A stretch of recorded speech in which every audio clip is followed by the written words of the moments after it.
Dawn has barely lifted the mist from Savuti, and already blood has been spilled.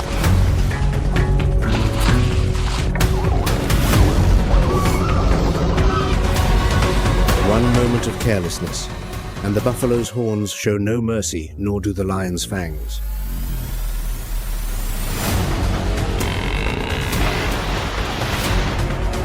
The strong, the swift, the patient, none can afford to lose.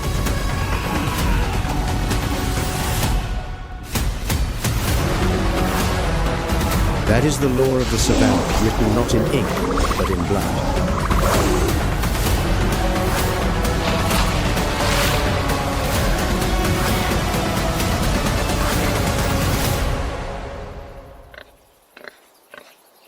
Beneath the sweltering heat of the Savuti grasslands, a warthog is rooting about in blissful oblivion, snout buried deep in the earth, searching for its next morsel.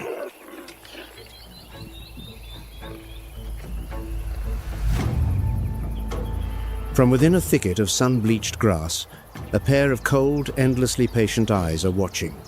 The pride's midday meal is tantalizingly close.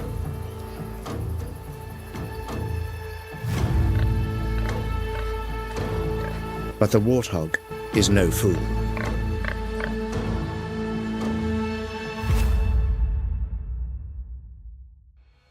It bolts legs pumping, tail rigid and upright like a furry little antenna. Instantly, the lions abandon all pretense of concealment, exploding from the scrub like arrows loosed from a bow.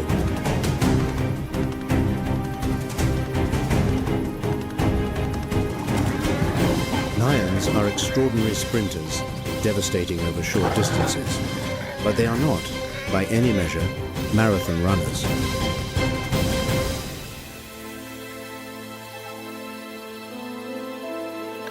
The chase ends.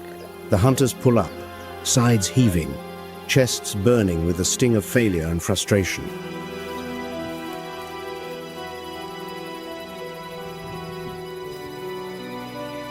In the distance, the warthog pauses, turns its head, and looks back a gesture of almost insolent defiance.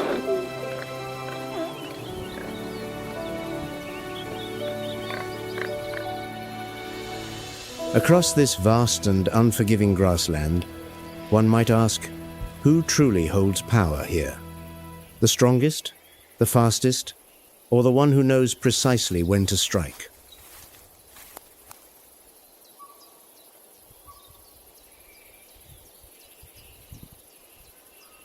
The answer lies in the battles yet to come, battles in which every creature stakes everything it has simply to survive one more day.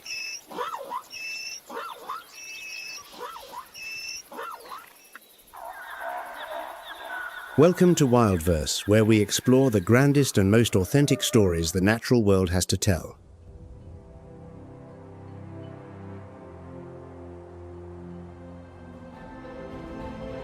But before we seek that answer, let us first take in this land where every dawn is a verdict pronounced by nature herself, and every sunset a temporary reprieve.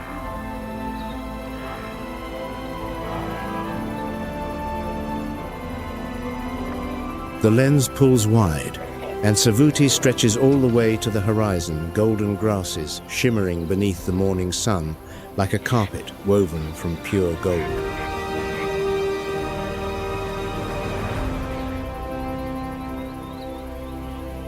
And there, at the heart of this boundless realm, an empire is stirring awake with the sun.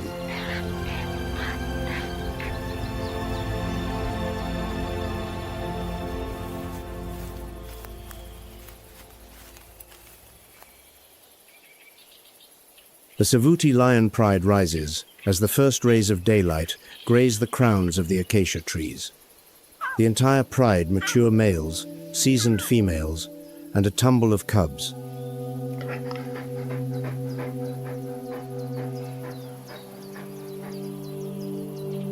The largest male carries a mane of deep, lustrous black that cascades thickly across his neck and shoulders.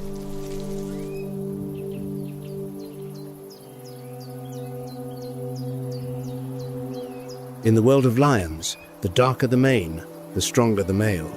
Their wounds heal faster, their testosterone runs higher.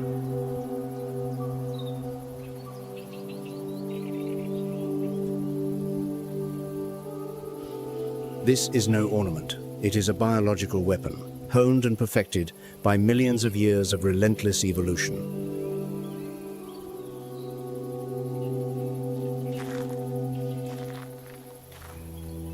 But a dark mane is also the burden that nature places upon the shoulders of the powerful.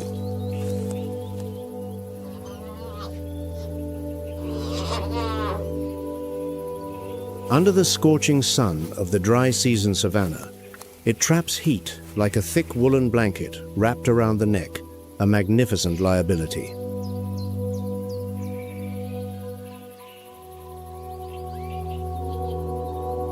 When the male roars, the sound carries for miles across the grassland, rolling through stands of acacia, reaching the ears of every creature listening within a vast radius.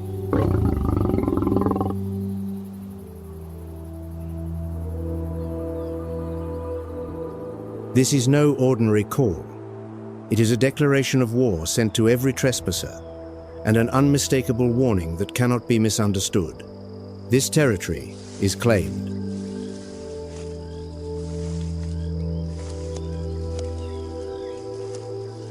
A fully grown male outweighs virtually every other predator on the savanna by a considerable margin.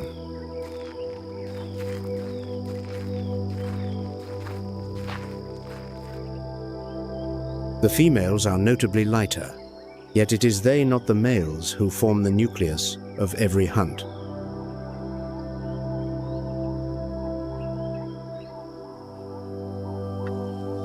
These lionesses are consummate professionals, coordinating with one another like a highly trained military unit.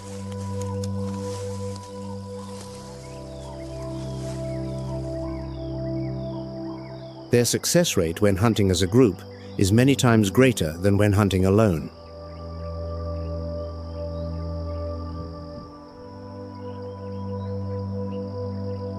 The cubs trail behind, wide-eyed and impossibly curious, learning the art of combat through every wrestling match and playful chase across the grass.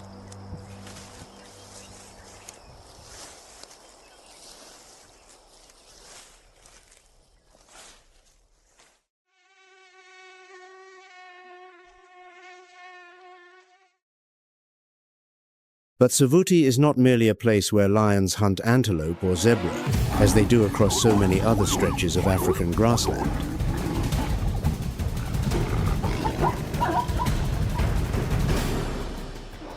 This is the only place on the entire planet where lions have learned to hunt elephants.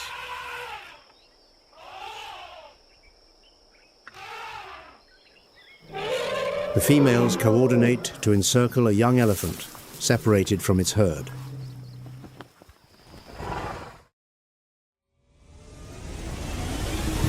Several lionesses leap onto the elephant's back.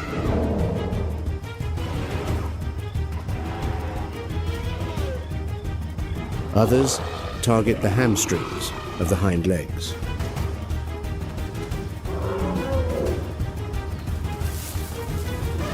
The battle between the dominant predator and the gentle giant drags on for hours upon hours.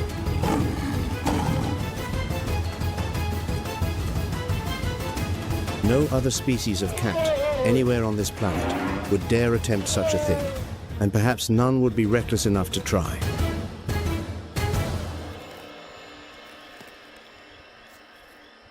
But today, the target is far simpler: a lone zebra that has drifted from the herd, grazing by itself at the edge of the plain.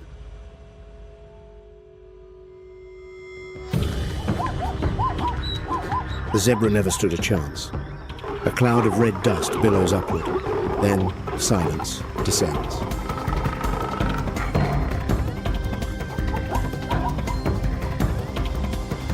The pride feeds quickly, tearing great strips of flesh and swallowing in haste, because on the savanna, no meal belongs to anyone for long.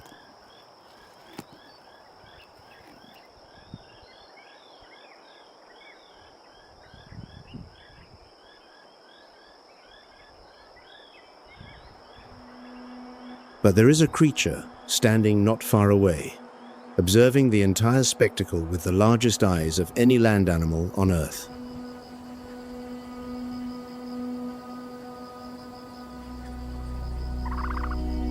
And this creature is not remotely afraid of lions, not in the slightest.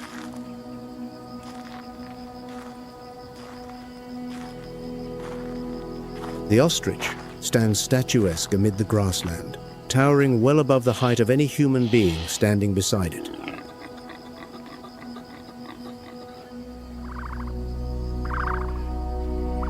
Its enormous eyes, larger, remarkably, than the brain housed within its own skull, sweep across the savanna like two biological radar dishes that never cease scanning.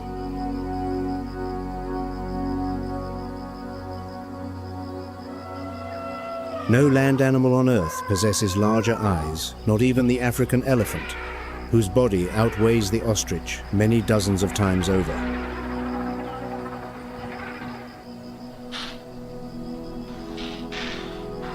They can detect a predator from an extraordinary distance.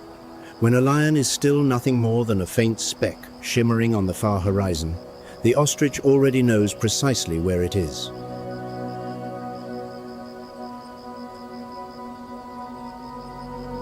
But why would the lion, undisputed ruler of the savanna, choose not to attack the ostrich?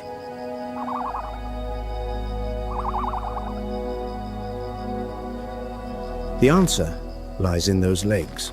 The ostrich is the only bird on the entire planet that possesses just 2 toes, while every other species of bird has 3 or 4.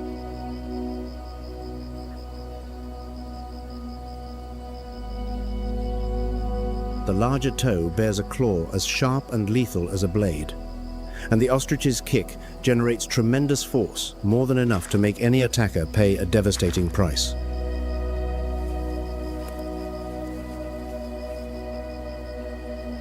In theory, that force is sufficient to kill a fully grown lion.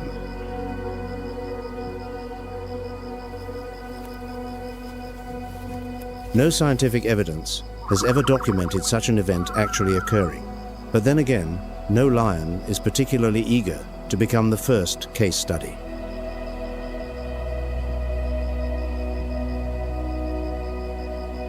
The ostrich is also a world-class athlete among birds. Breathtaking speed, astonishingly long strides faster than most of the predators stalking this savanna.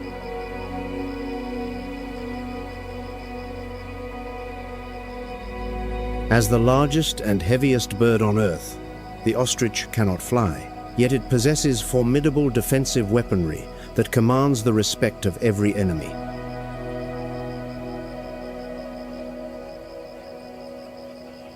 In exchange for the gift of flight, it surrendered long ago. Evolution bestowed upon it long, powerfully muscled legs, transforming this species into the greatest runner in the entire avian world.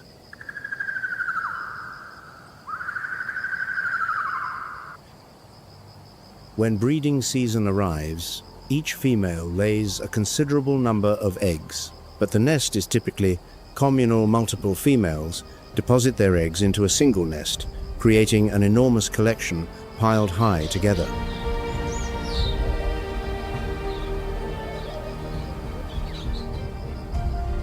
Each egg weighs as much as roughly 2 dozen chicken eggs, stacked together staggeringly large, almost beyond belief.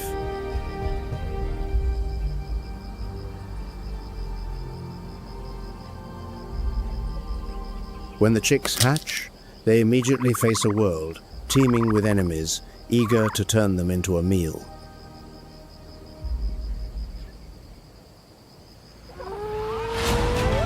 The male ostrich charges headlong into a pack of hyenas, wielding those devastating legs to chase down and drive back each attacker. The hyena pack scatters in panic, their formation shattered.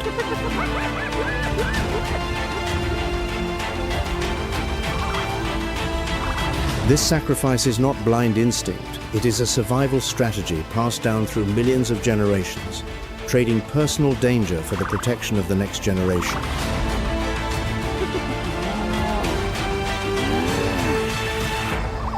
Ostriches live in groups, large enough that there is always a sentinel on watch, yet small enough not to attract undue attention from predators.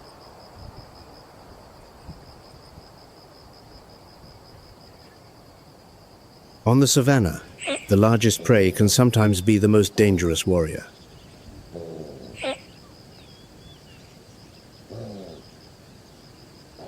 The ostrich is no easy meal for anyone. It is a gamble that the vast majority of predators simply refuse to take.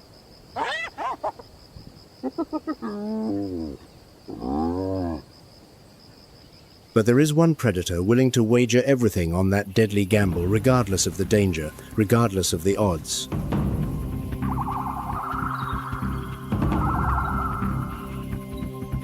This predator does not rely on brute, muscular force. It relies on the weapon that evolution spent millions of years perfecting: pure, unadulterated speed.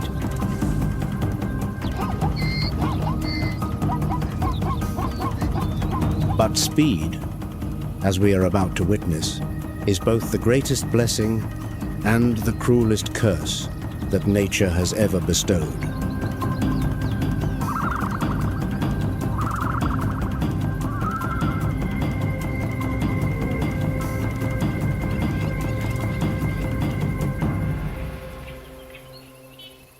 The Masai Mara, Kenya, hundreds of miles northeast of Savuti. The same African savanna, yet the rules of engagement here are entirely different.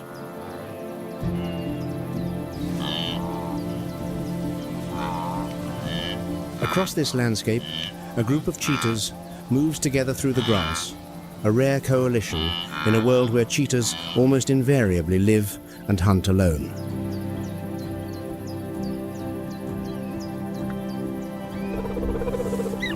The largest coalition ever recorded in the history of observation 5 males was documented right here in the Masai Mara.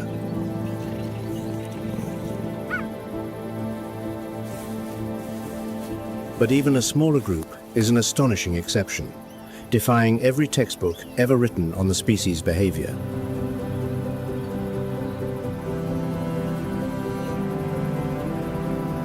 The cheetah's body is a masterpiece of biological engineering, sculpted and fine-tuned by millions of years of ceaseless evolution for a single, solitary purpose: absolute speed.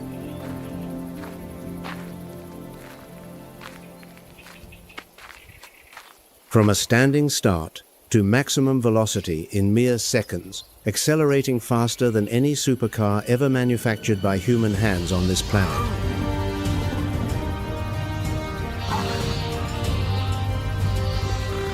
A top speed so breathtaking that no land animal on Earth can match it.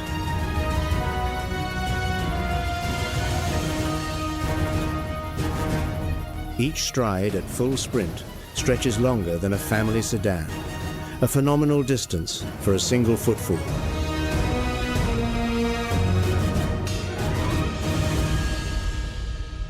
The spine flexes like an enormous coiled spring, compressing and releasing, compressing and releasing, each stride a total discharge of every ounce of energy the body has stored.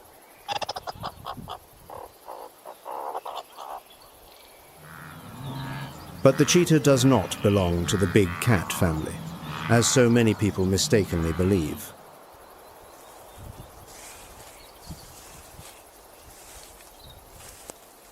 It belongs to the genus Acinonyx, entirely separate from the genus Panthera, home to lions and leopards. Cheetahs purr. They do not roar.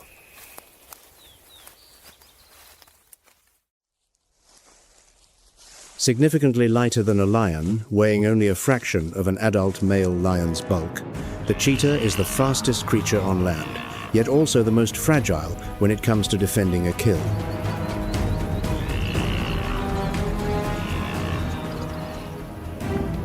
Each chase lasts no more than a handful of fleeting seconds. Beyond that threshold, lactic acid floods the muscles, and body temperature spikes to dangerously lethal levels.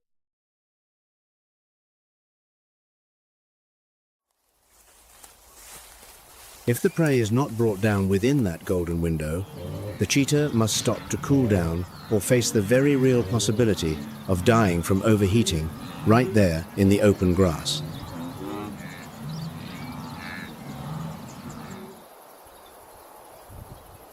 And even when the chase is won, the meal is far from guaranteed. Lions may descend, hyenas may charge in. Any creature larger and stronger can steal the kill from right under its nose.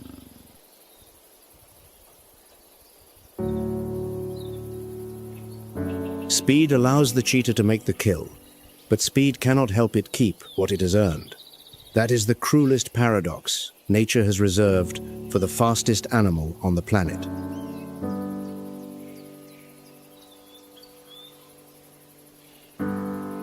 Speed is the greatest gift evolution has ever granted, but every gift exacts its price.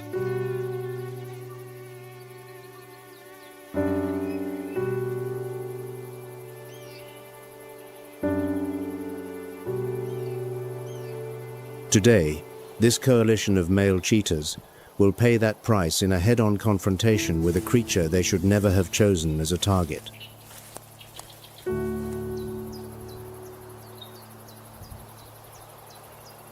The target this time is an ostrich, a colossal bird, standing taller than a cheetah and weighing twice as much.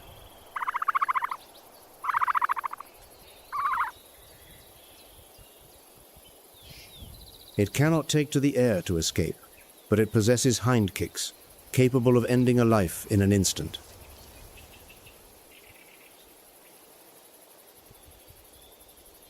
The male ostrich has spotted one of the cheetah brothers, but seeing only a solitary adversary, it is not especially concerned.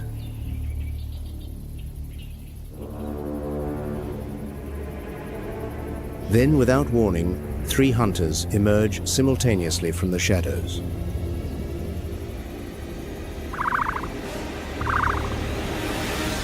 The slower female ostrich fails to register the danger in time, and instantly the cheetah pack pivots, redirecting every ounce of their collective effort toward her.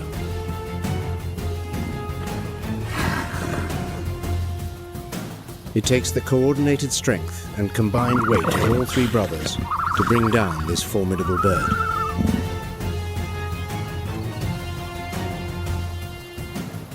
To this day, the 3 cheetah brothers remain victorious. The ostrich has yet to find a way to break their flawless hunting strategy.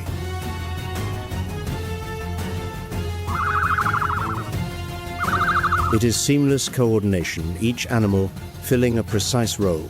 No signals given, no assignments made, only instinct sharpened through countless prior failures.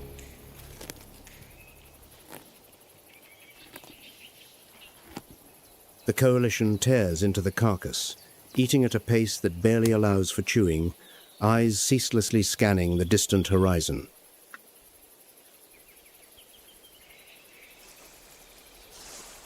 They know all too well hyenas could arrive at any moment. Lions, too.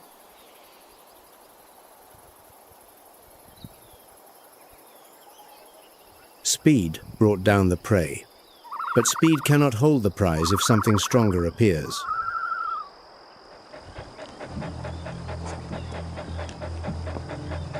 Shortly after the hunt, the entire coalition lies splayed across the earth, panting heavily, bodies utterly spent and temporarily defenseless against any threat that might approach.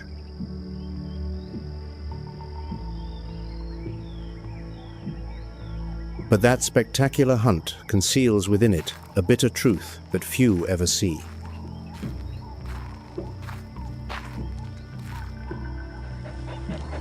In the world of the cheetah, the female must raise her young entirely alone. There is no pride to offer protection in times of peril. There is no male who stays behind to share the burden of parenthood.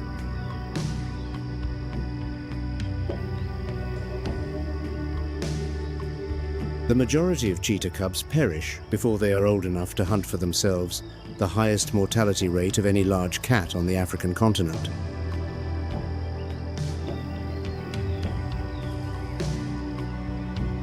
In the Serengeti, the figures are even more merciless. Research reveals that only a precious few cubs survive to adulthood.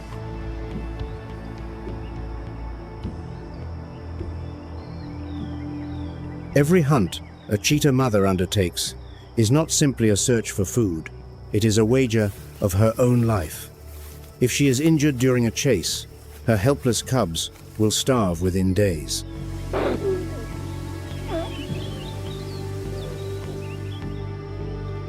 Compare this with the lion, where the entire pride protects together, nurtures together, shares the burden as one, and the absolute solitude of the cheetah mother becomes almost unbearably poignant.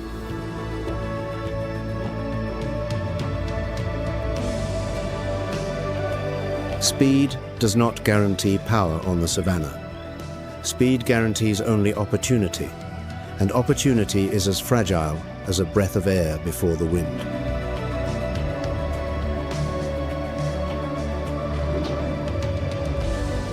Between the world of brute force, where the lion reigns, and the realm of pure velocity, where the cheetah commands, there exists a creature that has chosen a third path, a quieter path.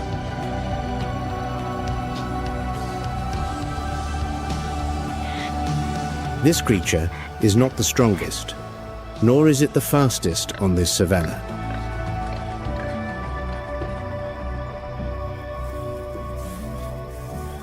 But it is more patient than all of them, and willing to risk its life for the most precious thing nature has ever granted it, its young.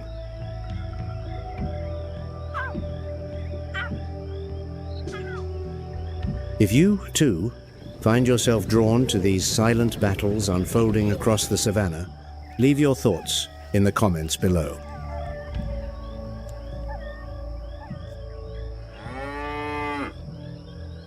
The savanna grows still. The afternoon sun stretches the shadows of the acacia trees across the cracked earth, draping the grassland in a warm amber glow.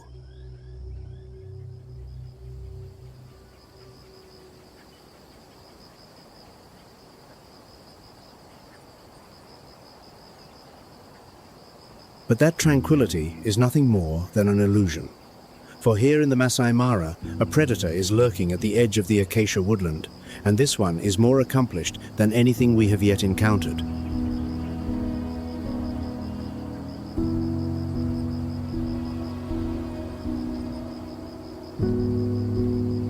A leopard, an individual that researchers have patiently tracked across multiple consecutive seasons.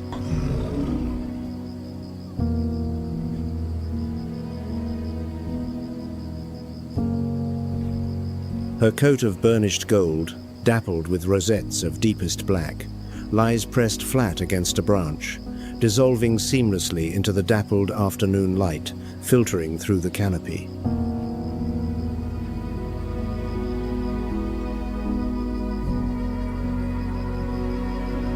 The leopard is the large cat with the widest geographic range of any on Earth, from the dense tropical forests of Asia to the parched savannas of Africa, from snow-capped mountain ranges to scorching desert sands.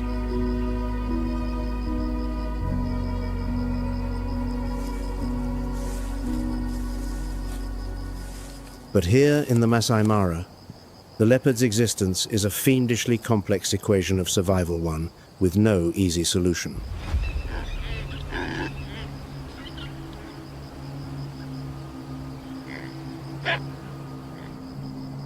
In the golden light washing across the grassland, the leopard becomes a phantom in broad daylight, present everywhere, yet seen by no one.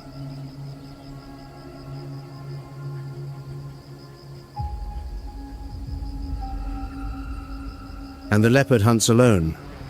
No coalition, as the cheetah sometimes forms. No pride, as the lion commands.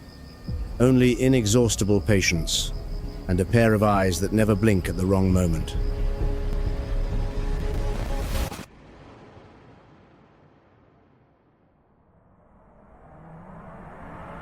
The leopard's hunting success rate is remarkably higher than that of the lion.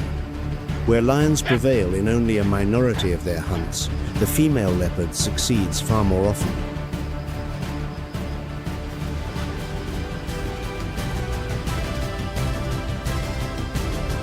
Her secret lies in a strategy that is minimalist, yet devastatingly effective. Stalk, wait, and strike.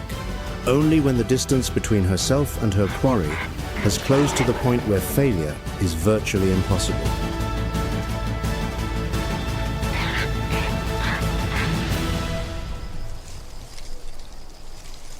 But the leopard possesses one ability that no other great cat on this planet can rival, hauling prey heavier than her own body weight up into the branches of a tree.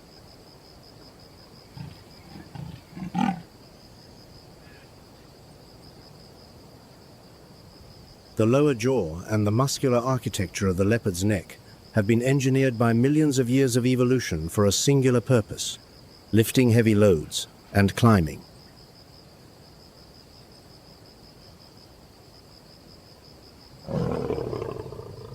The kill is cached high on branches far beyond anyone's reach.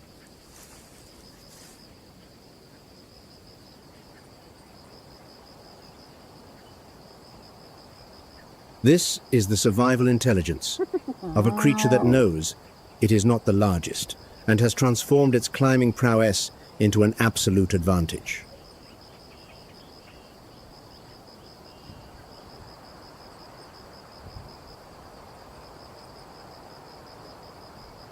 In stark contrast to the clamor of the pride, this male leopard is a solitary ghost. He moves invisibly through the dense acacia canopy.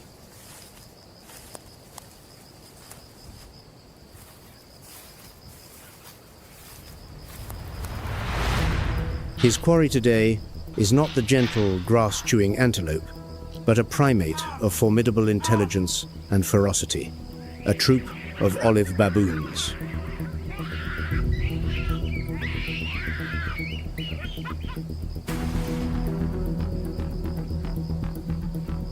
Hunting baboons is a perilous gamble.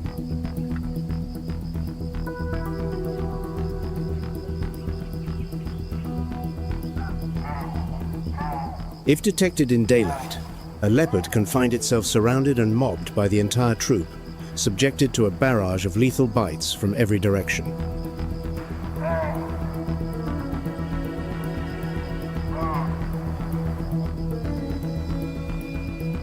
The leopard slinks along the ground, cold, razor-sharp eyes locked onto the baboon troop foraging in the open.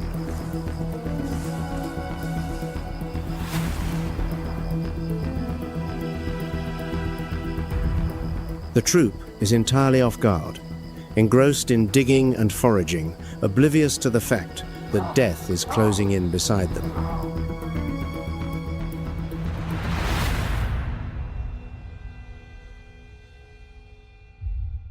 One lethal pounce.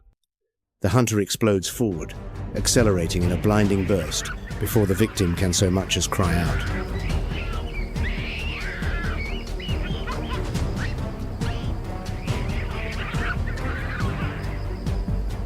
The chase kicks up a storm of dust and is over in mere seconds, the leopard swiftly bringing down and subduing its prey.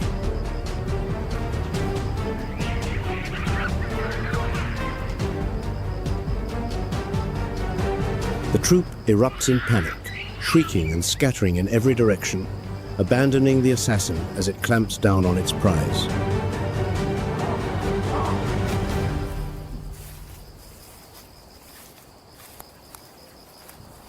A small victory, but a deeply significant one, securing a precious meal for survival.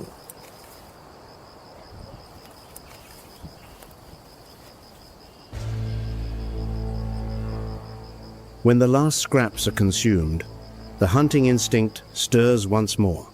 This time, she selects the depths of a steep ravine as her hiding place, waiting with infinite patience for larger quarry.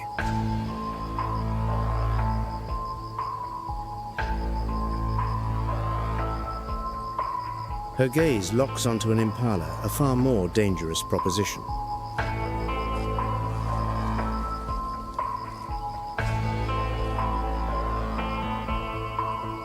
But it is a prize entirely worthy of a queen, one that will command the admiration of the entire Savanna.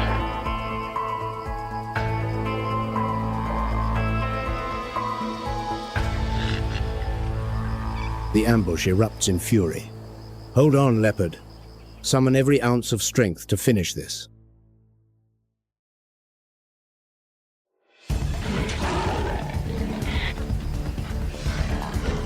The dust settles. The massive body crumples. At last, success.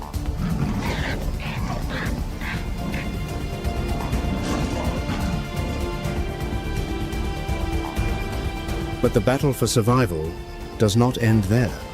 The scent of fresh blood will swiftly awaken the keen nostrils of hyenas and lions alike.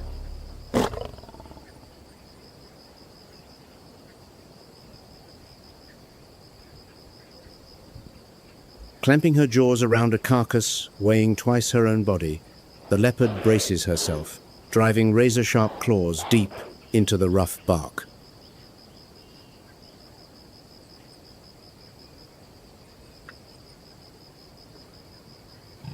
With extraordinary strength and suppleness, she hauls the enormous impala upward, branch by painstaking branch.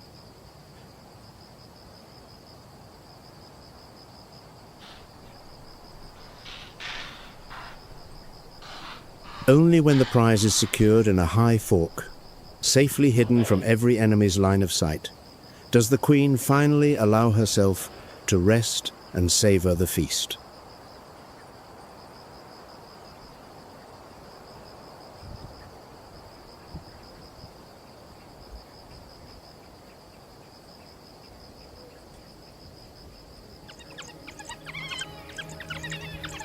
Below, on the ground, a pack of African wild dogs begins to congregate, muzzles tilted skyward, emitting piercing, twittering calls that sound almost like birdsong.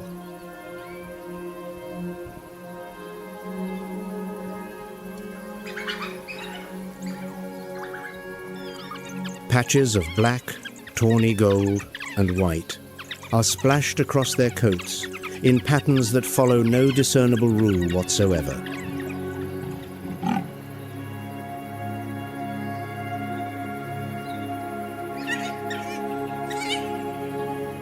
The African wild dog, one of the most visually extraordinary marvels of the Dark Continent, where every single individual wears a unique, one-of-a-kind signature coat.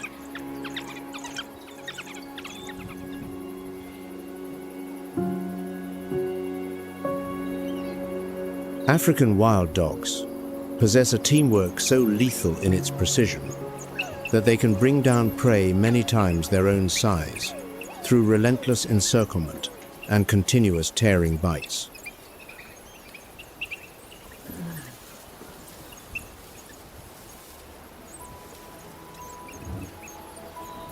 Across the vast grasslands of the Serengeti, the African wild dog ranks among the most efficient killing machines on the plains, boasting a hunting success rate that dwarfs that of most other predators.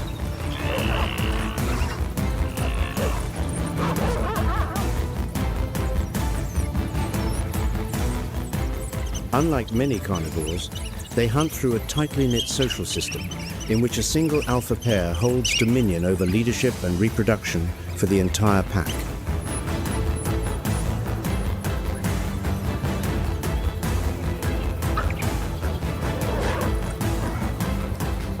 African wild dogs hunt through sheer, phenomenal endurance, capable of pursuing prey at speeds reaching roughly 37 miles per hour.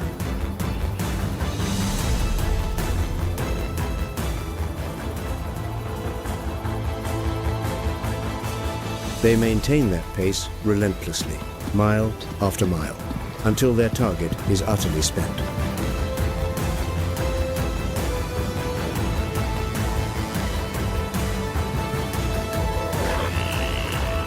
Rather than laboriously crunching through heavy bone, they consume their prey at astonishing speed, frantically tearing flesh and gulping down pounds of meat in mere minutes, racing to finish before lions or hyenas can steal the spoils.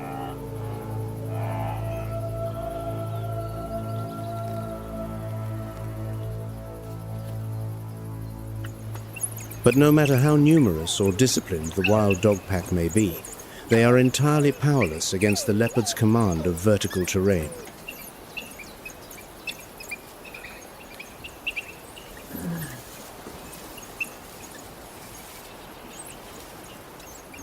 They circle the base of the tree, nostrils flaring at the intoxicating scent of fresh blood dripping from above, occasionally releasing agitated, chittering calls of frustration.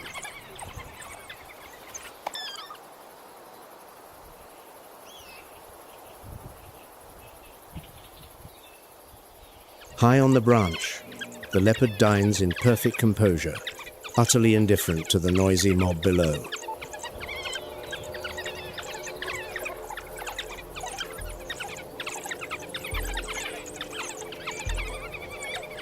He knows the precise boundary of safety. At this height, gravity is his ally, and no enemy lacking tree-climbing claws can touch him.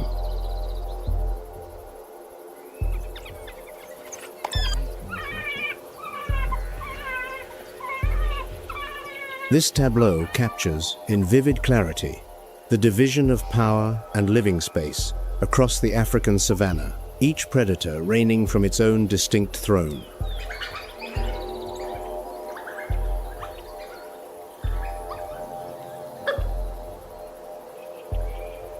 The bloodstains on the branch will dry quickly in the night wind, erasing the evidence of a brief but meticulously calculated pursuit.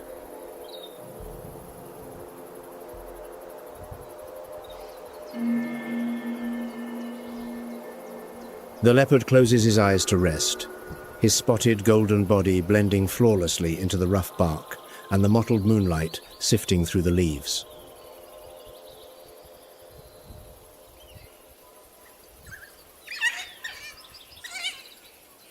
His survival depends upon his ability to vanish, and upon absolute precision in every decisive moment that narrows the distance between life and death.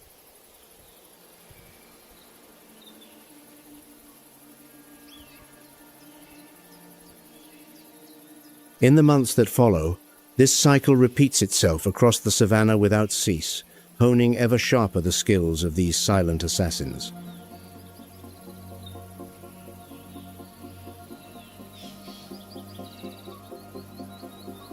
The leopard remains motionless on high, a living statue rendered invisible, concealing lethal power behind an exterior of perfect serenity.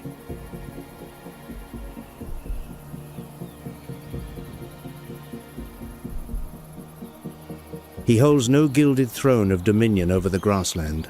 He commands no mighty pride. He possesses no roar that shakes the earth for miles, as the kings of the savanna do.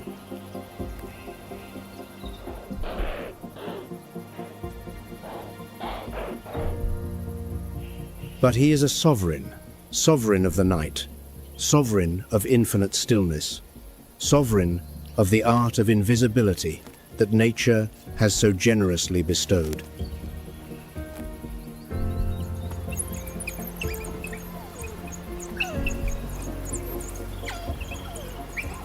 On the savanna, power is not measured solely by muscular force, by speed across the ground, or by a bite strong enough to crush bone to splinters.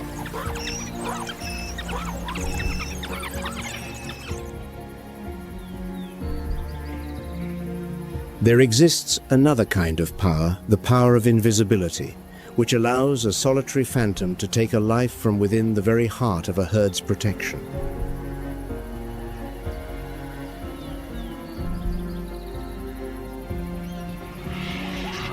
And that power has no more fitting name than this: adaptation, the ability to evolve, filling the harshest ecological niches that nature has to offer.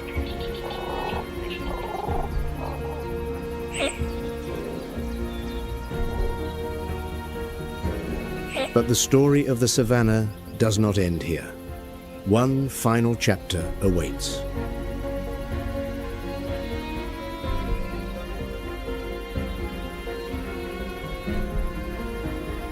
For there are creatures quieter still than the leopard creatures that need no overwhelming strength, no supernatural speed, no sheltering pack.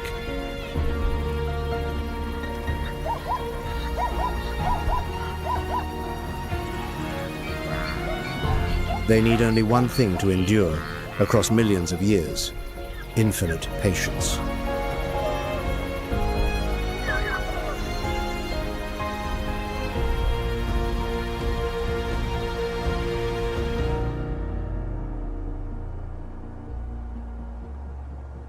Leaving Africa behind, we travel to the Iberian Peninsula in southern Europe, where sparse Mediterranean woodlands stretch beneath warm, golden sunlight that persists throughout the year.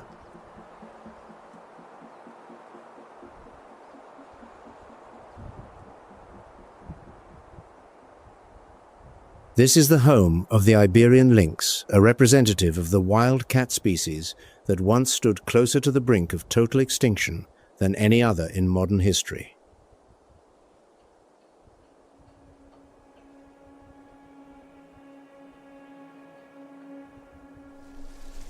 The lynx moves through the low scrub like a wisp of smoke, not a single sound escaping, not a single twig snapping beneath her footfall.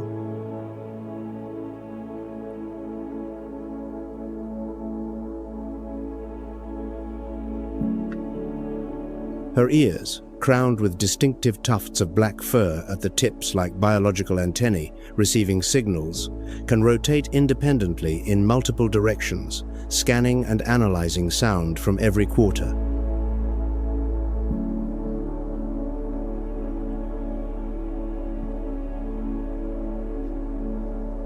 A thick, luxuriant ruff of whiskers frames a regal face that is impossible to mistake for any other cat on Earth, the unmistakable signature of the Iberian lynx.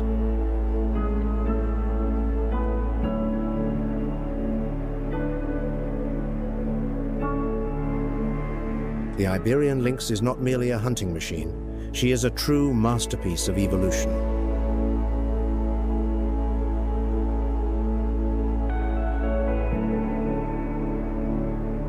A solitary hunter, she presides over a vast territory whose borders are rigorously demarcated with scent.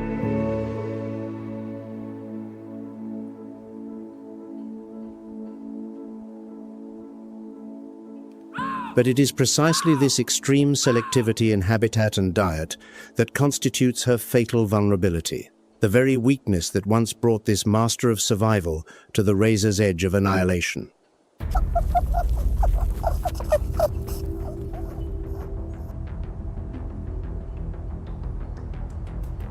The overwhelming majority of the lynx's diet consists of the European rabbit, a wild cat so highly evolved that it depends almost entirely upon a single prey species, a specialization fraught with existential risk.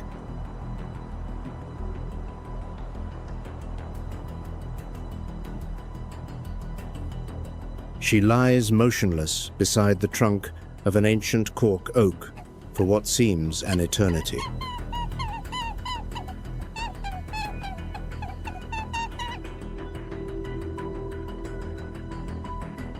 Not a twitch, not a blink, not a single muscle fiber anywhere on her body so much as quivers.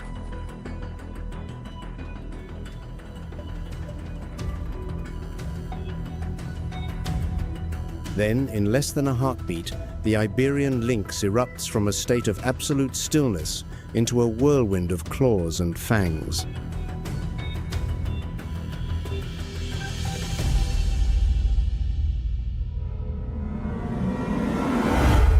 The rabbit never understood what happened.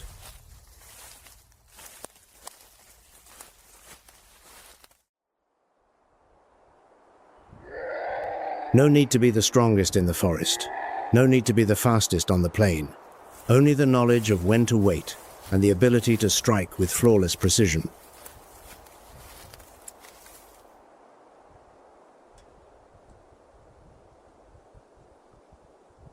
Half a world away from the Iberian lynx, on the sun-scorched African savanna, a creature bearing an almost identical silhouette is executing precisely the same strategy, as though evolution had written the same formula twice.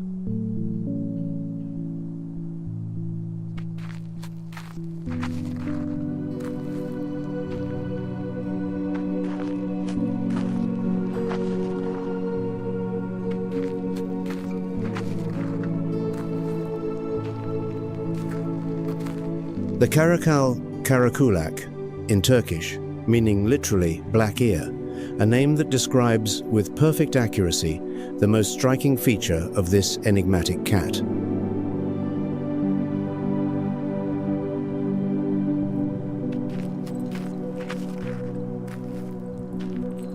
Despite its outward resemblance to a lynx, the caracal is not, in fact, a true lynx.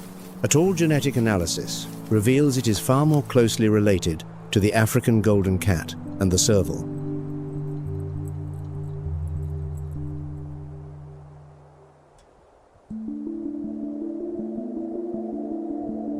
Slender yet powerfully built, considerably lighter than a leopard in weight, but many times more agile and nimble.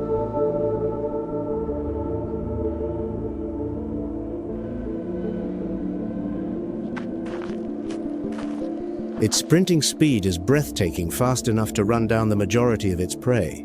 But the caracal's most fearsome weapon does not reside in its legs.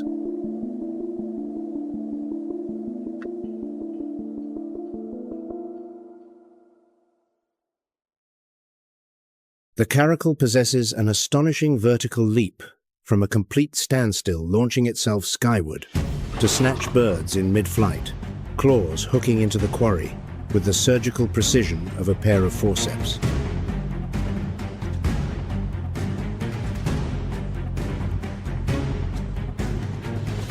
Surviving across the most barren and punishing landscapes from Africa to the Middle East, the caracal stands as a flawless testament to nature's supreme capacity for adaptation.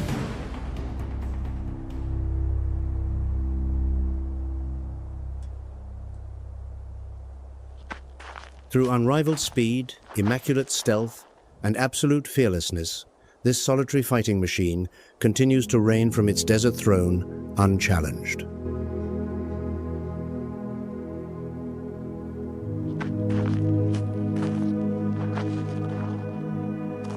The ancient Egyptian pharaohs once revered the caracal as a sacred animal, placing gilded statues in the caracal's likeness to stand sentinel on either side of royal tomb entrances.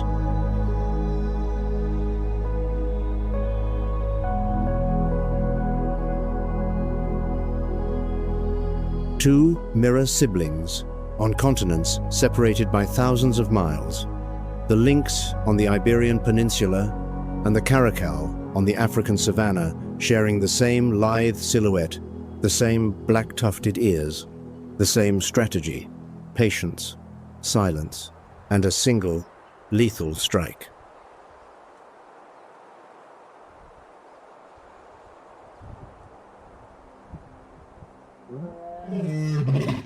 The savanna has its lion, whose roar shakes the very earth. It has the cheetah, whose speed tears through the wind itself. It has the leopard, whose daring is fueled by the fierce devotion of motherhood.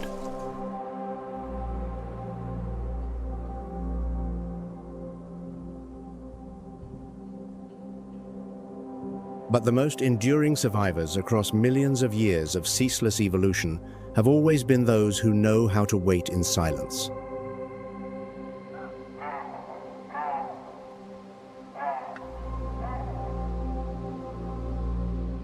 Just over 2 decades ago, the Iberian lynx stood on the very precipice of true extinction. Only a vanishingly small number of individuals remained alive on the entire planet. This wildcat species was separated from permanent disappearance by nothing more than a single outbreak of disease.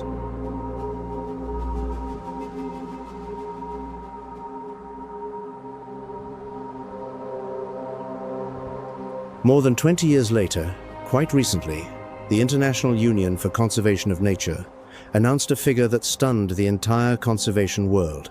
The population had multiplied many times over from its darkest hour.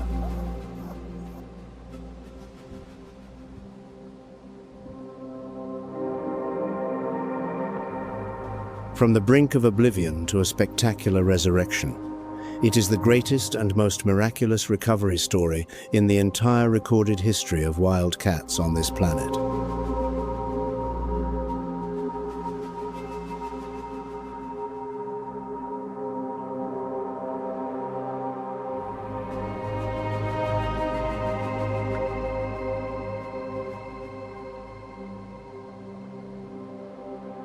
We return to Savuti one last time. The sunset bathes the vast grassland in amber and gold, stretching the shadow of every living creature across the earth like enormous silhouette paintings.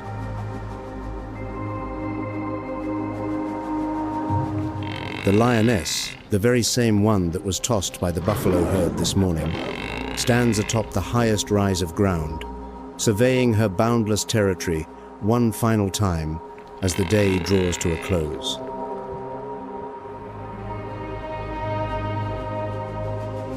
The bruises along her flanks still ache, but she stands there nonetheless proud, indomitable, ready for tomorrow.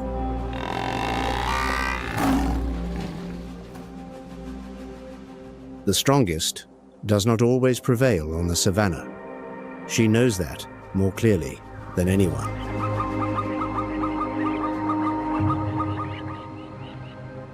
Across the African savannah, through millions of years of unrelenting evolution, true power has never belonged to the strongest or the swiftest in the endless game of survival.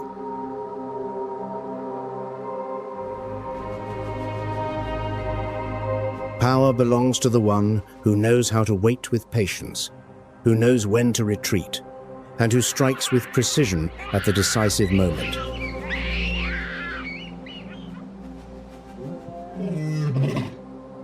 The lion will roar again when dawn arrives. The cheetah will run again when opportunity flickers past. The female leopard will stalk once more as the evening light settles over the Masai Mara.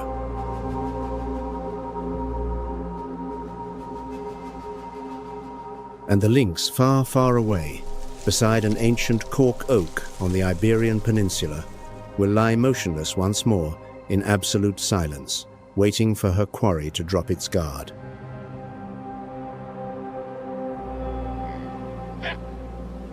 For that is the law of the savannah, a law no one has written. Yet every creature, from the largest to the smallest, obeys without question.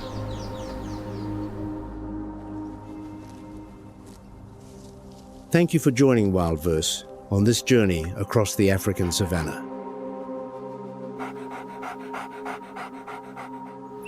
The natural world still holds countless extraordinary stories waiting to be told. We look forward to seeing you on the next adventure. If you have not yet subscribed, now is the perfect moment to join us. Every subscription is a cherished vote of encouragement that helps us continue bringing you stories from the wild.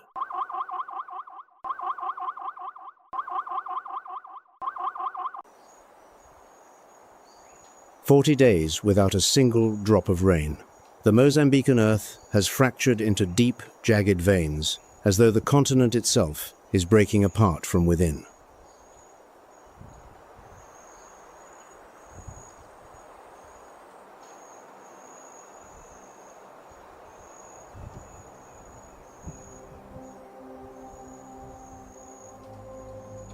Across a 10-mile radius, only a single waterhole remains the final, vital oasis amidst a dying grassland.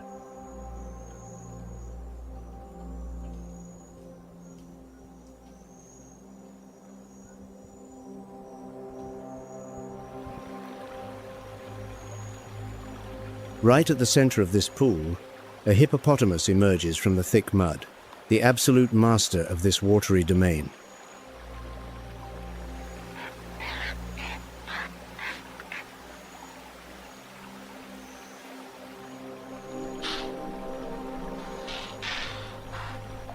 Unlike most large mammals on the savannah, the hippopotamus does not merely visit the waterhole to drink.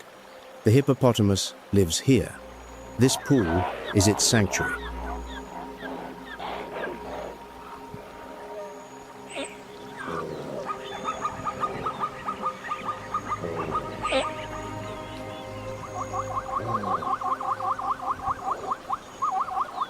Yet, the hippopotamus does not merely inhabit the pool.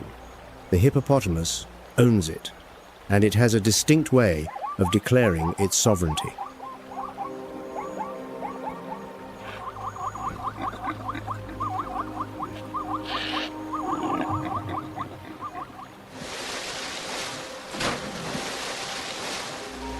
The dominant bull spins his tail in rapid circles, spraying dung across the water and onto the parched banks.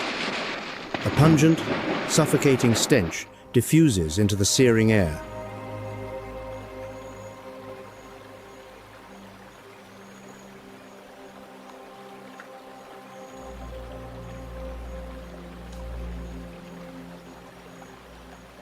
It is a territorial manifesto, a chemical broadcast, signaling to every creature within hundreds of yards, this water is claimed.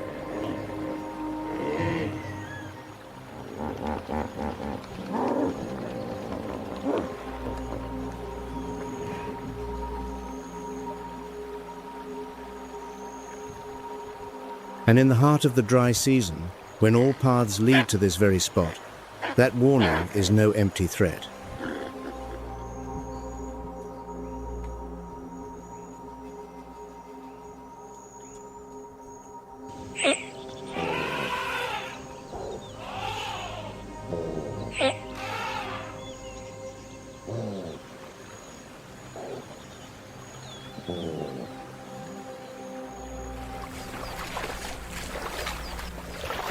Upon this desolate Mozambican landscape, water dictates who will live and who must die.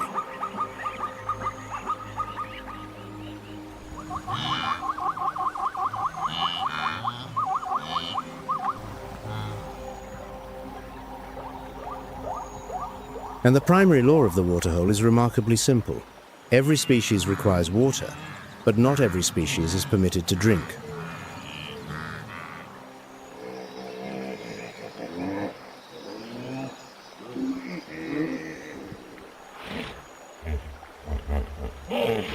Less than a mile from the pool, a herd of waterbucks stands huddled beneath the sparse shade of a tree. They have not drank since yesterday.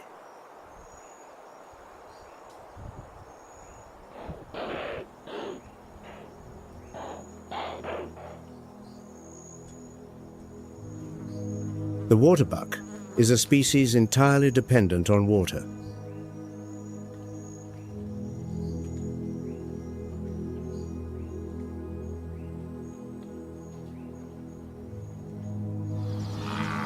Unlike wildebeests or zebras that can trek hundreds of miles in search of fresh pastures,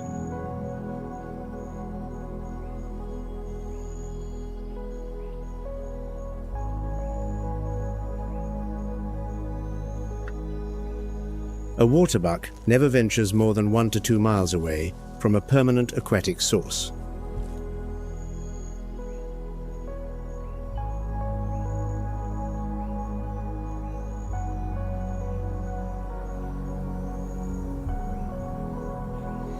This is simultaneously their greatest advantage and their ultimate sentence. During the wet season, this dependency poses no threat.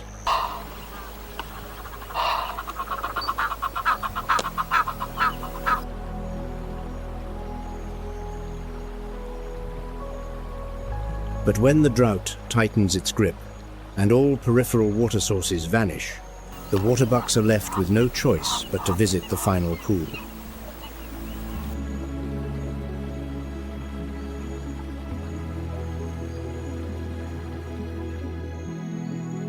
The dominant bull leading the herd weighs nearly 500 pounds.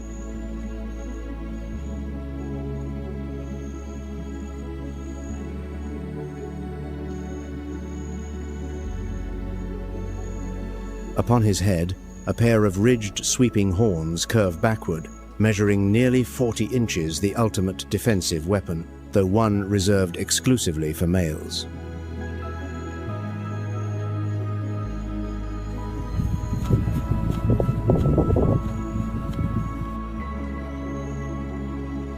Viewed from behind, a prominent white elliptical ring marks the waterbuck's rump, the signature identification mark of the species.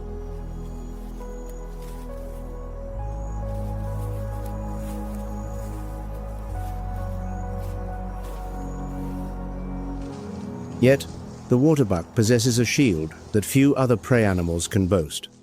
Their coarse coat is saturated with a special oily secretion emitting a powerful musky odor.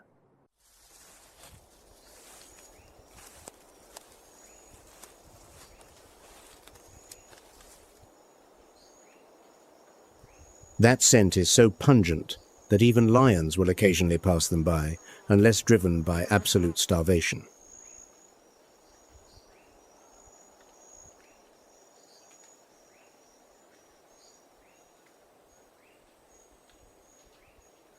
However, not all predators are deterred by this musky aroma.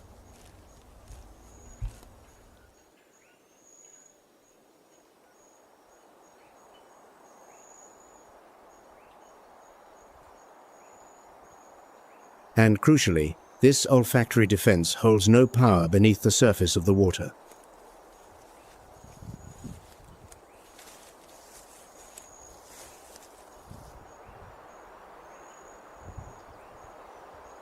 As the herd advances to the edge of the pool, every single step is a calculated gamble between life and death.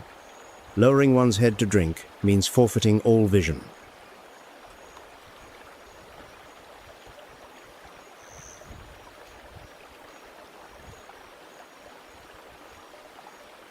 Losing vision means losing 3 vital seconds of reaction time.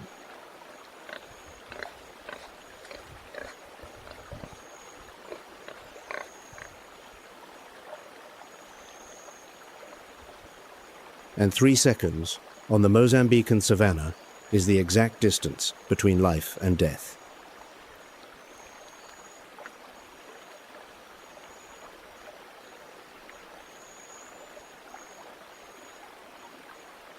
The dominant bull steps forward first. He lowers his head to drink.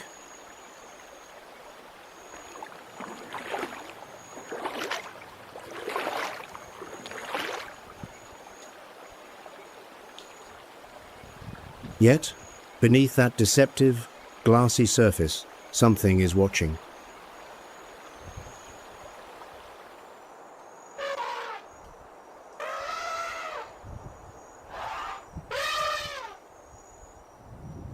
Two golden eyes rise silently above the mud, less than 15 yards from the unsuspecting herd.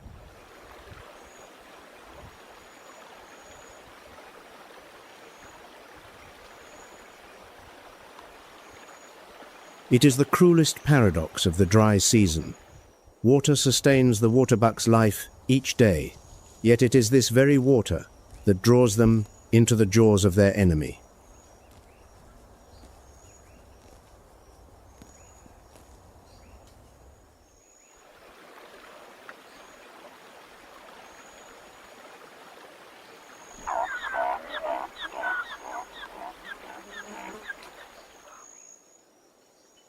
A figure is watching from the edge of the waterhole.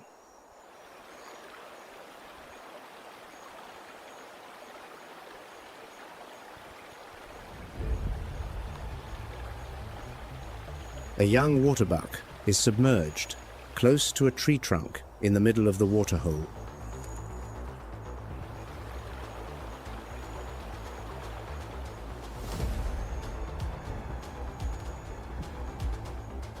But then, the youngster's inexperience comes at a cost. It stands up.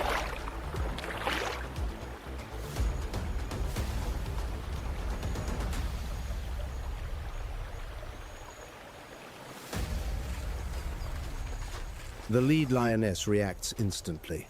She explodes into speed, charging straight down into the waterhole.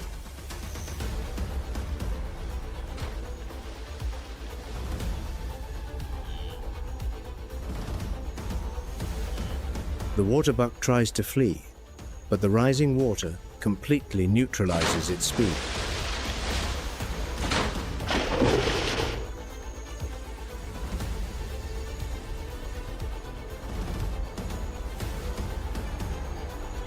The lioness quickly closes the gap and brings down her prey.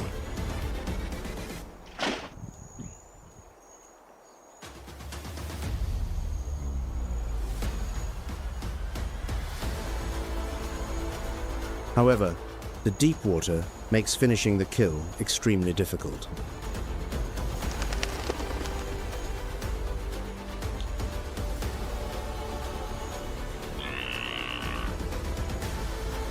To deliver the final blow, the lioness is forced to pin the youngster down with all her strength, painstakingly dragging it back toward the shallows.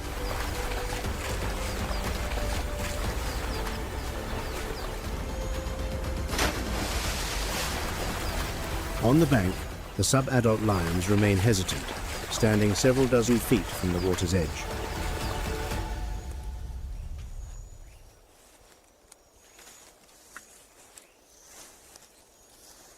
They patiently wait for the lioness to haul her prize onto dry ground.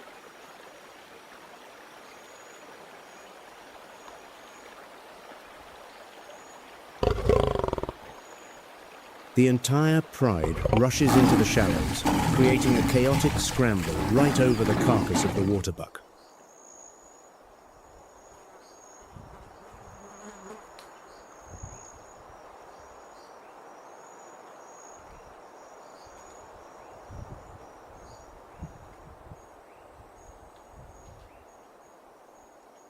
Yet, on this savanna, the largest creatures are not necessarily the most formidable.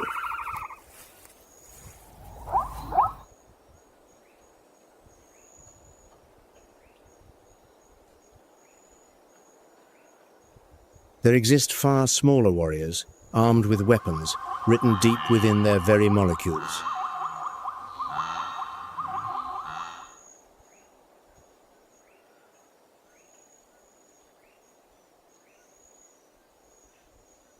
The true testament of power on the Mozambican plains lies beyond mere claws in a microscopic realm where a chemical warfare plays out beneath every footstep.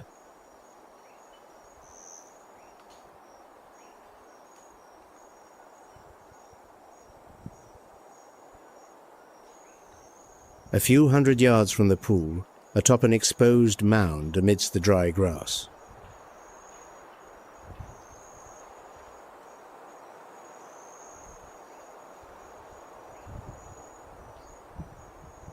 A yellow mongoose stands erect on its hind legs, scanning the terrain.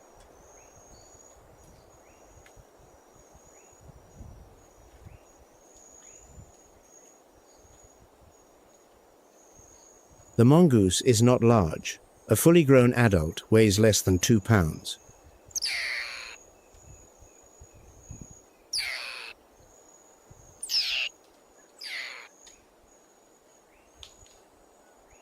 Yet, what sets the mongoose apart is not its physical stature, but rather the quarry it dares to hunt.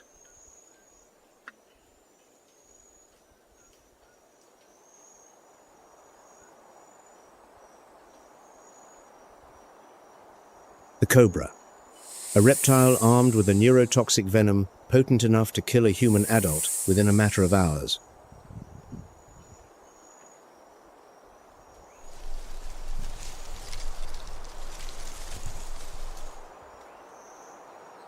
And the mongoose does not avoid them. The mongoose actively seeks them out.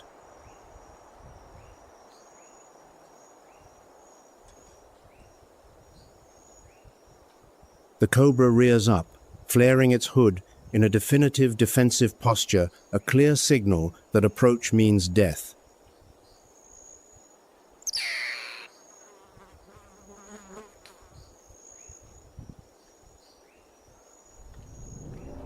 But the mongoose refuses to retreat. It begins to taunt the snake, darting left, then abruptly shifting right, weaving in a relentless rhythm.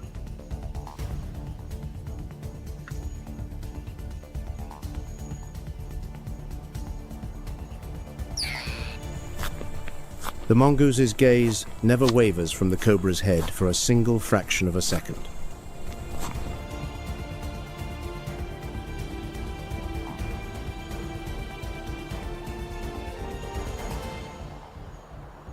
This is not reckless bravery. This is a masterclass in evasion.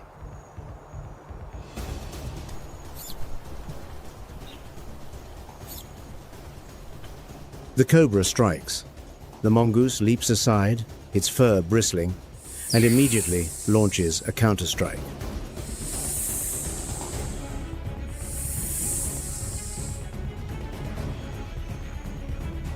The mongoose's razor-sharp teeth sink precisely into the back of the cobra's neck, its solitary vulnerability.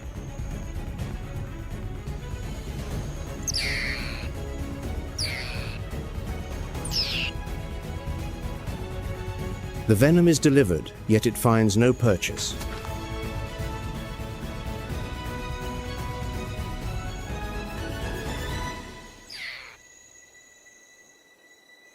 This is not merely an ability to endure the toxic payload.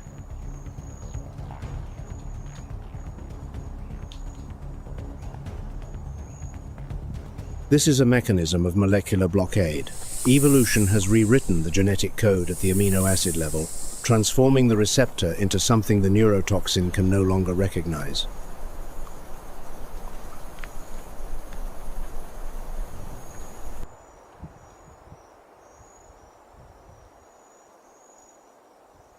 And what is even more astonishing, every mongoose lineage, the yellow mongoose, the dwarf mongoose, the Indian mongoose, possesses this identical capacity. A dynasty of venom assassins, hardwired into their genes.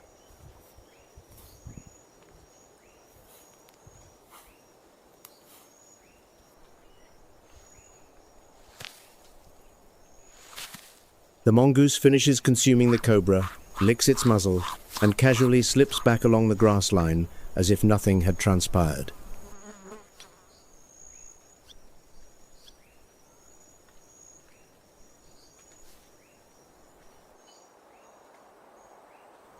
On the Mozambican savanna, this is merely an ordinary lunch.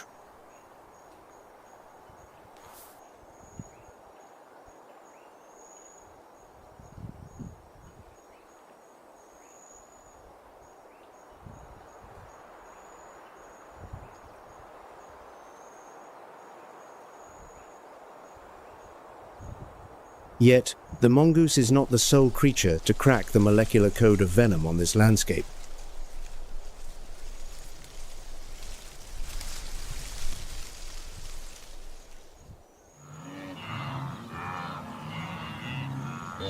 Not far away, another creature approaches a deadly serpent with an almost unbelievable air of nonchalance.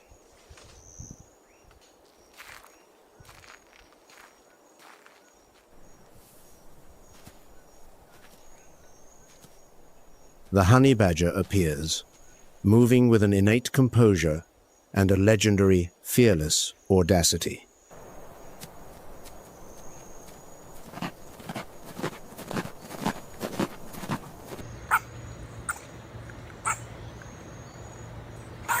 A mature honey badger ambles slowly along, its nose pressed close to the parched earth.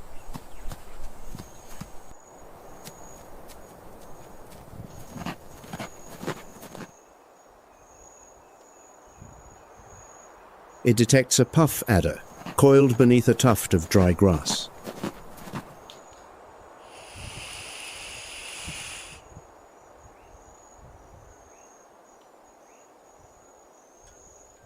It confronts the puff adder directly, a reptile possessing a terrifyingly destructive, tissue-destroying cytotoxin. Most living things flee from it.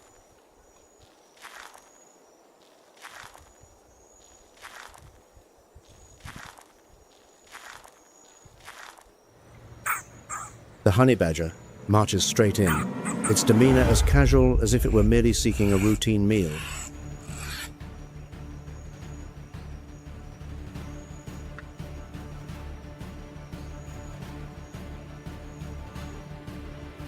There is no defensive posturing, no elaborate taunting. It simply steps forward and bites.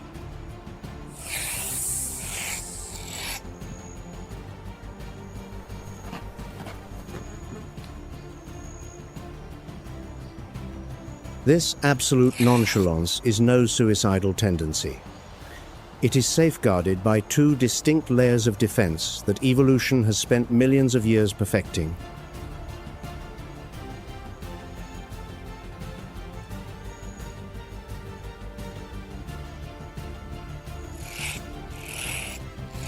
Its skin, measuring nearly 1/4 of an inch thick, functions as a formidable built-in suit of physical armor.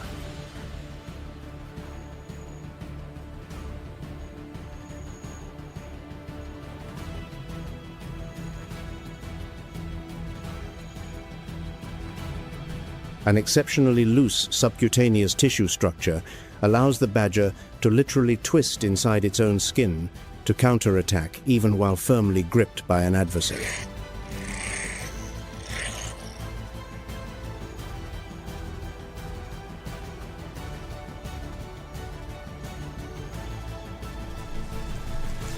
At the molecular level, its neurological receptors carry a precise mutation at position 187.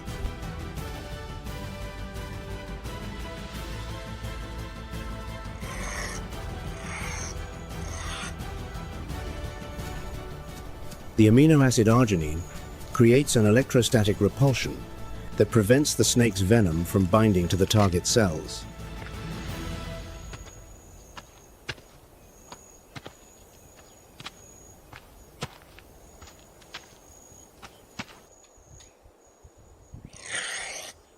Two distinct species, two entirely separate evolutionary paths. The exact same location on the protein chain, the identical lock, yet unlocked by a different key.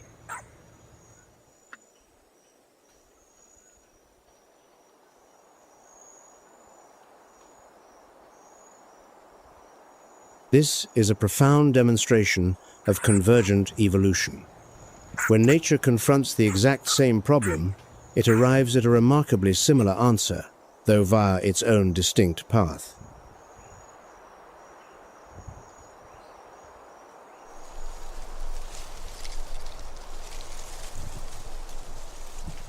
Even when subjected to a direct envenomation, the honey badger merely shakes its head and indifferently resumes its feast.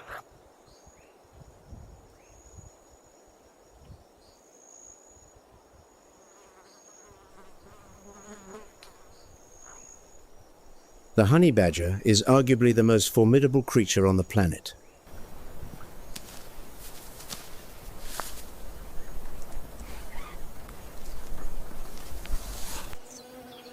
Not by virtue of sheer teeth or claws, but because it simply refuses to back down before any adversary.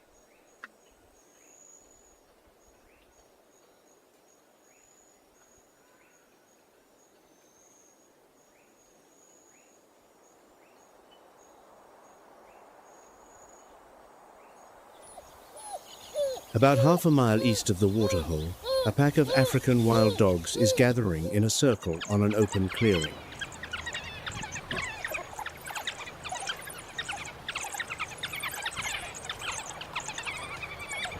They are not eating, they are not sleeping.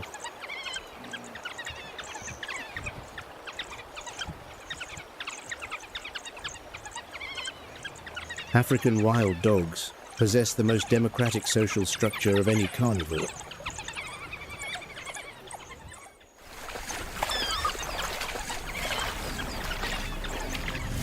The pack's target is an impala grazing nearby.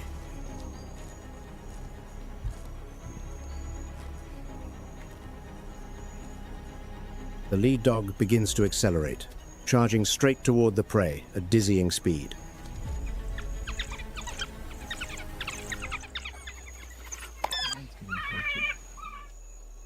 When the leader begins to tire, the second dog immediately surges forward to take over and maintain the pressure.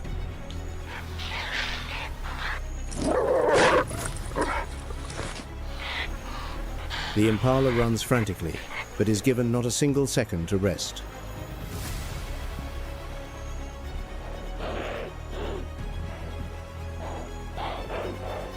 One by one, each member of the pack takes a turn in the chase, driving the prey to total exhaustion.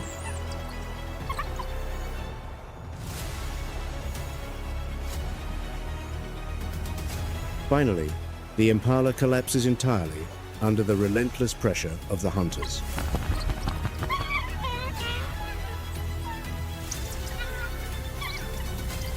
A hunting success rate of up to 80% makes them the most efficient killers in Africa.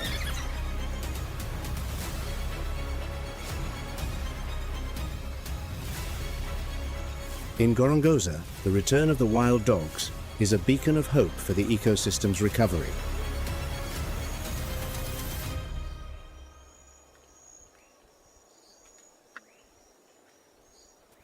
These elite hunters have yet to adapt to enemies lurking beneath the grass.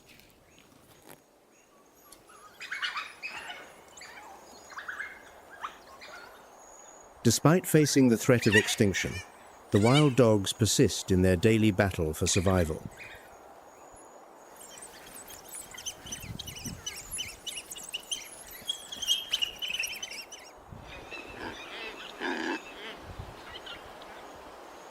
On the open grassland, a secretary bird strides across the dry grass.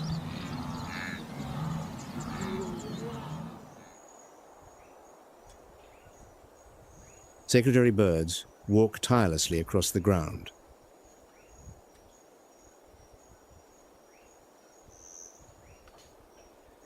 This bird stands up to 4 feet tall, with the head of an eagle and legs as long as a crane's.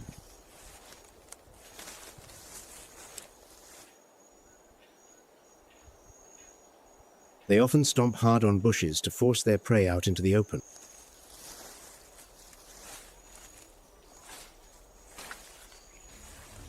The secretary bird's long legs allow it to walk up to 20 miles a day in search of food.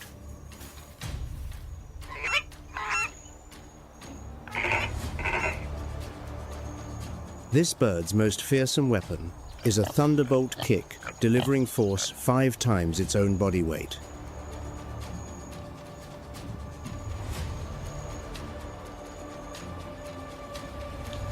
When confronting venomous snakes, they spread their long wings wide to shield their bodies and distract their opponent.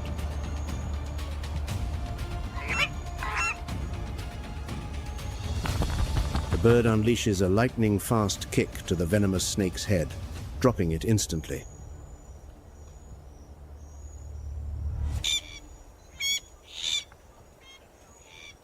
This brutal hunting behavior makes them the greatest nightmare of reptiles across Africa.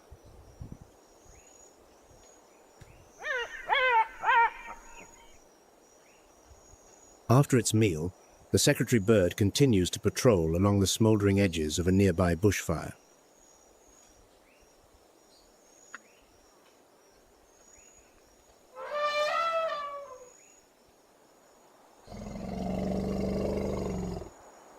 On the open grassland less than half a mile from the waterhole, a massive wall of mussel is grazing with its head lowered.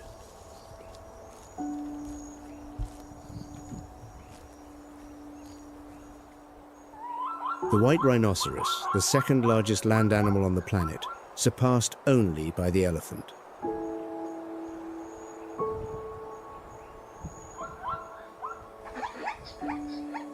A mature bull weighs nearly 5,000 pounds.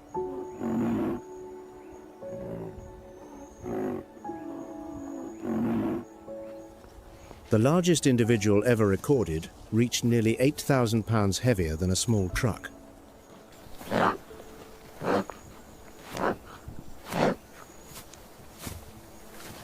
That wide, flat mouth is designed for grazing close to the ground, unlike the black rhino, whose narrow, pointed lip is built for browsing leaves up high.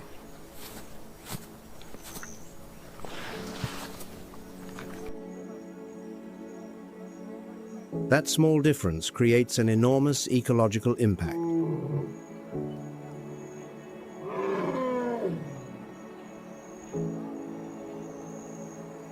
Each day, the white rhino consumes hundreds of pounds of grass, trimming the turf extremely short, like a biological lawnmower running 24 hours a day.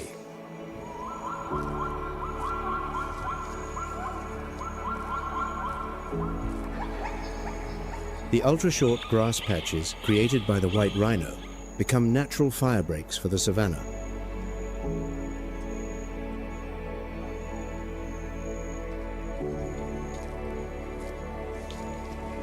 Unintentionally, the white rhino becomes a prehistoric firefighter, protecting habitat for countless species.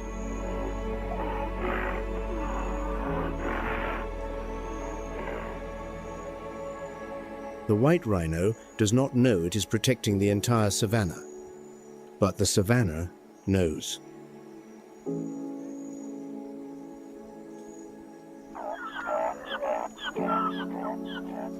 However, this great architect possesses a pair of eyes with extremely poor vision.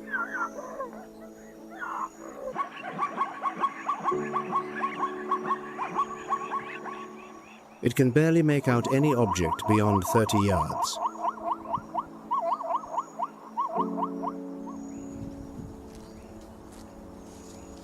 Its every move depends entirely on its keen sense of smell and sharp hearing.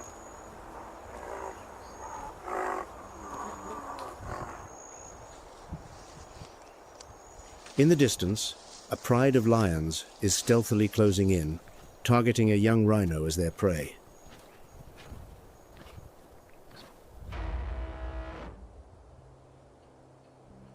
The predators conceal themselves in the tall grass, waiting for the chance to strike from behind.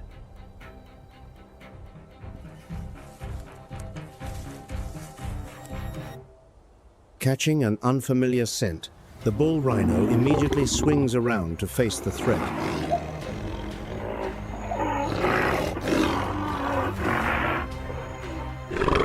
Without hesitation, it lowers its head and charges straight toward the sound at terrifying speed.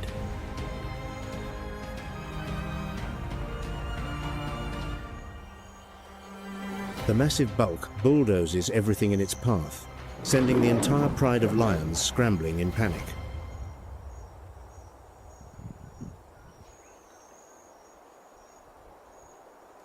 The lion's intended prey escapes, saved by the ferocious protection of the near-blind giant.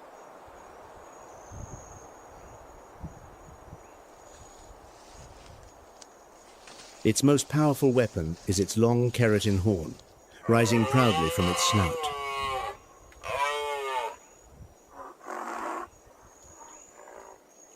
A mighty empire that once shaped the entire savanna is now fading with each final breath.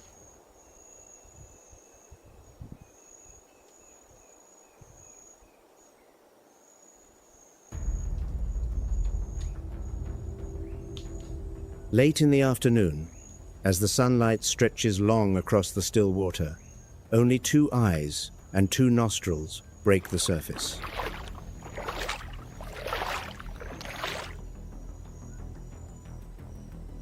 A Nile crocodile, 1,650 pounds of muscle, bone and jaw.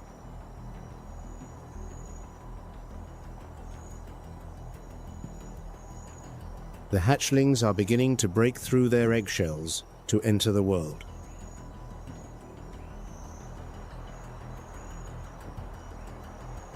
The moment they emerge, they are extremely vulnerable, an easy, fleeting meal for any hungry predator nearby.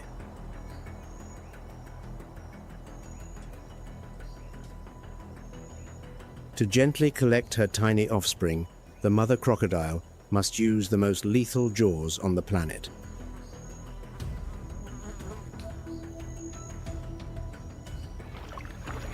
Even once they are in the water, the mother must stand guard without rest.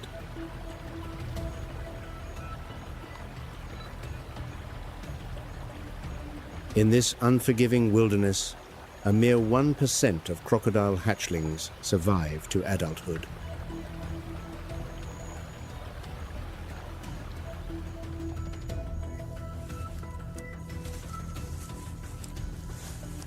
Lions rule the land, Nile crocodiles rule the water, but spotted hyenas are the true masters of the grey zone between life and death.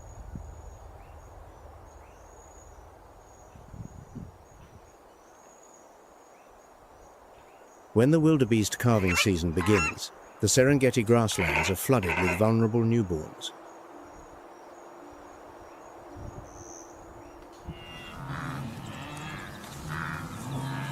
Most calves are born within the same narrow window to overwhelm predators by sheer numbers.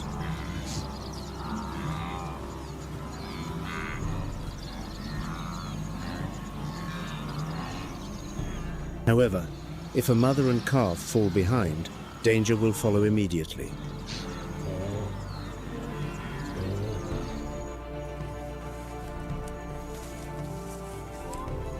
The calves must learn to stand and walk the moment they are born.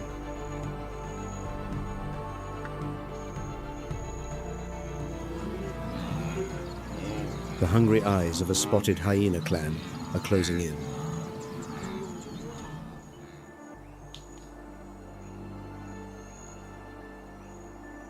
But an unexpected turn of events unfolds.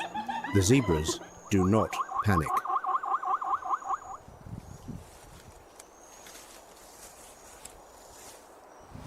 They turn around, forming a defensive line to protect their companions.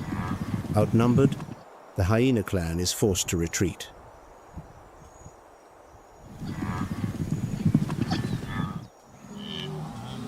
But on the savanna, prey is never in short supply. A new chase begins.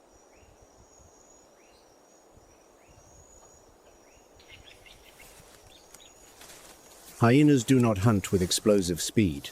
They hunt with iron will and relentless strides, draining every last ounce of strength from their wretched prey.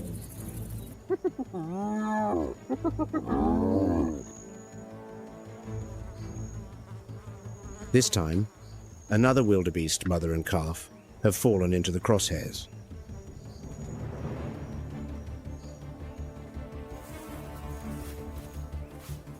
But the hyena's chilling laughter rings out like a death sentence.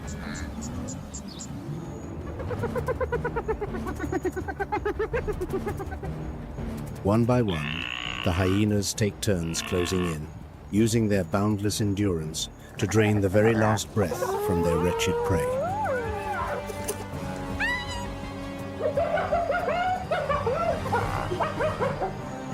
When the wildebeest finally buckles, the hunt ends with collective force tearing through every last defense.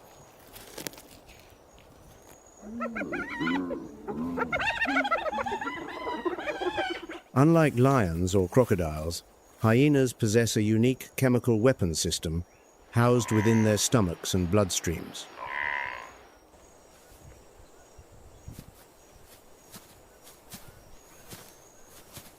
In a world where venom and pathogens lurk everywhere, hyenas have evolved to become virtually invincible against bacteria.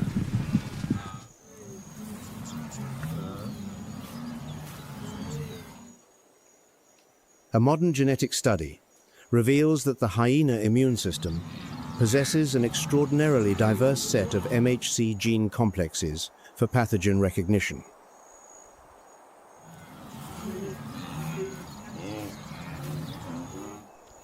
This allows them to consume carcasses riddled with anthrax bacteria or botulinum toxin without facing any danger whatsoever.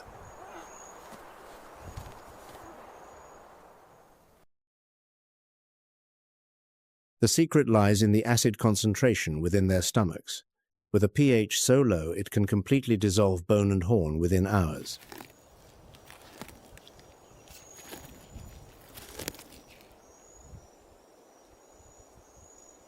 This is not merely digestion, it is a chemical reactor that transforms the most toxic substances on the savanna into pure energy.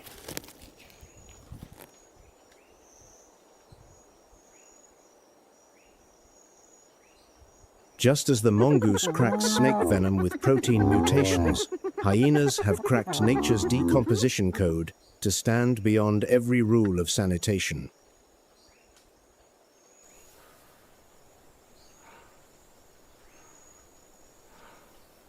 Taxonomically, despite resembling dogs, hyenas actually belong to the cat-like suborder Feliformia, more closely related to mongooses and honey badgers than to wolves.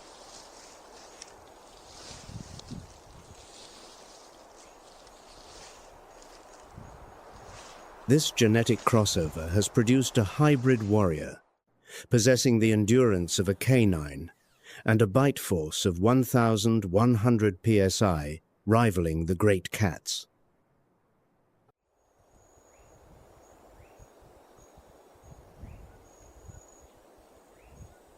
With those jaws, they crush the toughest femur bones of wildebeest bones that even the king of beasts must leave behind.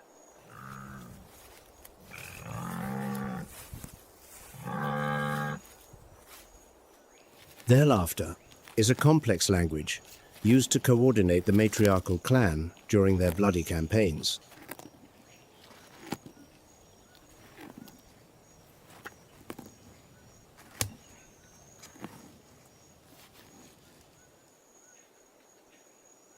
They are the great cleaners, keeping the waterholes free from pathogens that breed in the carcasses left behind during the brutal dry season.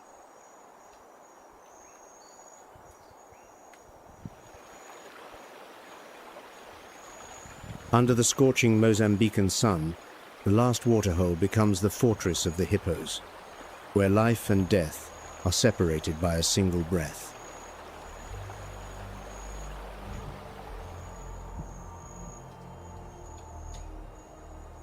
Waterbucks are forced to enter this cruel trap, where every life-saving sip of water is also the path that leads them straight to the jaws of their enemies.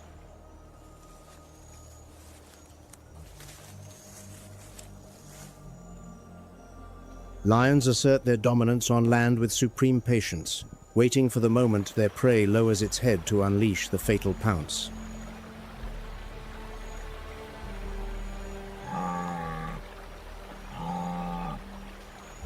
A silent chemical war unfolds as mongooses and honey badgers use genetic mutations to crack the venom code of the deadliest snakes.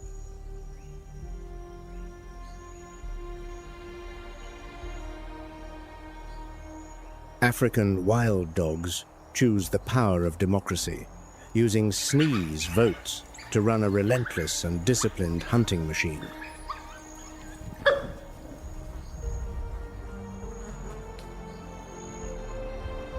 The secretary bird bypasses every molecular rule, using pure physics with a kick faster than the blink of an eye to conquer the empires of venom.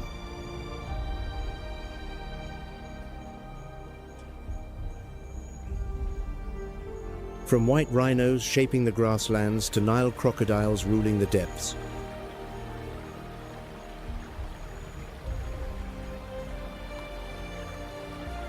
every species keeps the ecosystem balanced on the razor's edge of survival.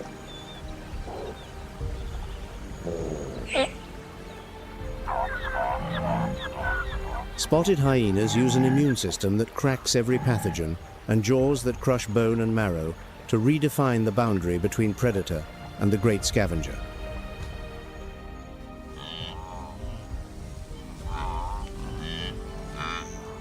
Gorongosa, rising from the ashes of a devastating civil war, is surging back as a testament to the resilience and indomitable will of nature.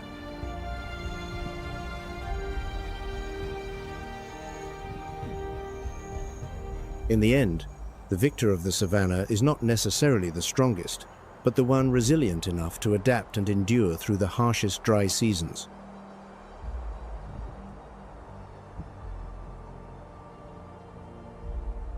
Thank you for joining us on WildVerse.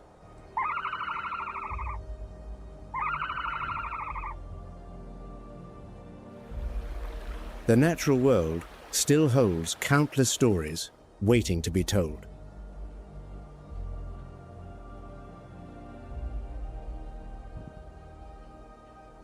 If you haven't subscribed yet, now is the perfect time. We'll see you on the next expedition.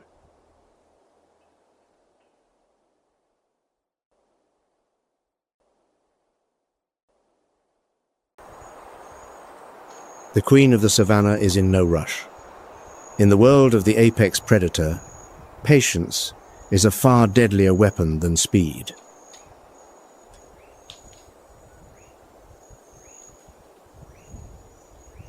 A herd of wildebeest trudges into a stretch of tall grass. They must eat even though every instinct screams that behind those towering blades, death may be waiting.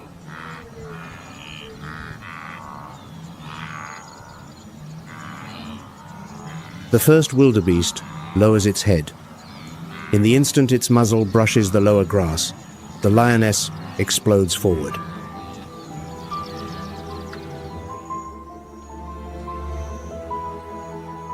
A detonation of speed tears the quiet morning apart. There are no spectacular leaps into the air, only sheer, absolute panic.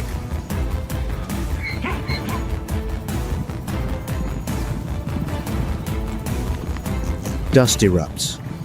The earth shudders beneath 1,000 hooves, trampling over one another as the vast herd stampedes in blind terror.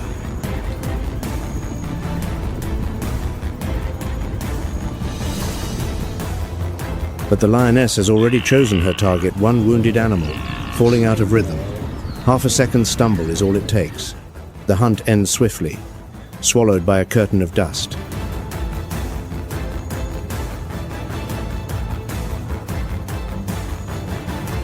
A lioness can reach 35 miles per hour, but her mass means she can only sustain that burst over short distances.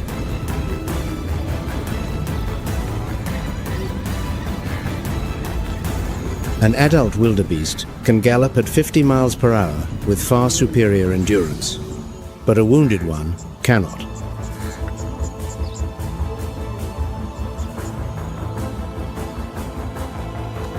The lioness's success rate hovers around 25%.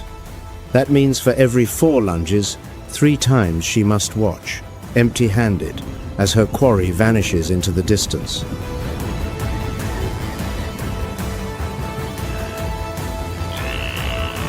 This time, she has won. But the lioness does not feast in the open grassland.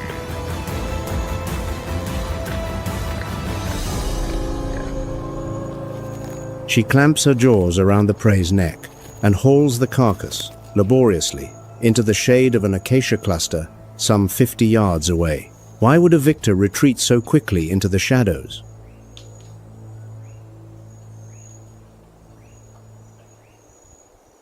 Because at the waterhole not far from here, there dwells a creature that makes even lions tremble.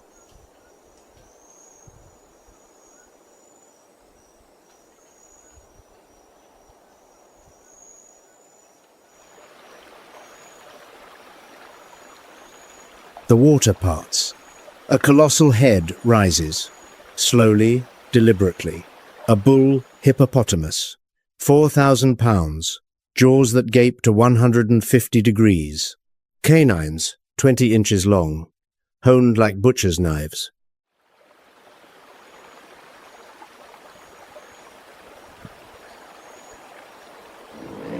The bull roars a deep, guttural blast that shakes the surface of the water and carries for hundreds of yards. This is his territory, and every living thing within that radius knows it.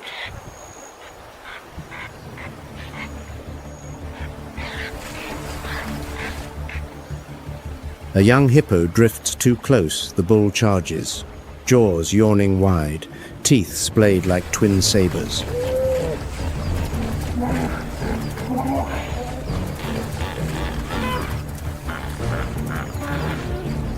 Even lions keep their distance from the water's edge when a hippo is present. A single bite delivers 1,800 psi, more powerful than a tiger's, more devastating than a lion's.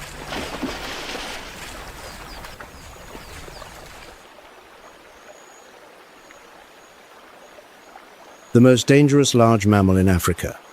They kill approximately 500 people every year, more than lions and leopards combined.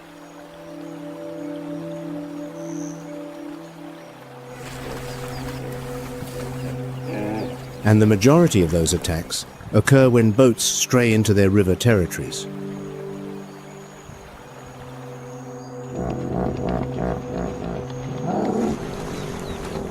What makes the hippopotamus even more formidable is this: they do not swim. They run along the bottom, each stride heavy, yet terrifyingly swift. 19 miles per hour on land.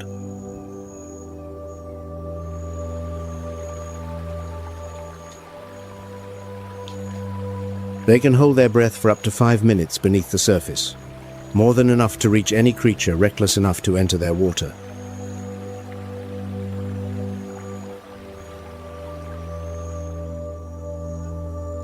Their skin secretes a reddish fluid, often mistakenly called blood sweat. In truth, it is hipposudoric acid, a natural shield against ultraviolet radiation and bacterial infection. Not a single drop of blood.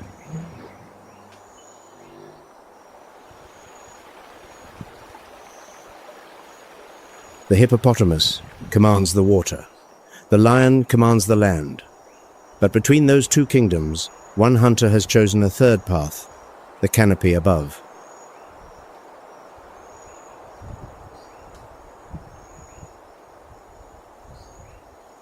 On an acacia branch, 100 yards from the waterhole, a leopard. It has been watching from the start. The lioness's kill, the hippo's roar, the wildebeest herd's eruption.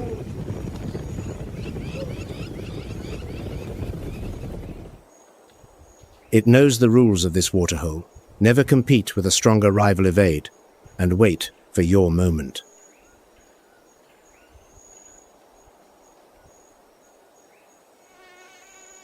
The most solitary hunter in Africa. No pride, no prolonged pursuit, pure ambush, and a patience that can stretch on for hours.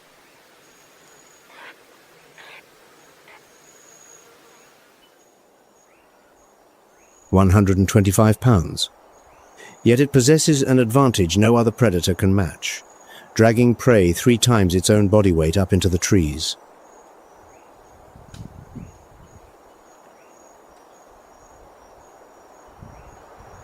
Where lions cannot reach, where hyenas cannot climb, up in the branches, a meal in absolute safety.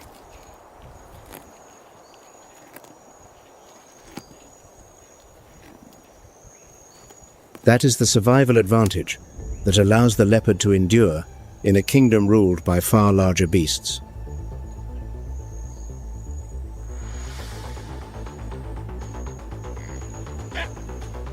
A herd of impala grazes on the open plain, acutely aware that danger lurks at every turn, but life affords no other choice.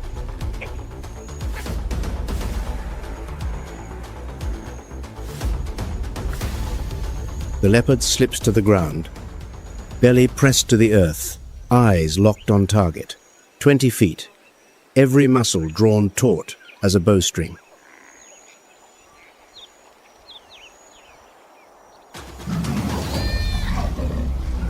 It strikes the sentinel impala, shrieks an alarm, and the herd detonates for the second time this morning. The leopard seizes a juvenile, hauling it into the canopy in one fluid motion.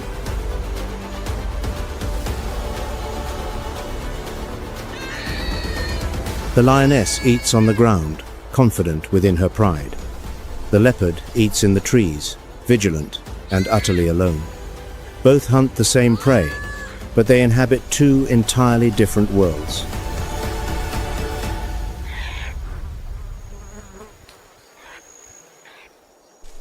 Bite force, 300 psi. Success rate, roughly 17%, the lowest among the great cats. But when the leopard succeeds, its meal is secure on high.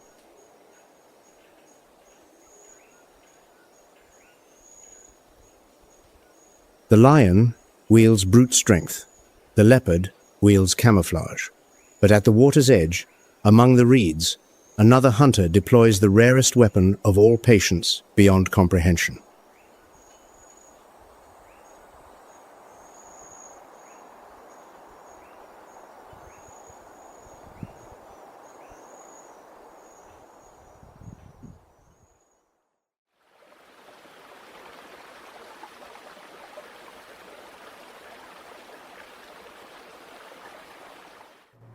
The shoebill stalked 5 feet tall, an 8-foot wingspan, and a bill shaped like an enormous shoe, 9 inches long and sharp as an axe blade. It stands absolutely motionless in the marsh at the waterhole's fringe.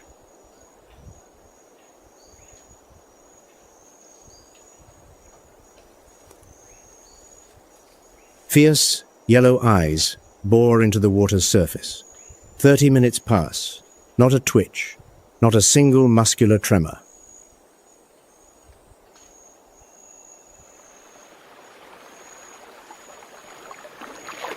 Fish glide below.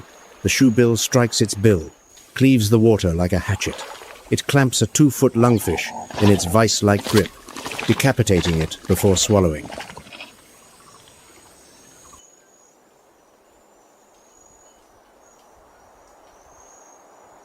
Precise, ruthless, and patient to an almost supernatural degree.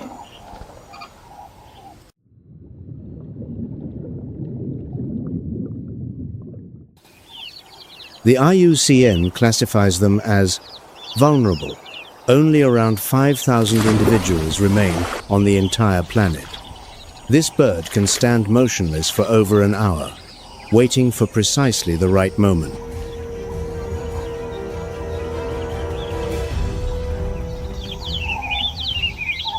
And what makes the shoebill even more astonishing, they have been documented eating juvenile crocodiles, a predator feeding on a predator at the edge of an African waterhole.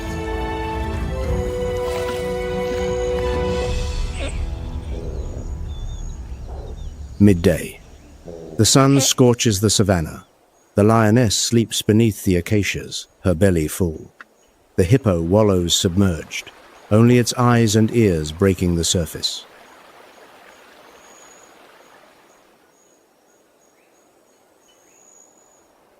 The leopard sprawls across a branch, its kill safely stashed below. The shoebill stands sentinel in the reeds.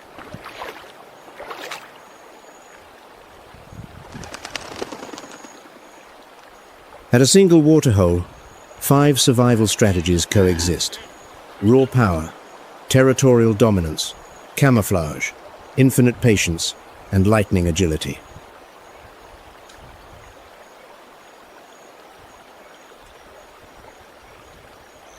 Each species has its way, but all revolve around one thing: water.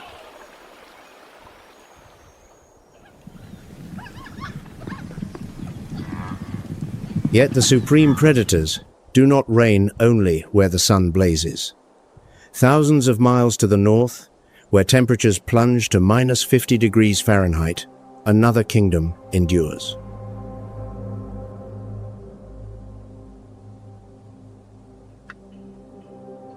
A kingdom where cold itself is the most fearsome predator of all.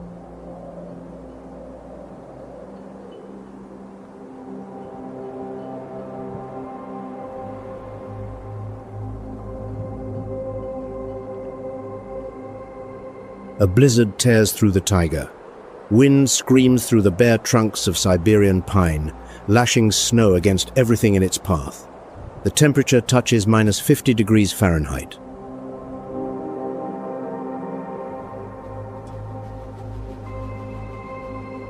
Through that white oblivion, 7 silhouettes press forward, a grey wolf pack. The alpha leads, 132 pounds of muscle, encased in a double layer of cold-resistant fur.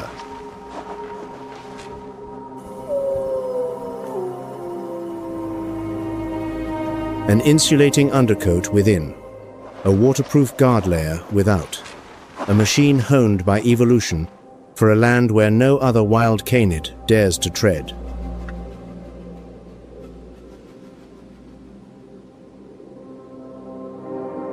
Three days without food. Their broad, fur-covered paws distribute their weight across the snow, and still the pack advances, always advancing.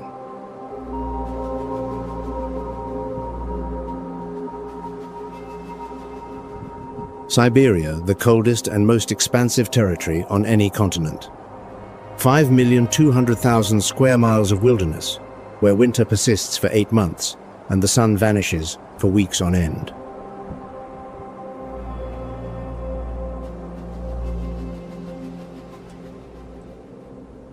From the southern taiga, the largest coniferous forest on Earth, encompassing 10% of the world's total forest cover.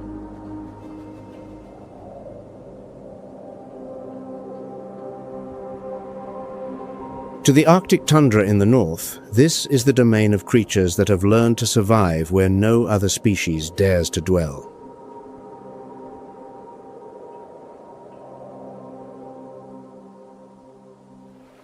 In Africa, water dictates power. Whoever controls the waterhole commands the kingdom.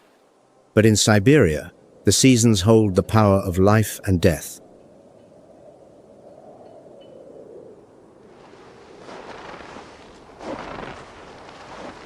Seasons shift, the rules shift, the rulers shift. But which season truly decides who lives and who dies?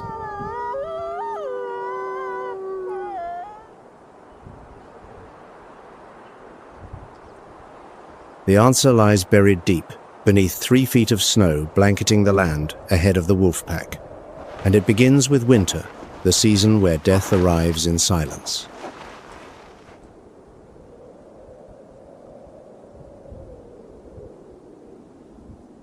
The pack threads through a rocky defile, heading toward the valley below.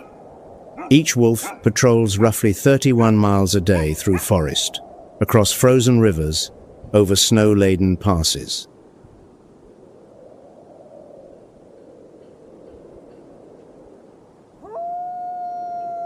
A howl pierces the darkness, carrying up to 10 miles through the Arctic night. This is no cry of loneliness. It is a summons. The hunt is about to begin.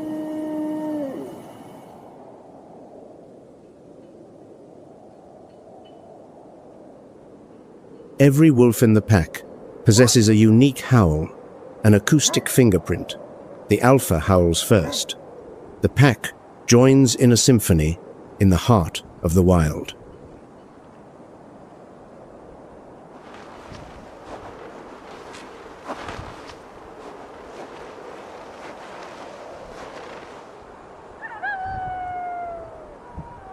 But the wolf is not the only predator hunting in the winter darkness. Deeper in the taiga, where the snow bears no tracks, another shadow moves.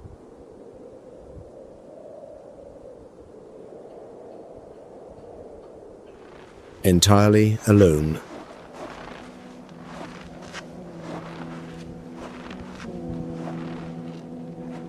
The Siberian tiger, the largest solitary hunter on the face of the earth, and unlike every other great cat on this planet, it has chosen to inhabit a land where no feline would dare set foot.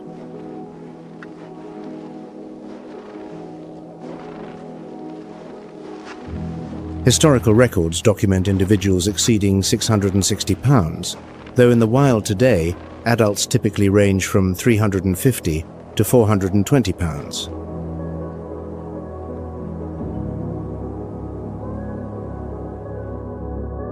Nearly 11 feet from nose to tail tip. Shoulder height exceeding 3 feet. Bite force, 1,000 psi sufficient to crush the femur of an adult deer in a single strike.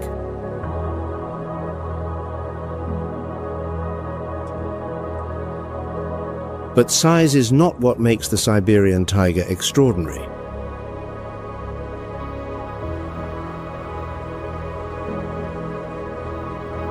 The thickest coat in the great cat family, a layer of subcutaneous fat, up to 4 inches deep across the belly.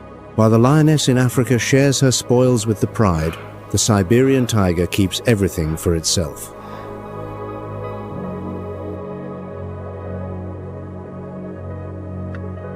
It hunts alone.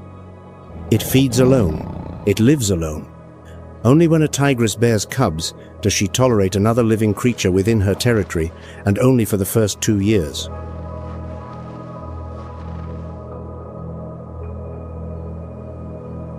A male tiger's territory can sprawl across 400 square miles larger than many a great city, and he patrols every inch of it.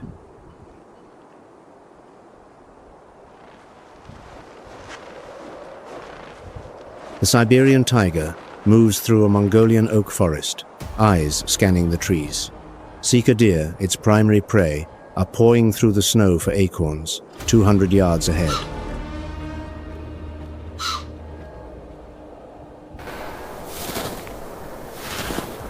The tiger lowers itself, belly kissing the snow. Each step, deliberate claws retracted, not a whisper of sound on the powdery surface.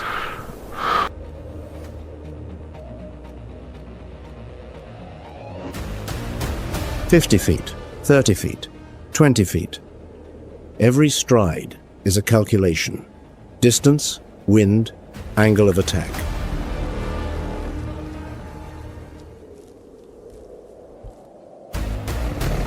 The tiger launches 37 miles per hour, tearing through the snowpack. The Sika deer springs, but 3-inch canines have already locked onto its throat. One bite. The hunt is over.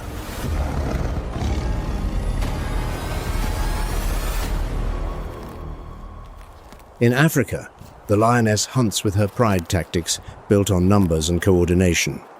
In Siberia, the tiger hunts alone tactics built on absolute power and the element of surprise.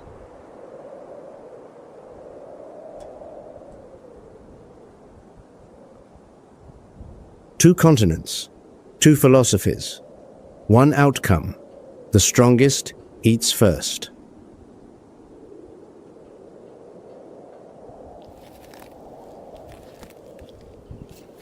But the Siberian tiger needs to feed only once a week, and between meals, it vanishes as though the tiger itself has swallowed it into darkness.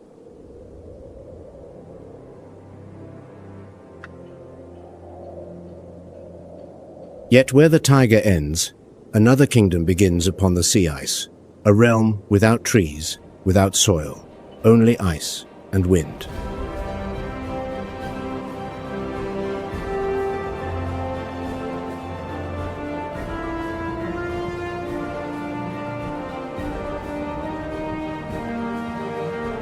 The Kara Sea, near the Gulf of Ob, ice stretches to the horizon, a blinding, featureless expanse, silent enough to suffocate.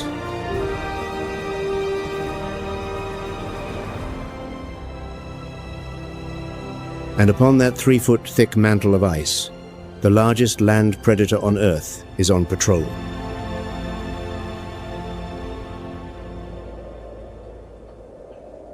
The polar bear, nearly 1,000 pounds of pure primal power, clad in fur that appears white to the naked eye.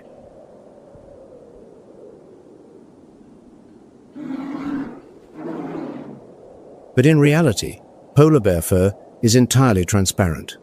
Each hair is a hollow tube that channels light, reflecting the snow around it. The skin beneath jet black, absorbing every last trace of warmth the Arctic surrenders.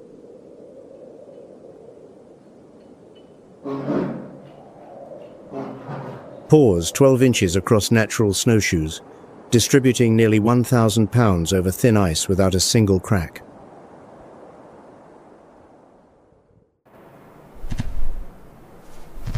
Bite force, 1,200 psi, the most powerful in the entire bear family. More devastating than the Siberian tiger thousands of miles to the south.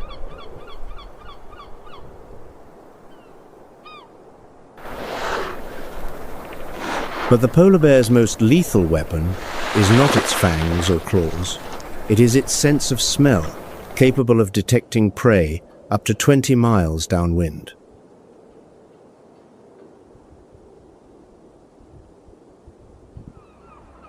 Farther than the human eye can see to the horizon,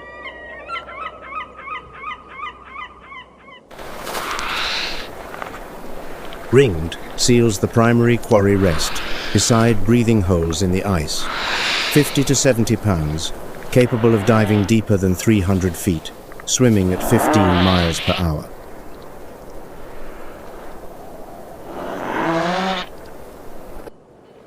They maintain their breathing holes by scratching at the ice from below, and each seal keeps multiple holes across its territory.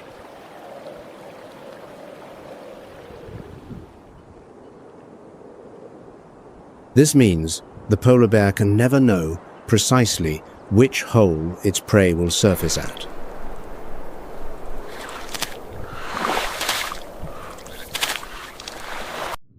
Beneath the water, a seal is virtually untouchable, but it must breathe, and each time it surfaces at a breathing hole, the polar bear is there.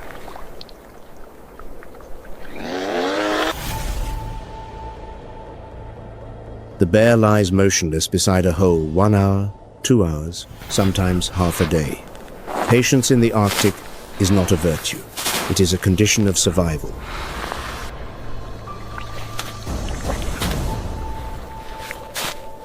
A seal surfaces.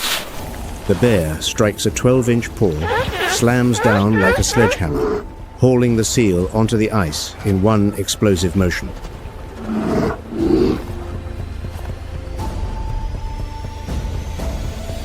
95% of the polar bear's diet comes from these seals. A single ringed seal contains up to 100,000 calories, enough energy for days on the ice.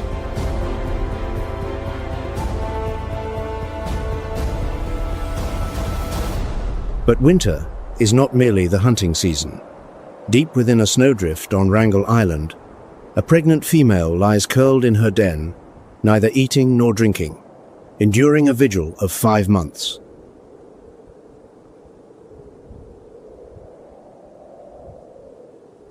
Each day that passes, she loses nearly a pound of body weight, but within her belly, 2 tiny lives are growing, fueled entirely by the energy she sacrifices.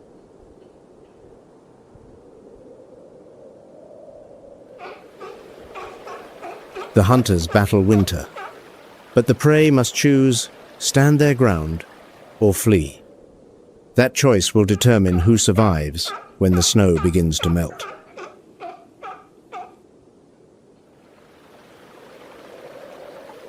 And the answer differs depending on which species stands before the question.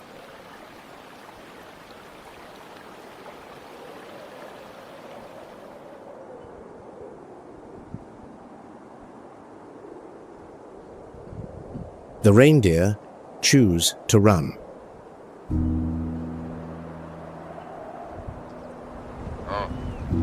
A herd, 1,000 strong, pushes southward from the Taimyr Peninsula, 620 miles through a white wilderness of tundra, heading for the taiga.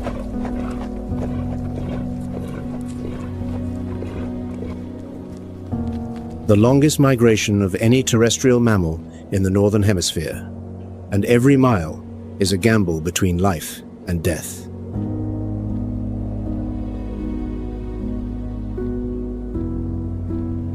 $330 to £440 apiece, yet weight is not what protects them on this epic journey. Formation is.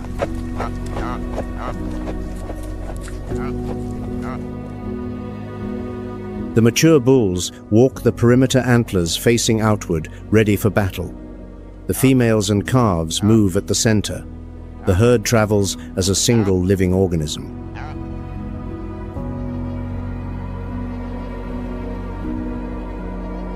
Beneath the deep snow, lichen, their primary food source, awaits. Reindeer dig through the snowpack with their broad hooves, consuming 7 to 9 pounds of vegetation each day to maintain body heat.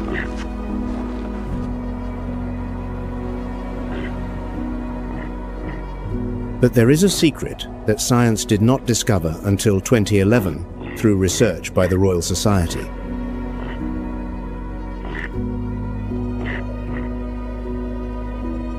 Reindeer can see ultraviolet light. Their eyes, unlike those of any other mammal, detect wolf fur against a field of white snow. To the reindeer, a wolf is never invisible.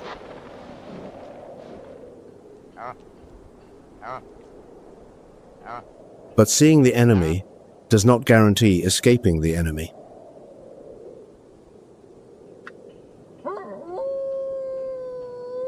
The wolves emerge from the forest edge, the same pack that went 3 days without eating at the start of our story. The alpha raises its head, scents the air, signals.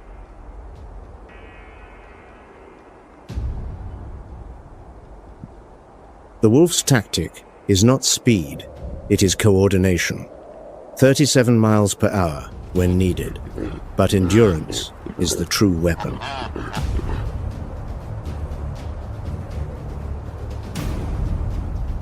"31 miles patrolled every day.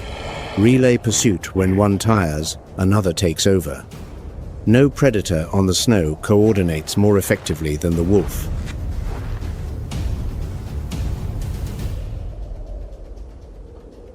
But this time, only one wolf breaks from the pack to hunt.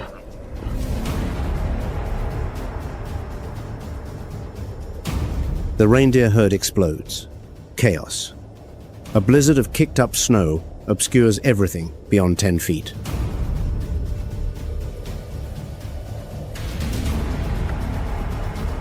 A calf falls behind its leg, trapped in a deep drift. In an instant, it is separated from the herd.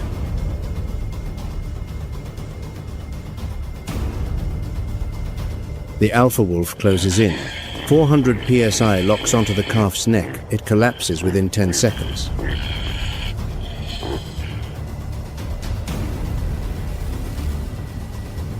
The wolf savors the kill, consuming up to 9 pounds in a single sitting, replenishing the energy lost over 3 days of fasting. But the reindeer herd presses on.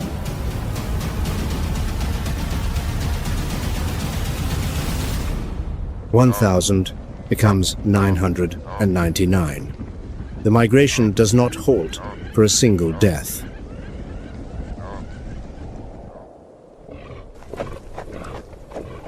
Life goes on. It always goes on, even as each passing season claims its toll.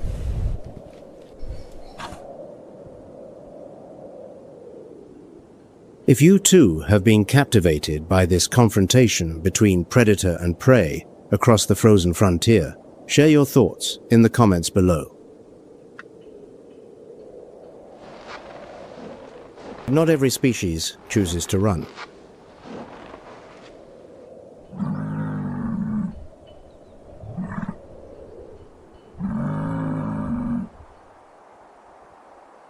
The muskox, a survivor of the Ice Age, still standing when the woolly mammoth fell, still breathing when the Neanderthals vanished from the earth. 400 million years of evolution compressed into a single body weighing 880 pounds.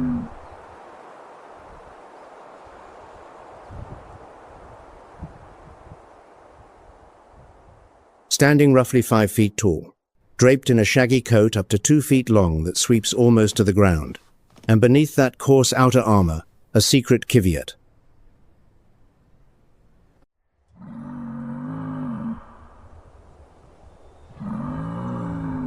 An undercoat softer than silk, 8 times warmer than sheep's wool. No synthetic fiber ever engineered by human hands can rival what nature perfected millions of years ago.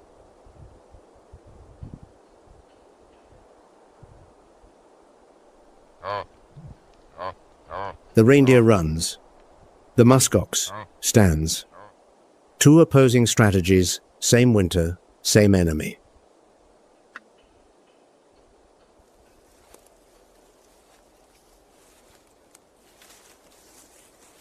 When wolves appear, the muskox herd does not scatter. They close ranks, forming a defensive circle, horns facing outward, calves sheltered at the center.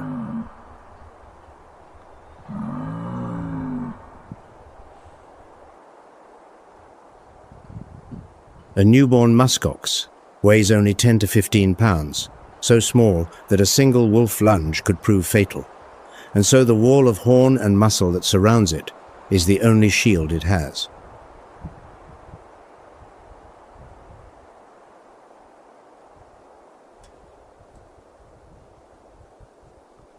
The wolves circle, probing, testing, searching for a crack in the formation. 1 minute, 2 minutes, 5.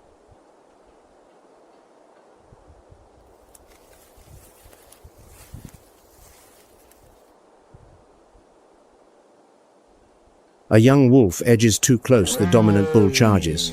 Over 800 pounds hurtling forward, curved horns lowered like a plowshare.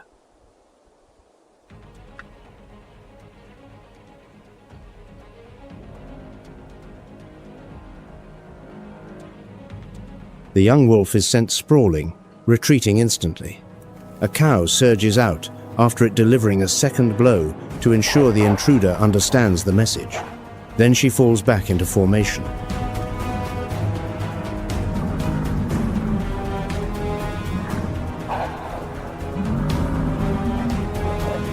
The wolves withdraw, not because they are weak, but because the price is too high. A wolf struck by a muskox horn can suffer broken ribs.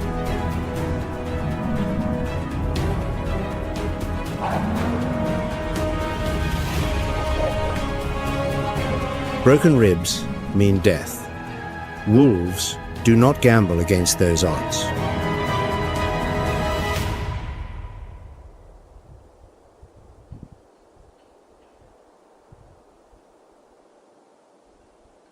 The muskox stands its ground, much as the hippo holds its territory. 800 pounds of muskox, and it stands. The body dictates the tactic.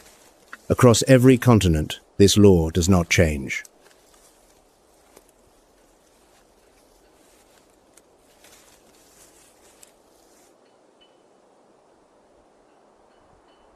But winter does not last forever.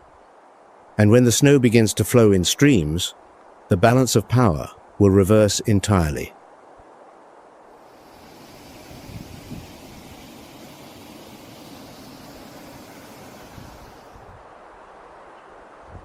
Spring arrives, and it announces itself with a roar rising from the depths of the earth.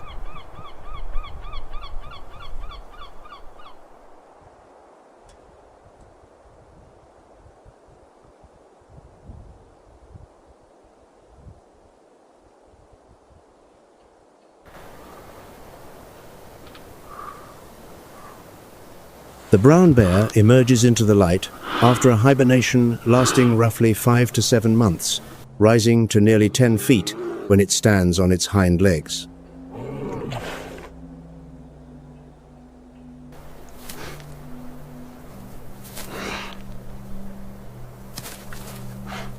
Bite force, 975 psi. Speed, 35 miles per hour. Claws, 4 inches long.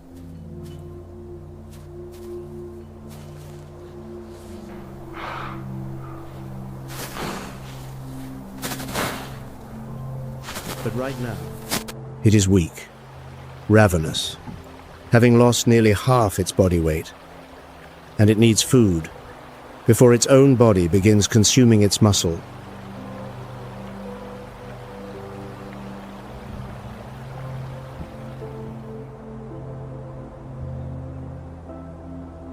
A sense of smell, 2,100 times more acute than a human's, guides it to the damp earth of early spring.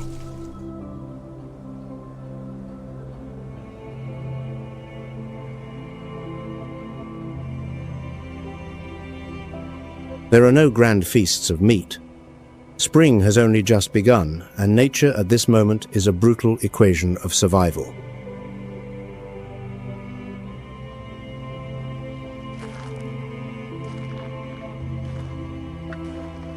The brown bear lowers its head. Those lethal weapons, 4-inch claws, now function as perfect excavation machines.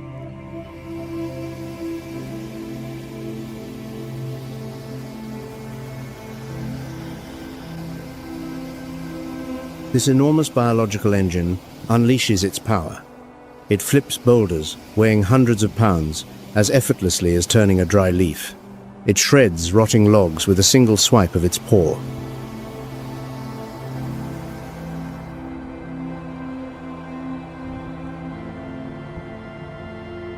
The target? Roots, fresh shoots, and thousands of fat, drowsy insects. It sounds modest.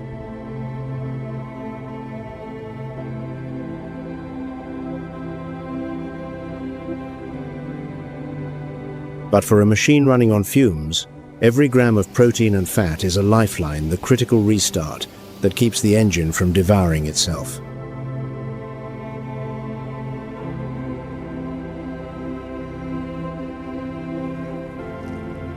It chews ravenously. Every calorie is hoarded to halt the breakdown of its own muscle tissue.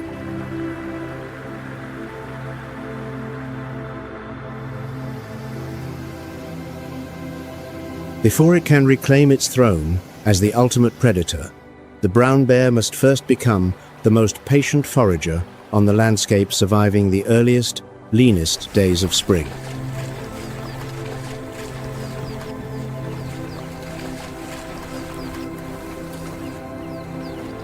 Winter has passed. Spring brings food, brings light, brings hope.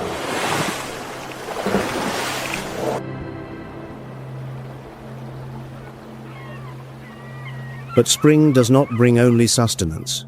It brings the next generation, and with a new generation come dangers unlike any before.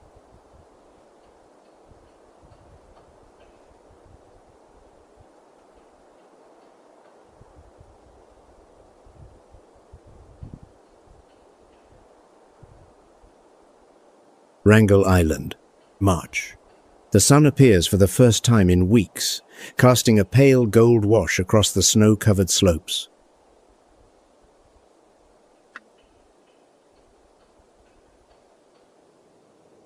A small opening forms in the hillside snowpack, then widens.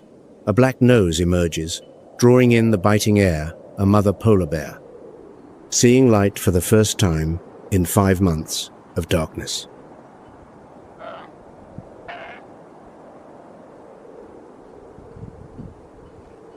She steps out, and behind her, 2 cubs toddle after, each weighing barely 25 pounds, their white fur impossibly soft, their wide eyes beholding the world for the very first time.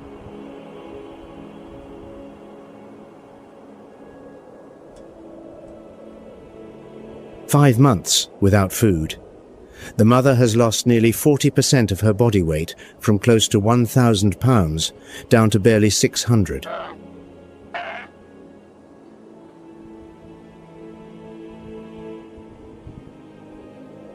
Every ounce of that energy has been converted into milk, polar bear milk containing 60% fat, thick as cream, sustaining 2 lives through the longest winter on Earth.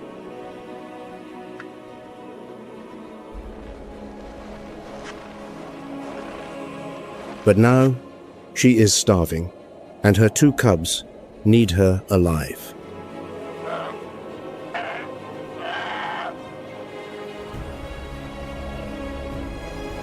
The mother leads them down the slope, the cubs sliding on the snow, tumbling, face-planting, then scrambling upright again.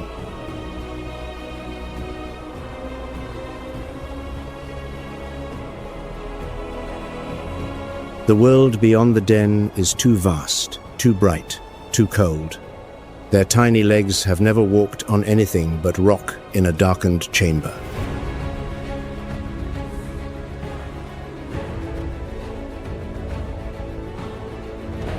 But she has no time to let them acclimate. The sea ice is melting.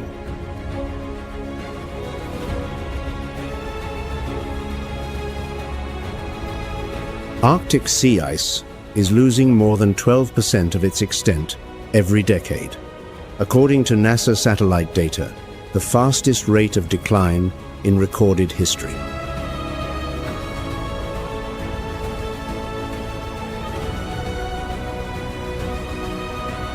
Each spring, the distance from shore to the ice edge where the seals congregate grows a little farther. And each year, the mother must travel farther, swim longer, on less energy.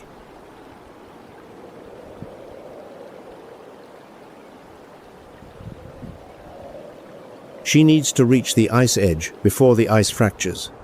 It is a race against time, and time is winning.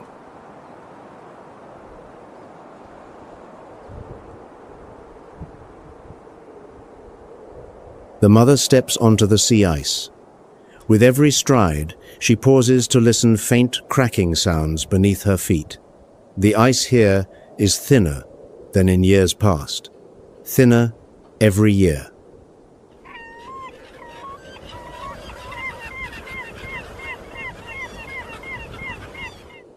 The 2 cubs press close behind her, stepping precisely into the prints she leaves, an ancient instinct telling them that where their mother has trodden is safe.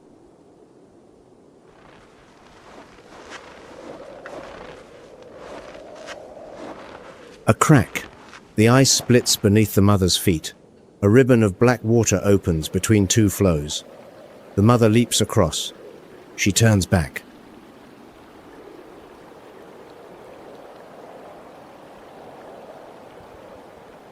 Two cubs stand on the far side, terrified, crying out. The gap is wider than they are long. For the first time in their brief lives, they face something that instinct has not taught them to overcome.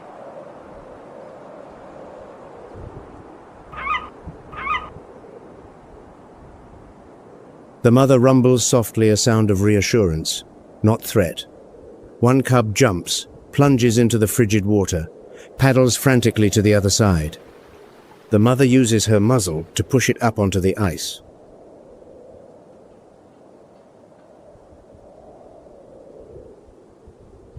The second cub follows. All three press forward once more. The water was cold enough that both cubs shiver for hours afterward.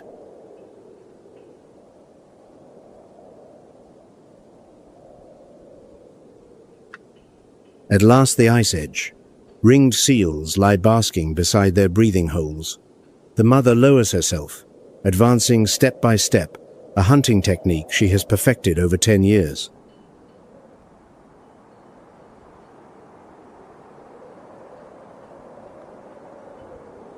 But this time, she is not hunting for herself alone. She is hunting for the future.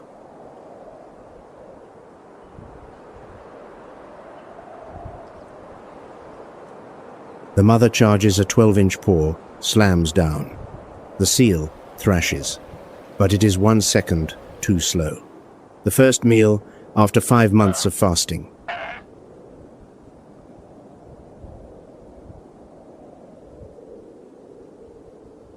The two cubs crowd in, watching eagerly as their mother tears into the flesh.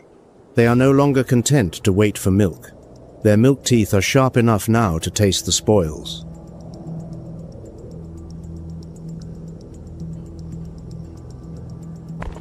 The salt of blood and the richness of seal blubber are formally imprinted into their memory as the flavor of survival.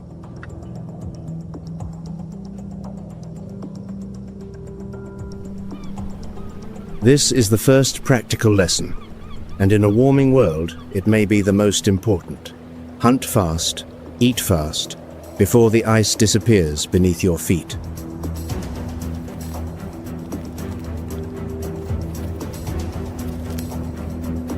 The mother surrenders the finest cuts of skin and blubber to her young seal.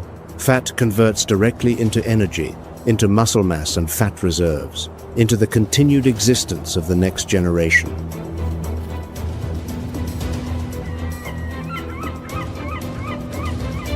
The Arctic cycle from sea ice, through seal, through bear, to cub. Every link depends upon the one before it.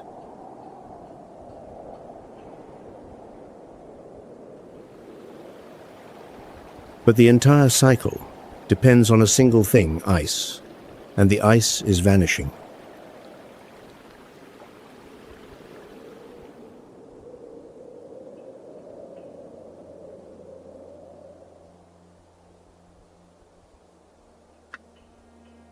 Thousands of miles to the south, in the taiga, another mother is teaching her young their first lesson. But here, the curriculum is not ice, it is running water.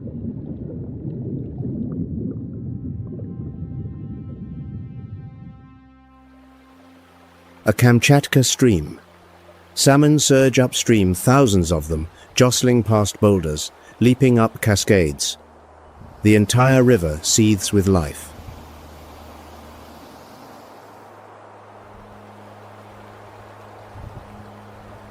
A brown bear wades to the bank and steps in, standing imperious in the current icy water rushing past her flanks, her eyes locked on the surface below, waiting.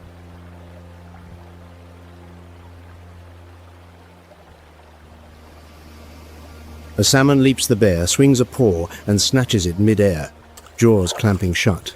Precise to the fraction of an inch, the flawless reflex of a predatory machine refined over thousands of generations of evolution.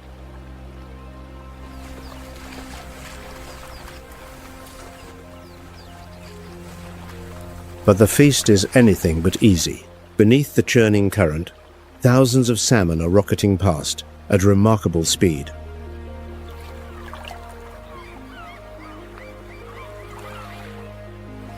Some lunges produce nothing but a white explosion of spray and an empty stomach.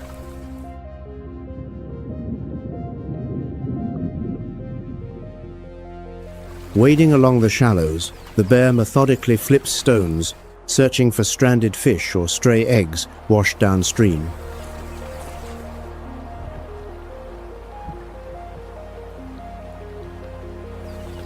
The competition is fierce. 200 yards away, other enormous males snarl and jostle, claiming the prime positions at the foot of the falls. In the natural world, the law of the strongest always presides.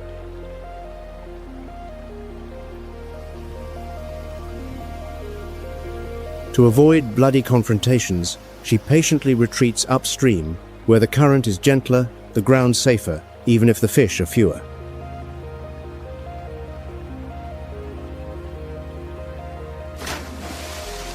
Between catches, the survival instinct speaks. She lumbers up onto the grassy bank, overturning rocks, digging for fresh roots.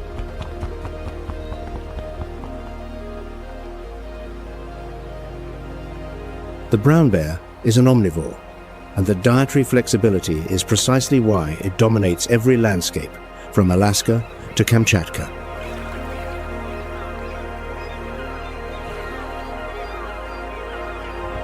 She returns to midstream, back to stillness. Hundreds of pounds of living sculpture, motionless in the current.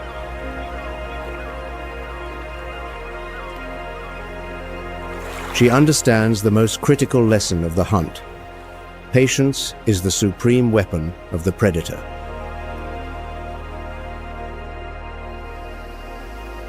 A silver flash. Water erupts. This strike is a killing blow. Razor teeth pin the thrashing salmon in an inescapable grip.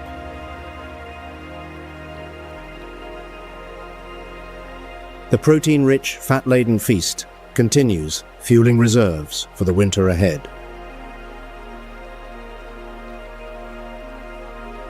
And the salmon do not nourish the bear alone. The carcass remnants she drags into the forest will decompose nitrogen and phosphorus from the ocean, seeping deep into the soil, feeding the roots, sustaining an entire ecosystem.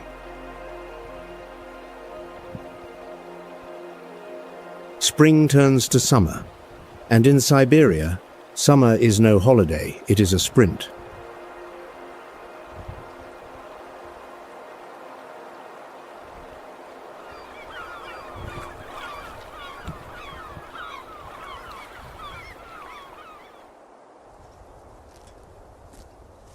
Summer in Siberia lasts a mere 2 to 3 months, brutally short, and every species knows each day of sunlight is a day borrowed from the winter to come.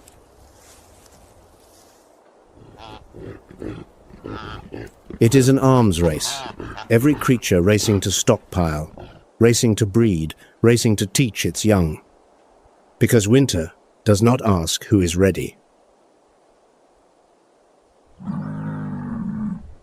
The muskox sheds its thick winter kivyut, replacing it with a lighter summer coat. Tufts of shed fiber drift across the tundra so precious that indigenous peoples gather them to weave into the most expensive scarves in the world.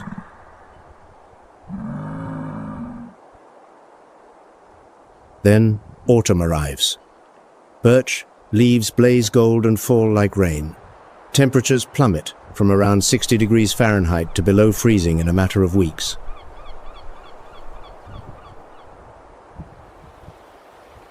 The brown bear takes its final meals.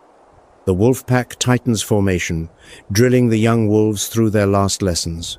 The reindeer begin turning northward, the reverse of the direction they fled 6 months before.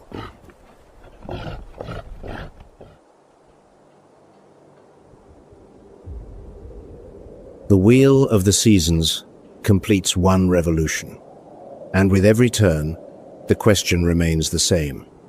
This time, who will not survive?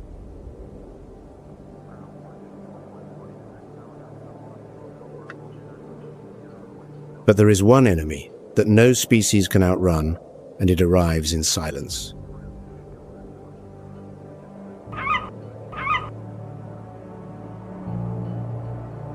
Siberia is warming at twice the global average. The permanently frozen ground beneath the tundra permafrost is thawing, and locked within that ground, a ticking time bomb.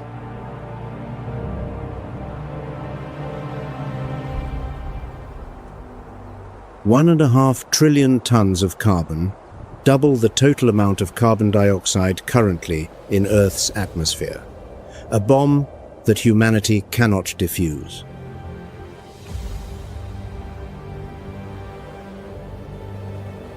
If the permafrost continues to thaw, That carbon will escape methane, and CO2 will accelerate the warming, and the spiral will become irreversible.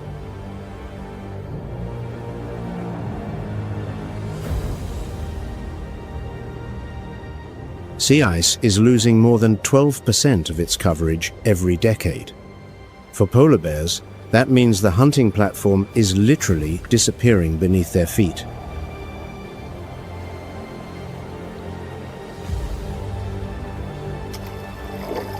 Some populations have declined by more than 40%, such as the southern Beaufort Sea population, where the ice is retreating fastest.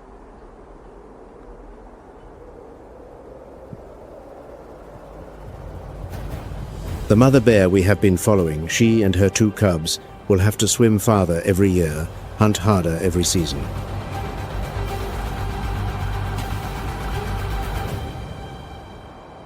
And not every year will both cubs survive their first winter.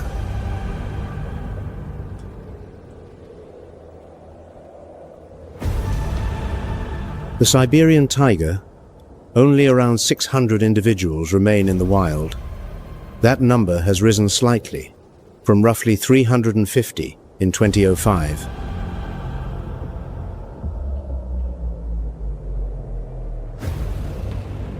A small victory for conservation, but one as fragile as the spring ice.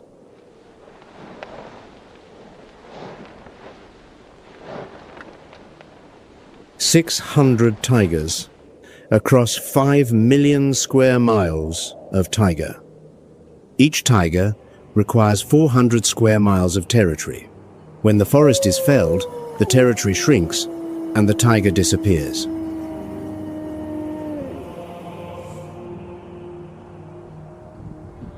Half a world away, in Africa, the shoebill faces the same story. Only 5,000 individuals remain.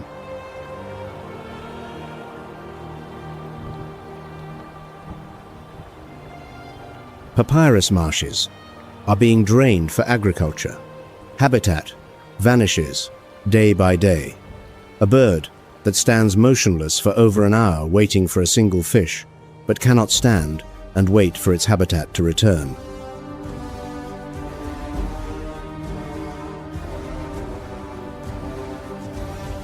Two continents, two ecosystems. One threat. Humans are reshaping the world faster than any species can adapt.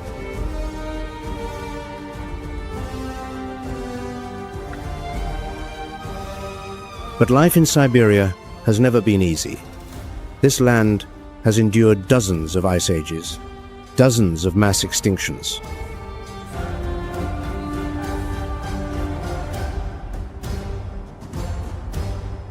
And the species that have survived the muskox, the reindeer, the grey wolf, have proved that adaptation is not a choice.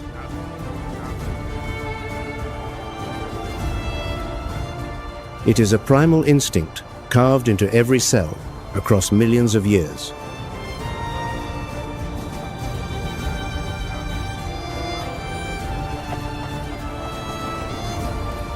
The wolf pack presses on. Winter returns. The alpha leads, 7 silhouettes, cutting through the blizzard, just as they were on the first day we encountered them.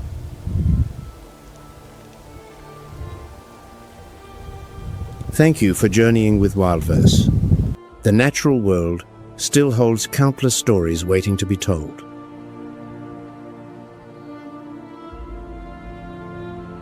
Until our next adventure, and if you have not yet subscribed, now is the perfect time.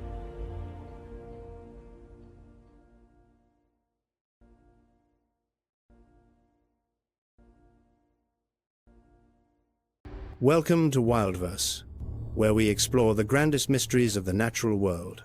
Subscribe and join the journey into the wild unknown.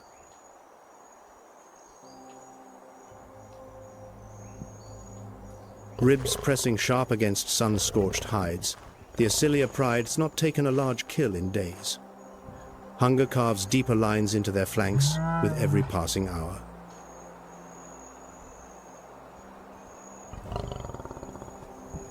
Seven lionesses and 1 adult male, that is all that remains of this empire. along with 4 cubs barely 3 months old, still too small to keep pace with the pride.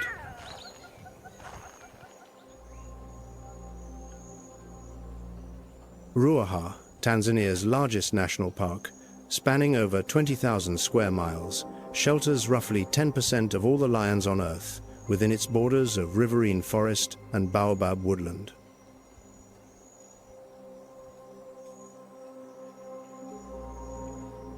This territory sits at the crossroads of southern and eastern African ecosystems, where species from both regions overlap, producing a density of biodiversity few places on the continent can rival.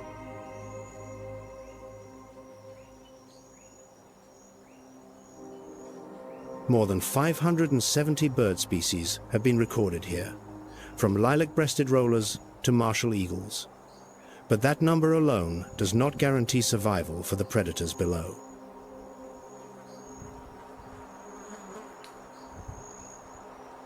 In Ruaha, the dry season is the harshest trial of all, a crucible that strips the landscape to bone and separates the resilient from the doomed.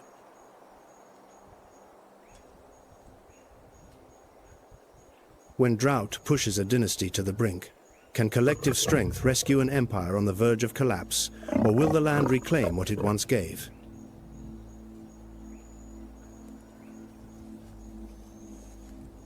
The answer begins with a desperate gamble hunting giraffe, the tallest and among the most dangerous prey any lion can pursue across the open savanna.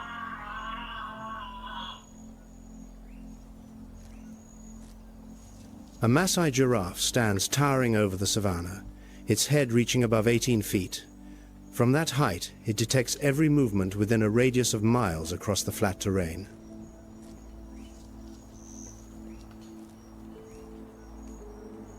Two lionesses crawl flat against the earth, muscles taut as bowstrings. The gap closes to 100 feet, then 65, then 50. Every inch demands agonizing patience.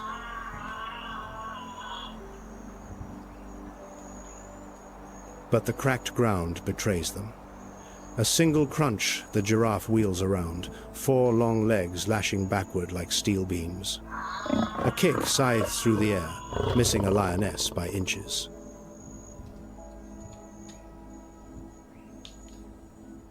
The Acilia pride retreats, bellies still empty. The hunt has failed before it truly began, and the energy spent cannot be recovered without food.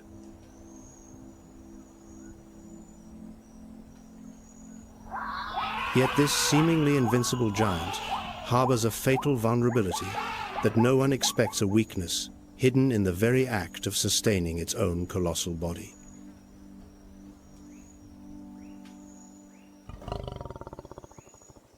To understand why the Acilia pride failed, one must first understand the weaponry of the opponent standing before them, an animal armed from skull to hoof.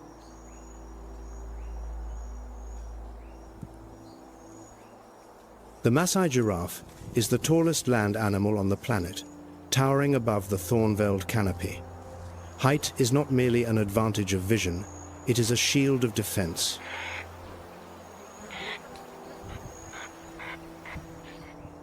Atop each giraffe's skull sit skin-covered bony structures called ossicones, not true horns, but weapons forged through millennia of combat within the species.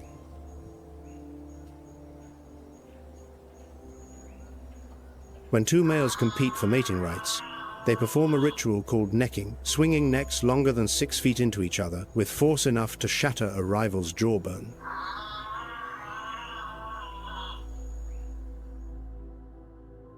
The heart of a giraffe weighs 24 pounds, the largest of any land animal, a muscular engine pumping blood upward against gravity through a neck spanning over 6 feet.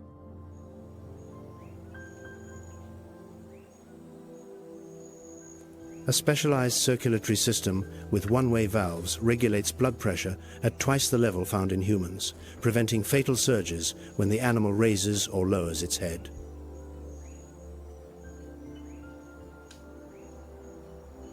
Without this system, every bow of the head to drink would trigger a stroke, and every lift would cause the brain to starve for oxygen within seconds.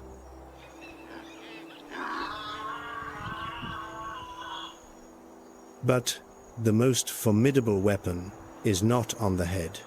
It is in the legs. Each one a bony column, capable of delivering strikes with devastating precision.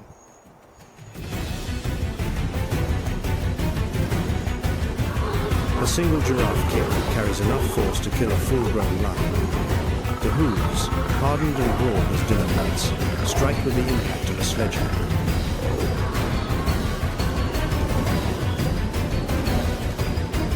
Shattered skulls, broken ribs, these are not theories, but field observations documented across decades of study by researchers from the Serengeti to the Kalahari.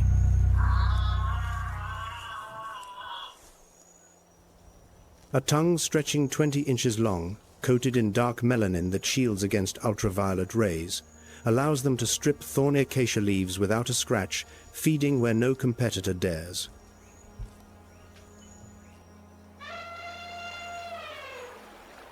They sleep only 30 minutes to 2 hours each day, divided into micronaps lasting seconds. In a landscape patrolled by lions and hyenas, deep sleep is a death sentence.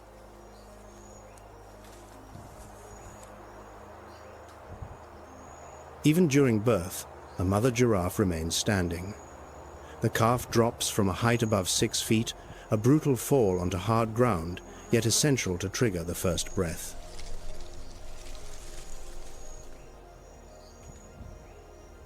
The newborn must stand within 1 hour, or become a meal for lurking predators. Those shaky first steps determine whether the calf lives to see the following dawn.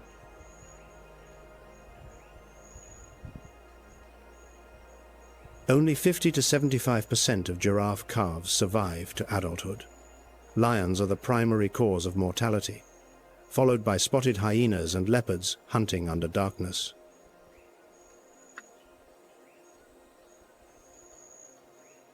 Giraffe mothers organize a creche system, taking turns guarding the young, while others feed across distant acacia groves.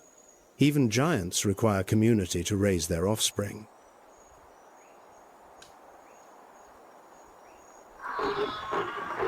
But the giraffe is not the only creature that forces the Acilia pride to pay a price in bruises, broken bones, and failed hunts across Ruaha's unforgiving terrain.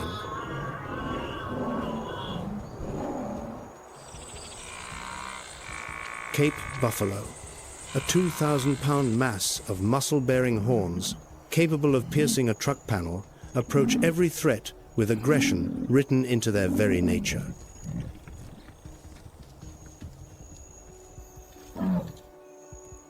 When the lion pride approaches, Cape buffalo do not flee.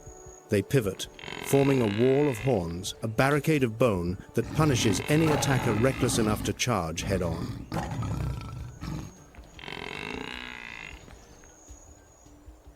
This is not passive defense. The Cape buffalo is one of the few species that actively counterattacks lions pursuing them with a fury that reverses the roles of hunter and hunted.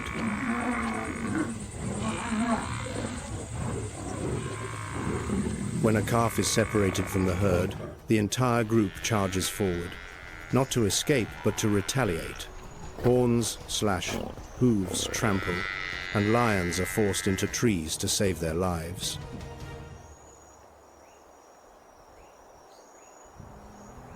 The maternal bond among Cape buffalo runs so deep that even a male lion twice the weight of a lioness will not risk a confrontation when the full herd of 500 or more assembles.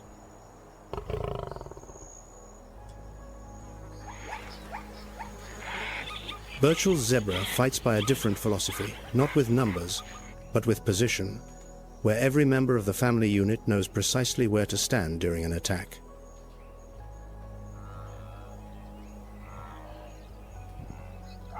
The lead stallion always holds the rear, placing itself between the pursuers and the young.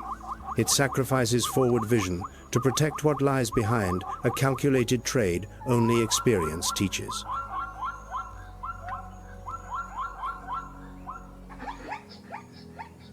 The harem structure, one stallion, several mares and foals, forms a compact yet effective fighting unit, bonded through years of mutual grooming and shared vigilance.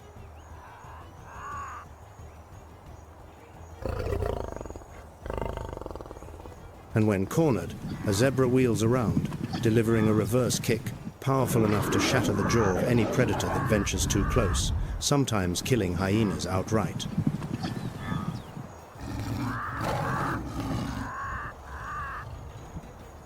With a single-chambered stomach and hindgut fermentation, zebras process even coarse, mature grasses that ruminants ignore, extracting calories from vegetation other grazers cannot digest.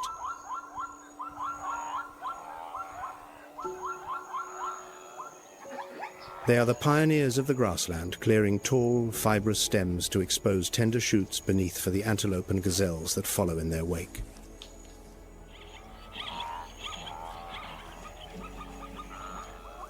This sequential grazing relationship, zebras leading, antelope trailing, stands as one of the savanna's most silent alliances, an ecological partnership older than any human civilization.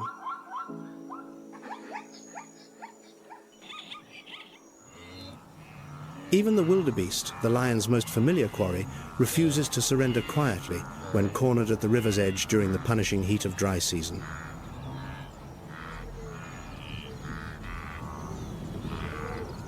A wildebeest bull abruptly turns, rears upward, and drives its horns straight into a lion's chest. Sometimes, the most desperate resistance proves the most effective defense against a predator.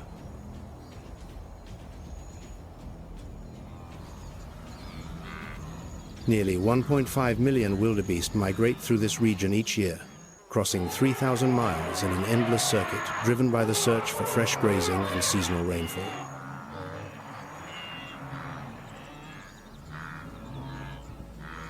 Approximately 80% of wildebeest calves are born within a 2 to 3 week window, a strategy designed to overwhelm predators through sheer volume, flooding the plains with young.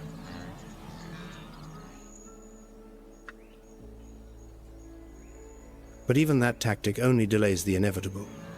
When the dry season tightens its grip, water vanishes, and prey is funneled toward the last remaining pools along the Great Ruar.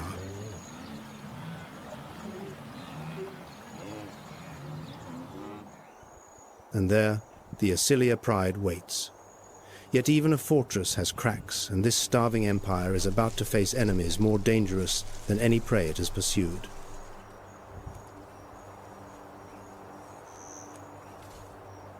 "3 weeks without a proper meal. The cubs cry at night, a thin mewling sound that carries across the still air and reveals the pride's position to every listening ear.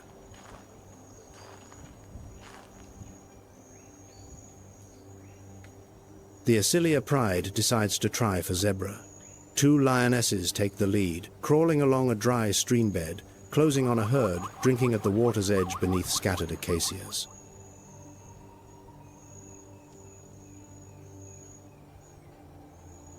But the adult male, heavy and impatient, breaks cover too early. His labored breathing shatters the silence. The zebra herd erupts, scattering into a cloud of golden dust.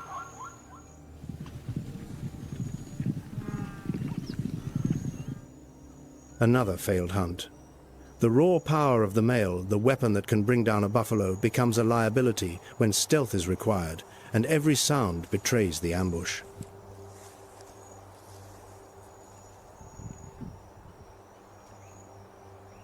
The following day, the target shifts to wildebeest. 3 lionesses coordinate a flanking maneuver, driving the prey toward a dry riverbank where the crumbling soil limits escape routes.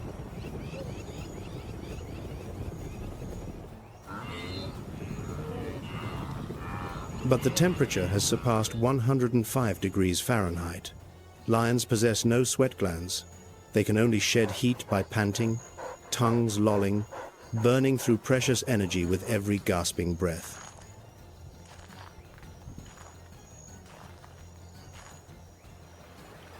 After 40 seconds of pursuit, lactic acid floods the muscles. Legs grow leaden. The wildebeest surges ahead in the final stretch, vanishing behind a line of tamarind trees.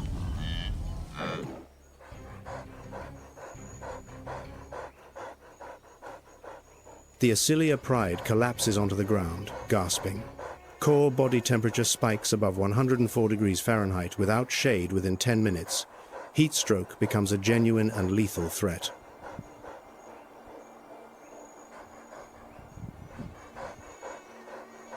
Here lies the cruel paradox.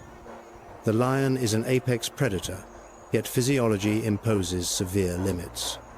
No sweat glands, no capacity for prolonged chase, no tolerance for the equatorial midday sun.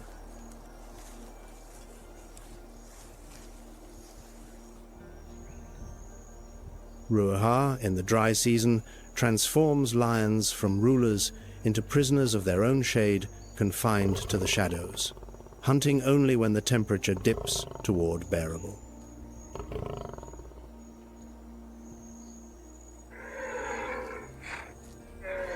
The next attempt targets buffalo, but this time the prey does not run. It turns, lowers its massive boss of fused horn, and faces the pride with unyielding defiance.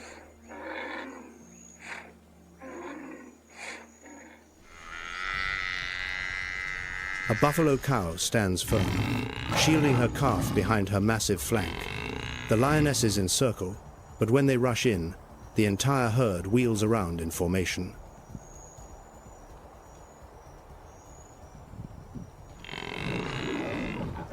A wall of horns rises. 600 pounds of force drives forward. One lioness is hurled through the air, tumbling across the parched earth in a spray of red dust.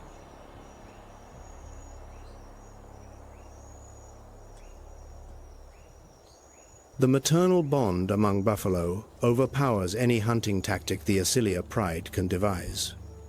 The herd will sacrifice speed for solidarity, and that solidarity is lethal.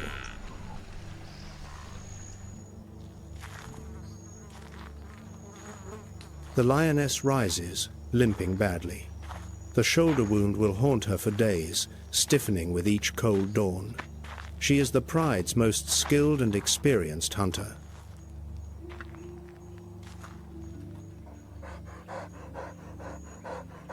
Losing their lead huntress, the Asilia dynasty teeters like an acacia torn from its roots by a flood, exposed and vulnerable from every direction.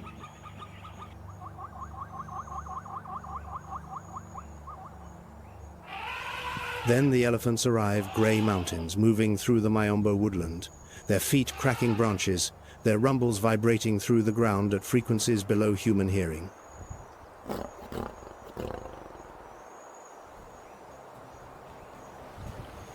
A solitary lioness encounters an African elephant at the waterhole, a place where both species need water to survive, but only one commands absolute authority.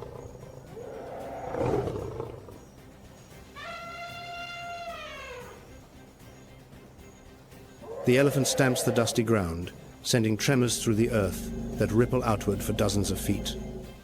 It swings its trunk, hurling red soil skyward in warning.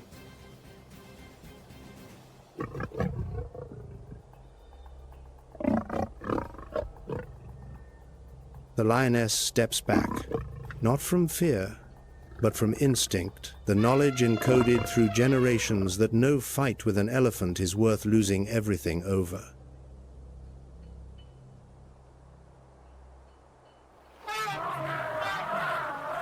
The African elephant, the heaviest land creature on the planet, capable of drinking over 50 gallons of water per day, is the undisputed sovereign of every waterhole it visits.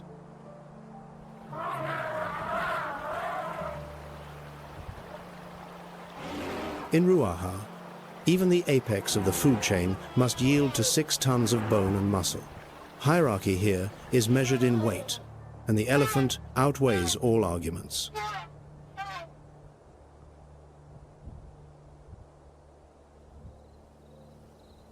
But hunger is not the only threat. As night falls, a different sound rises from the darkness, the bone-chilling laughter of spotted hyenas echoing along the dry riverbed.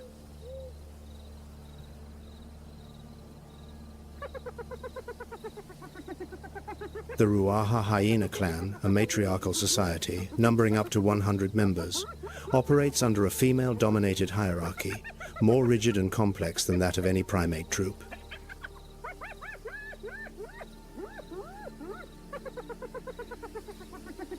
females rule. From within the womb, androgen hormones flood the female embryo, producing daughters that are more aggressive, larger, and stronger than the males from birth onward.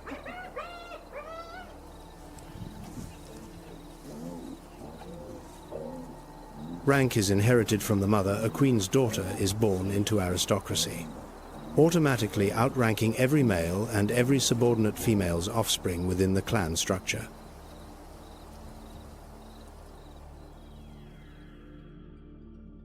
With a bite force of 1,100 pounds per square inch is enough to crush the thigh bone of a buffalo, spotted hyenas are not scavengers. They are formidable predators and direct competitors of lions.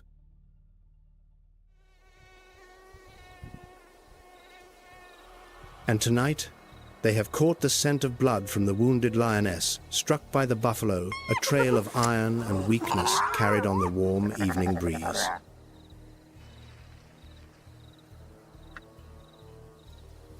Six hyenas circle in the darkness, their staccato giggles echoing without pause, not from amusement, but as coordinated attack signals calibrated to test the pride's resolve.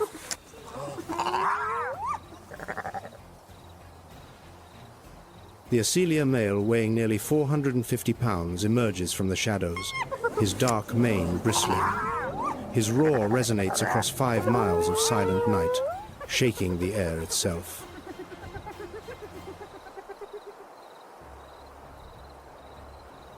The hyenas withdraw into the thorn scrub, but they do not leave the vicinity. They simply wait in the darkness, patient as stone, for any sign of further weakness.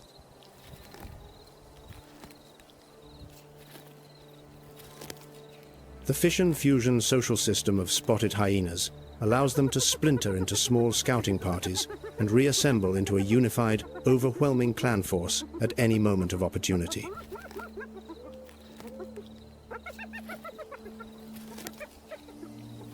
One never knows whether the encounter involves 6 individuals or 60, and that uncertainty alone is enough to keep even the most seasoned pride on constant alert.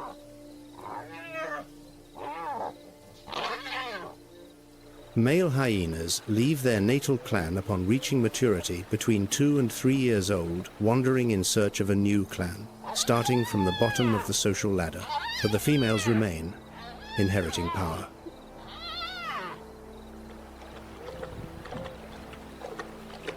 A greater danger looms on the horizon. 2 unfamiliar males have been spotted at the edge of the territory, their scent fresh on the boundary marking stones.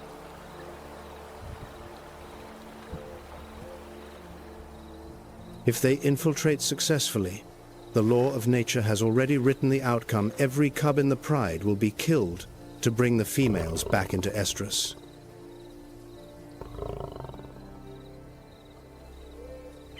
The 4 Acelia cubs, less than 3 months old, still nursing, still blind to the politics of territory, would be the first targets of any incoming males.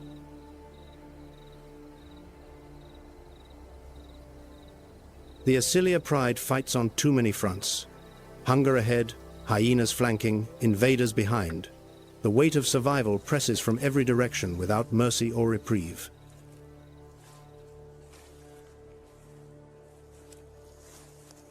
But in Ruaha, lions are not the only ones confronting the equation of survival. Other predators have chosen an entirely opposite path, trading strength for velocity.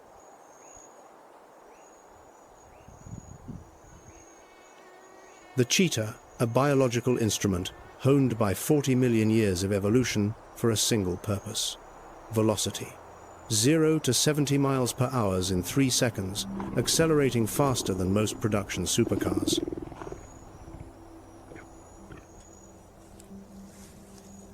But speed carries a cost. Light bones, a slender frame, a weak jaw. The cheetah wins the race but loses the war. Any larger rival can steal its hard-earned meal.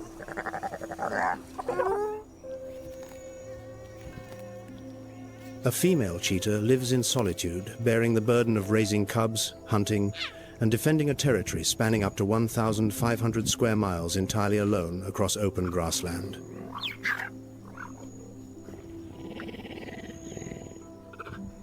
Males are different. They form coalitions, typically 2 to 3 brothers from the same mother, and, in exceedingly rare cases, a coalition of 5 males emerges like the legendary Tano Bora of the Masai Mara.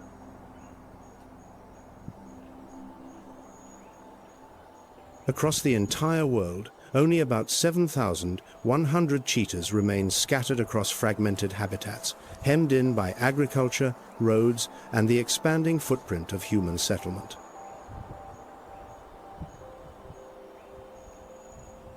"90% of the species shares a nearly identical genetic blueprint, the consequence of a near-extinction bottleneck 10,000 years ago that left the population perilously vulnerable to disease.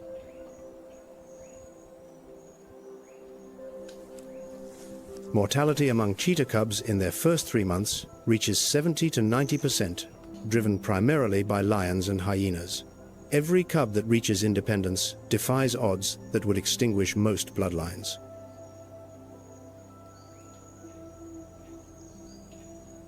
A mother cheetah detects a leopard advancing toward her litter, its spotted form ghosting through the tall grass. The odds are stacked against her. A leopard is heavier and stronger. This is the phenomenon of competitor killing, a behavior documented across African carnivore guilds, where eliminating future rivals confers a survival advantage regardless of hunger. But maternal instinct overrides every calculation of risk. The mother charges in, snarling with fury, hackles raised to exaggerate her size, and forces the intruder to retreat. Boldness prevails.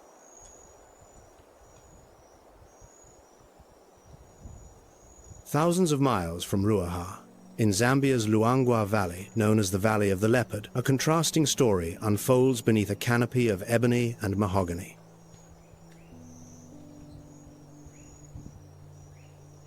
A pregnant female leopard hunts alone through the night, her rosette-patterned coat dissolving into shadow. Her distinctive rasping call rings out, declaring territorial sovereignty across the valley.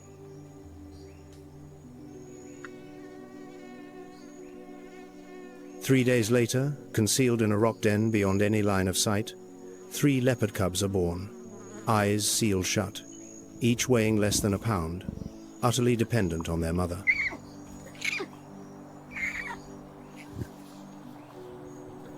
By day 7, they take their first crawling steps across the cool stone floor. The mother licks away every trace of scent, because here, scent is a death warrant.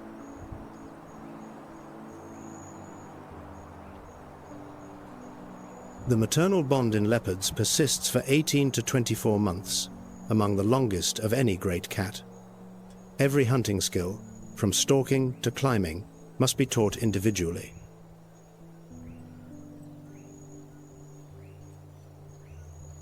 The mother leaves the den and brings down an impala at the water's edge. With strength refined across millions of years, she hauls the carcass equal to her own body weight up into a tree.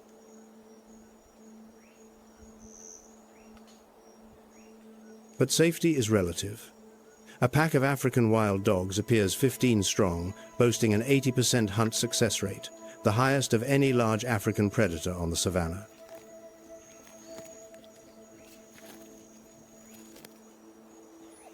The African wild dog, the second most endangered large carnivore on the continent, with only about 6,600 mature individuals surviving in isolated pockets across sub-Saharan Africa.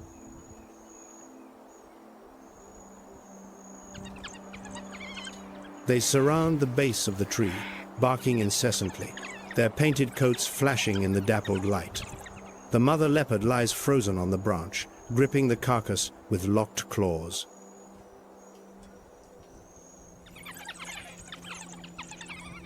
Eventually, the wild dog pack moves on, following the scent of easier quarry. But the meal is lost. The fastest dog has already snatched the fallen meat from the ground.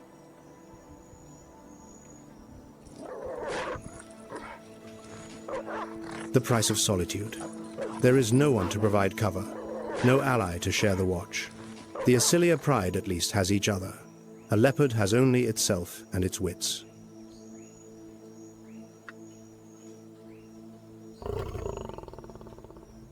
pride or solitary, each path exacts a toll that nature demands be paid in full, with interest compounded across every season, every hunt, every sleepless night.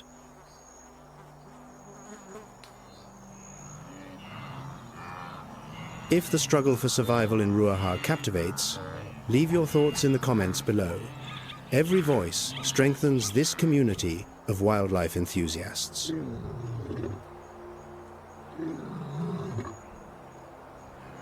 But the Asilia story is far from over. Back in Ruaha, the conflict escalates as the river recedes further and the pools shrink to mirrors of red mud.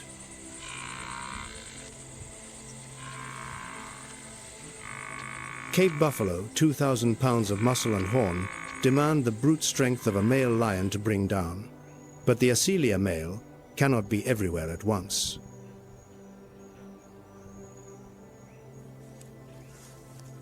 He must patrol the territory, scent-mark boundaries, and watch for intruders, a circuit that spans miles of scorched terrain.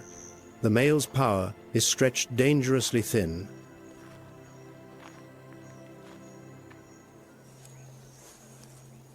When 3 lionesses attempt to take buffalo without the male's support, the result is catastrophic, a lesson written in bruised ribs and limping bodies.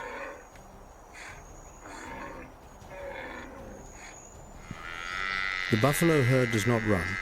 They pivot, forming ranks a wall of horns rising like a steel forest, their collective breath steaming in the early morning chill.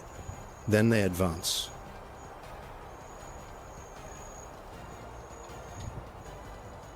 Three lionesses are driven back across the clearing, then pinned against the base of a baobab, its trunk too smooth to climb, offering neither shelter nor escape.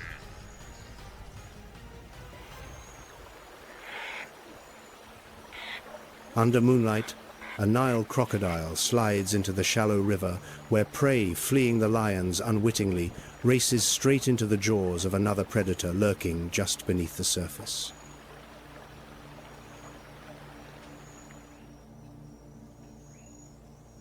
Ruaha leaves no room for error. Every stride away from one killer can lead directly into the mouth of another. The margin between survival and death is measured in heartbeats.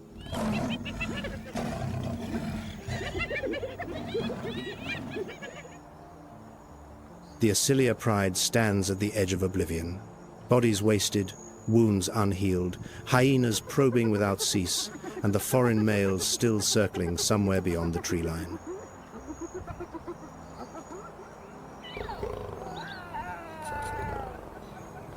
The 4 gaunt cubs press against their mothers, mewling softly. The communal nursing system allows mothers to take turns feeding, but no lioness produces enough milk on an empty stomach.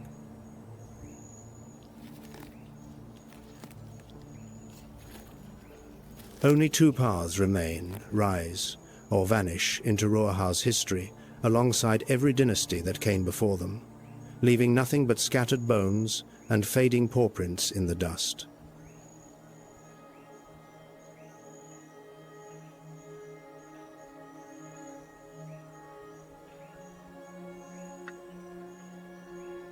But nature does not write scripts for those who surrender, and the Asilia pride, after all the failures, the wounds, and the hungry nights, begins to adapt from within.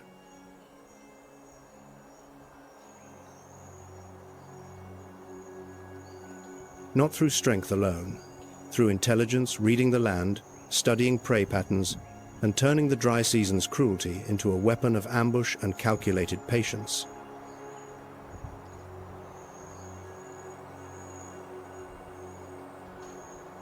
The oldest lioness, the veteran who has led hundreds of hunts across every season, observes from a granite ridge. She no longer charges headlong. She waits and watches.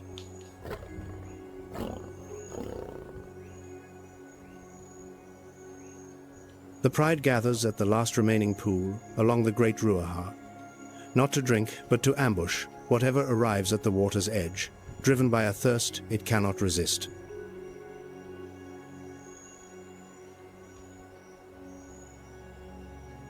This is a strategy only battle-hardened prides master, letting the prey come to them, conserving precious energy while the sun and drought do the work of funneling targets.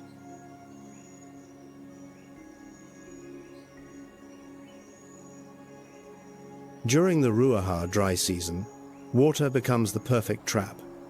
Every creature, strong or frail, predator or prey, must come to drink or perish within days.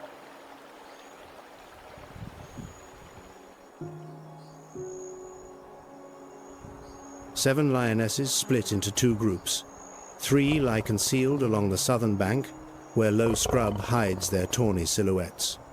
The remaining 4 circle to the northern approach.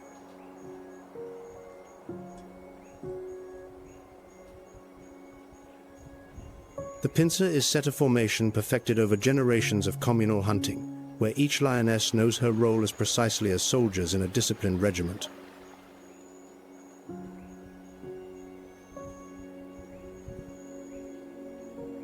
A small herd of impala, 8 animals, approaches the water's edge, cautious with every step. Nostrils flare, ears pivot in all directions, scanning for the scent of danger.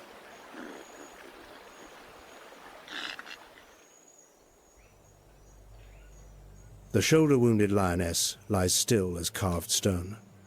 She can no longer sprint, but she can serve as a decoy holding position, steering prey toward her waiting teammates.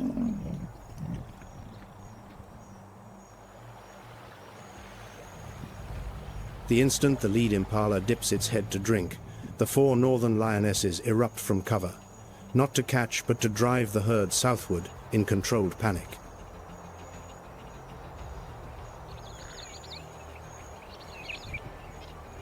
The impala panic, bolting due south directly into the 3 lionesses waiting in ambush among the low scrub, invisible until the final, fatal second.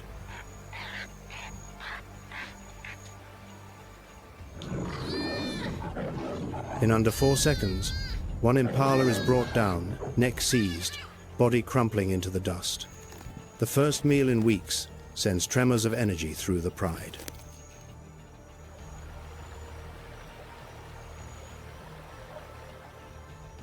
Not a feast. A single impala feeds only 2 lionesses to satiation, but it marks a turning point, proof that the new tactic of patience and precision works.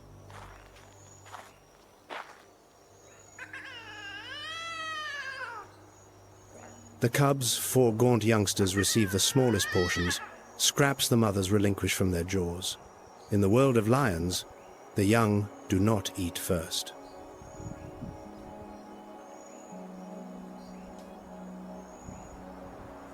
Energy returns slowly. Eyes brighten behind dust-caked lids. Strides grow steadier across the cracked riverbed. Muscles begin to remember what power once felt like.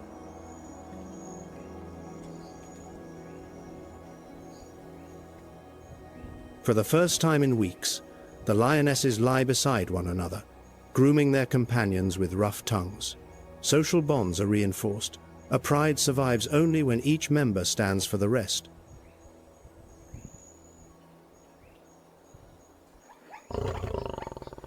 The next hunt targets zebra, but this time the strategy is entirely different, rebuilt from the ground up using lessons paid for in failure and injury.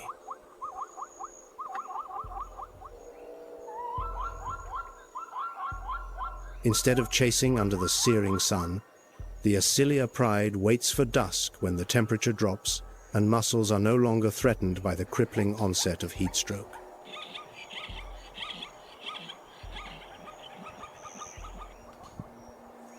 The 2 fastest lionesses flank from opposite directions, cutting an aging zebra away from the herd. The lead stallion turns back to defend, but arrives a fatal second too late.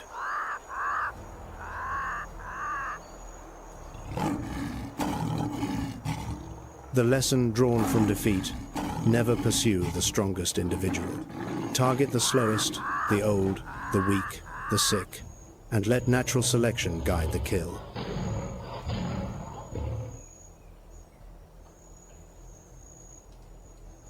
Nature does not judge cruelty, it judges only inefficiency. A wasted hunt costs calories the pride cannot afford, and calories are the currency of empires in Ruaha.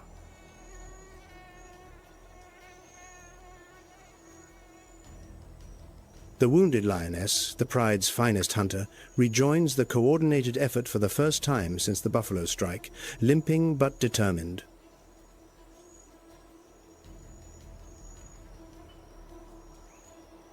Her shoulder still aches with each stride, but she assumes the role of interceptor rather than pursuer.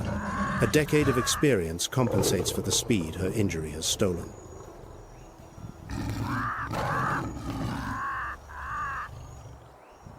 The Asilia pride has found its rhythm, again a coordinated hunting machine honed by starvation. But the greatest test has yet to come, waiting at the waterhole.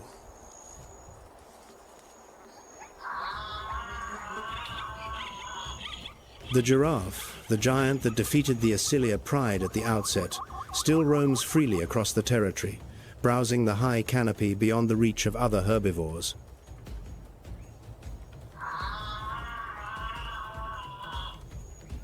The success rate for lions hunting giraffe falls below 30%. This is the most challenging quarry on the savanna and the most rewarding, offering enough meat to sustain a pride for days.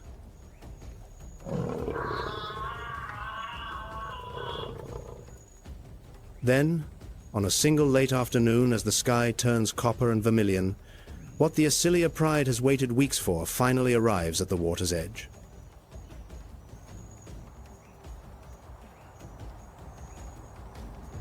A Masai giraffe approaches the waterhole alone. Its front legs begin to splay awkwardly, lowering that neck, stretching more than 6 feet slowly toward the glinting surface.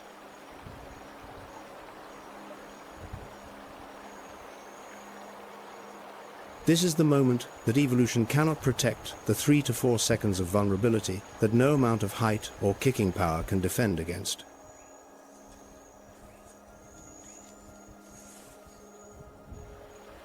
When a giraffe drinks, the entire circulatory system, the 2-4-pound heart, blood pressure at twice human levels, is forced into a perilous position between gravity and consciousness.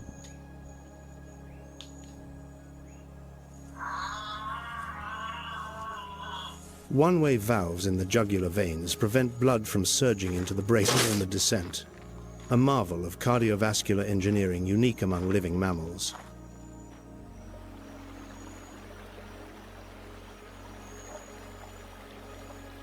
But the very mechanism meant to protect becomes a shackle. With its head lowered, a giraffe cannot rise instantly. It needs at least 3 to 4 seconds for the system to recalibrate.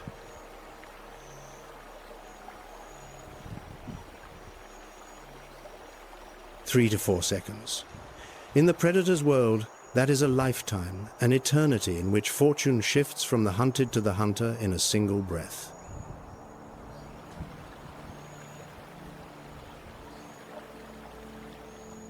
The Asilia pride has watched for weeks, has learned the giraffe's schedule, has waited with the patience of stone for precisely this configuration of time and place.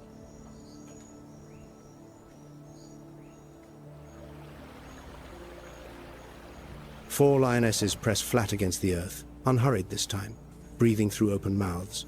The distance shrinks to 65 feet, then 50, then 30. The wind holds still.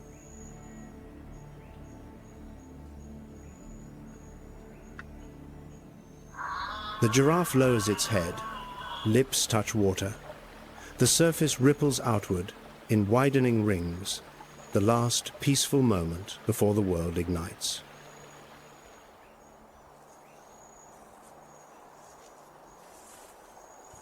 Four tawny shapes explode upward in unison. One leaps onto the broad back, claws locked deep into the hide. Two others strike the flanks. The fourth seizes the rear hamstring.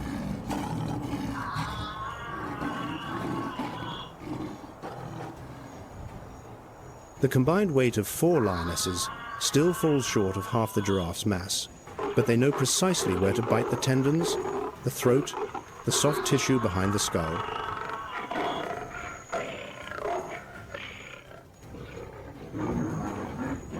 The giraffe bellows a sound few living humans have ever witnessed and struggles to rise on legs, trembling with adrenaline. But the weight of 4 attackers drags it earthward.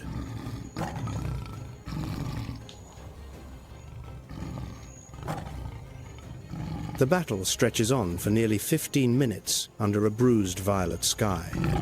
The giraffe refuses to fall. Its strength, even under assault from 4 predators, remains staggering.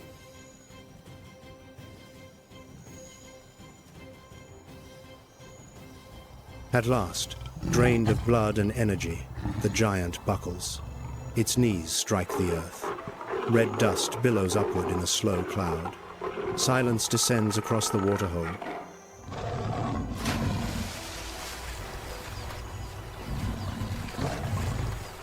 The Acilia male arrives afterward, drawn by the scent of the kill.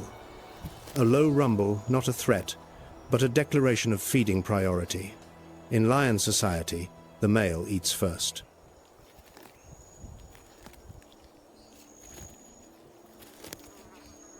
The largest feast of the dry season. A single adult giraffe provides enough meat to sustain the entire pride for nearly a week. Bones, marrow, hide, and all.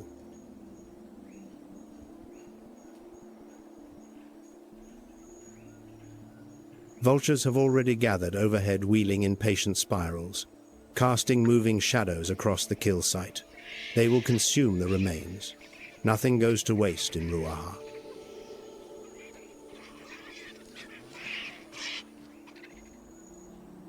But victory comes at a cost. A dynasty is built upon the downfall of another. That is the law Ruaha writes in blood and dust across the generations.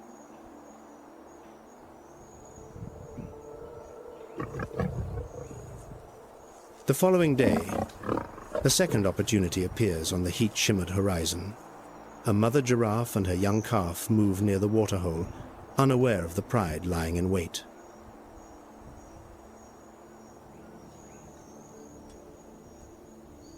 The Acilia pride does not hesitate. The same tactic targeting the vulnerable moment of drinking. The mother giraffe attempts to shield her calf, but the lion's coordinated instinct strikes faster.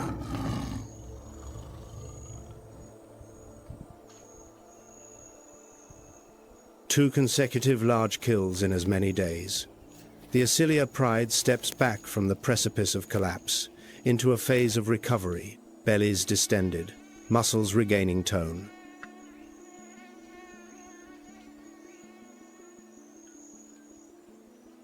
The emotional gravity of that moment, an empire surviving on the death of another, is the inescapable truth of Ruaha, where every triumph carries the shadow of loss.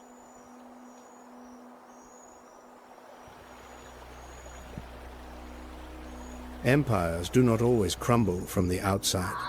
Sometimes, patience itself, waiting for an adversary to reveal its own weakness, becomes the decisive weapon wielded by the desperate.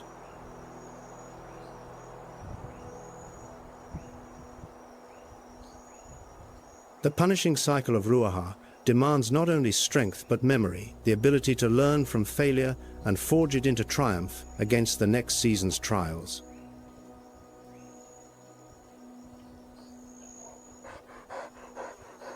Bellies full, wounds beginning to heal beneath crusted scabs. The Acilia pride sinks into deep sleep. The state researchers call a meat coma, the heavy slumber following a massive kill.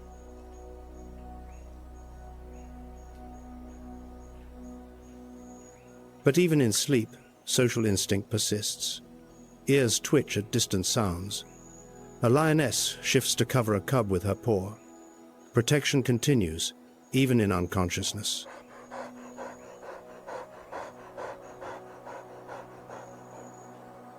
Two lionesses lie pressed together, licking each other's wounds with slow deliberation.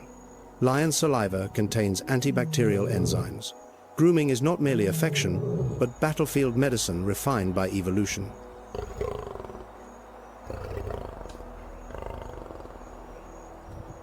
They rub heads against each other, the ritual of head-rubbing blending scents to create a collective odor. In lion society, a shared scent is identity, the line between ally and enemy.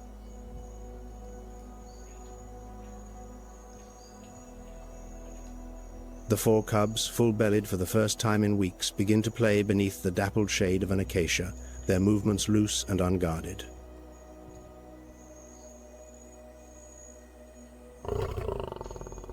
They pounce on their mother's tails, tumble across dry grass, and stalk one another in mock ambushes. This is not a game, this is a classroom, where survival is the only syllabus.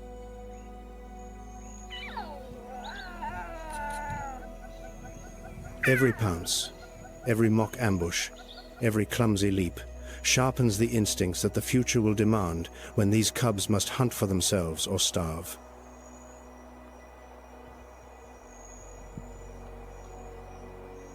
In 6 weeks, they will leave the nursery to officially join the pride on hunts. But for now, the creche system remains in operation, mothers, rotating between nursing and standing guard.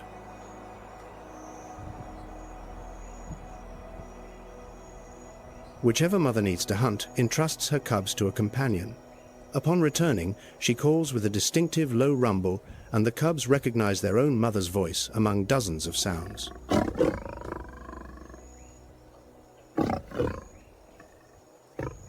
Within the Acelia dynasty, no lioness raises her young alone.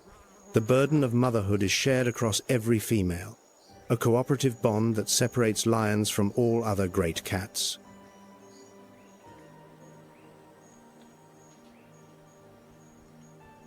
Mating season begins as the first distant clouds hint at rain.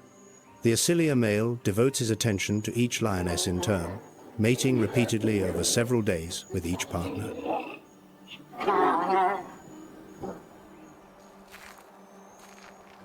In a few months, the pregnant lionesses will seek secluded spots to give birth.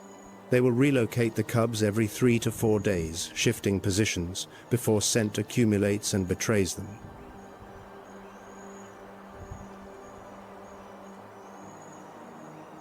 The next generation is being sown into Ruaha's dust. But for that generation to survive beyond infancy, the dynasty must endure long enough to raise them.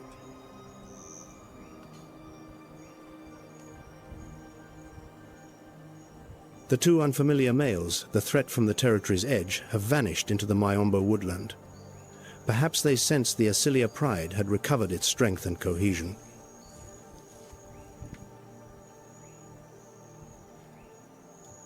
But the threat will return. In Ruaha, there is always someone waiting, another coalition, another clan, another drought circling the edges of every empire.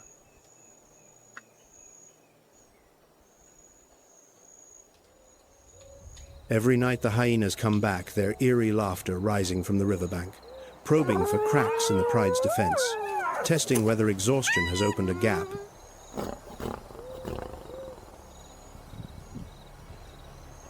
But this time, the Acelia pride holds firm without flinching. 7 lionesses form a line, shoulder to shoulder, the male roaring from behind them like rolling thunder.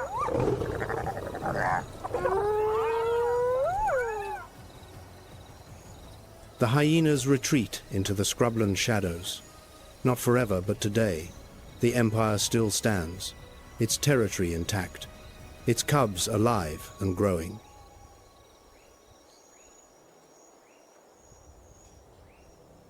Ruaha stretches out in silence beneath a sky scoured clean by wind. The great Ruaha River, a lifeline bled nearly dry, still releases its final drops, keeping the cycle turning.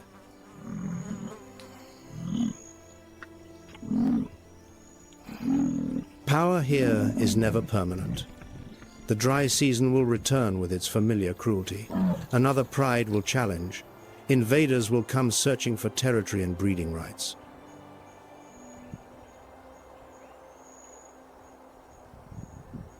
That is the cycle of Ruaha. No permanent victors, only those who have not yet lost. The land remembers every dynasty and forgets none.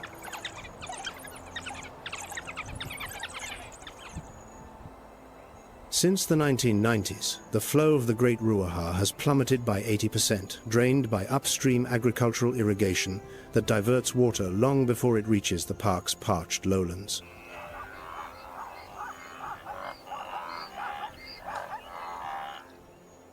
The river that sustains 10% of the world's lions is slowly running dry, and with it, the future of every species that depends upon its seasonal pulse.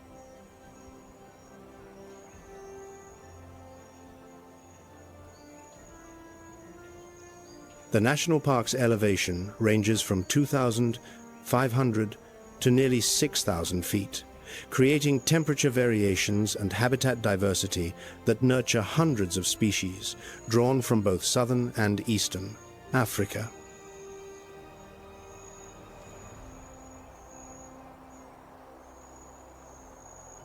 But all that diversity hinges upon a single variable: water.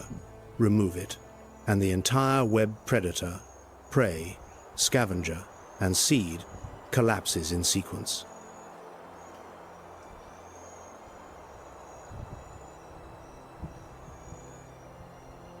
Protecting Ruaha means more than safeguarding lions. It means preserving an entire ecological web, from giraffes to hyenas, from cheetahs to crocodiles, all tethered to one diminishing river.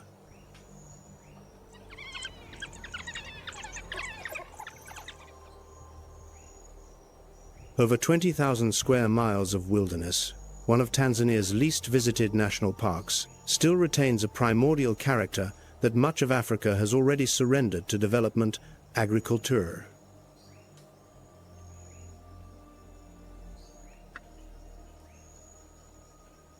But that primordial character is more fragile than anyone imagines, a single failed rainy season away from tipping into irreversible decline.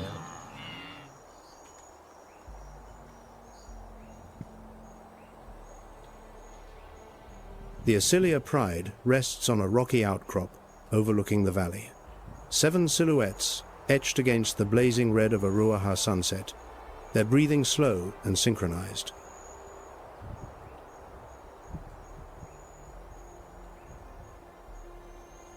Nothing like the spent figures at the beginning of this story. Now, in their amber eyes, something different resides, not despair, but the vigilance of those who have returned from the edge.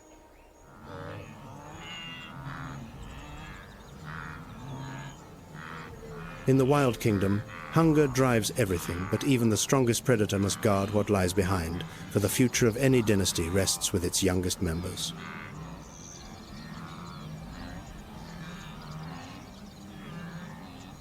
The dry season has not passed, but the Asilia Pride remains battered, leaner, wiser. The dynasty holds because it learned to bend before it broke.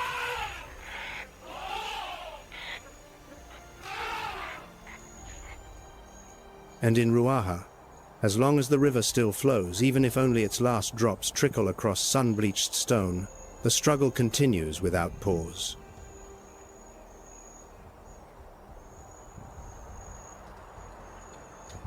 Not a war of the strong against the weak, but a war of life against forgetting, fought every hour, across every season, beneath skies that offer neither mercy nor reprieve.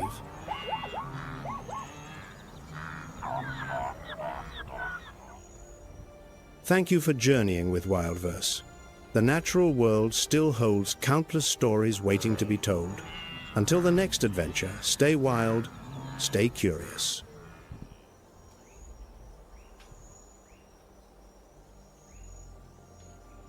If you have not yet subscribed to WildVerse, now is the moment. Every creature carries within it an extraordinary story, and we will continue to bring them to light.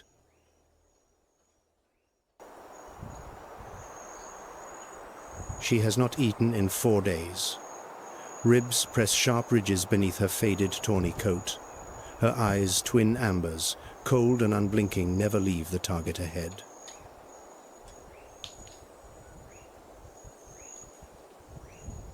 Her cubs wait in distant scrub, each one barely 3 months old.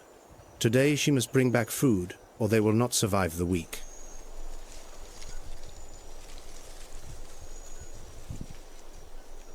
"40 yards ahead, a massive dark shape tears at the dry grass. Not an antelope, not a zebra.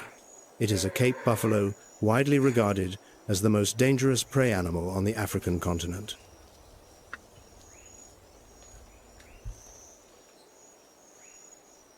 Each adult Cape buffalo tips the scales at close to 2,000 pounds.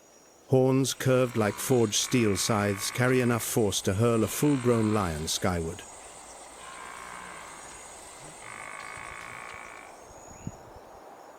She has chosen her target with care, but this time, the chosen prey can kill the hunter.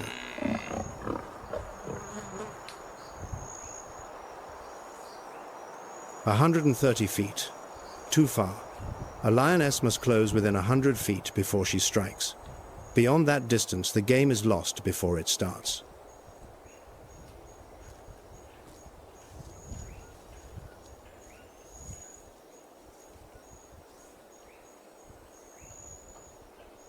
A 115 feet.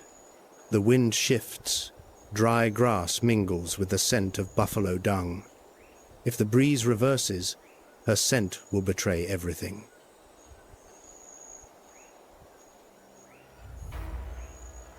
A 100 feet. She freezes in place. Two other lionesses, flanking from opposite sides, tighten the closing noose. Wing formation, a coordinated tactic honed across thousands of hunts.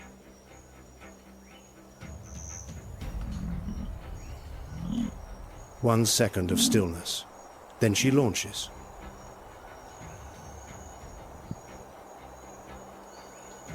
"50 miles per hour peak velocity, sustained for only a few explosive seconds before her muscles begin to burn. Dust erupts in blinding clouds. The herd detonates into panic. Hooves pound the hardpan like rolling thunder.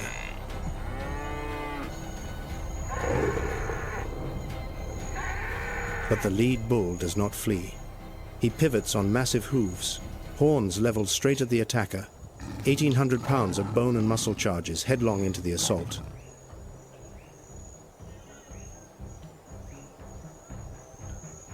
The lioness swerves a half beat too slow. A horn rakes along her flank. The impact alone could shatter bone.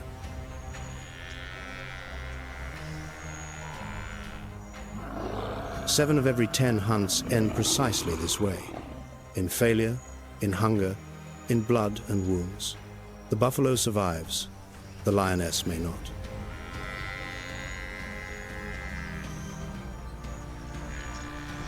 But on the African savanna, raw hunger is not the only enemy that awaits.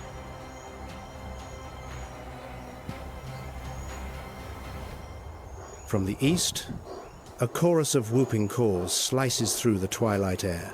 Not one voice. 6, 7, perhaps 8 low-slung shadowy figures advance with deliberate purpose.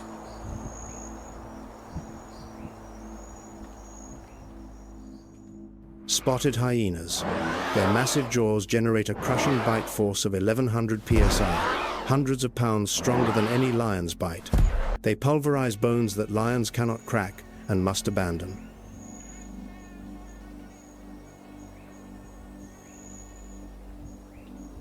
This is no fleeting skirmish over a single carcass. This is a war that has raged for 2 million years across the grasslands of Africa, and neither side has ever claimed absolute victory.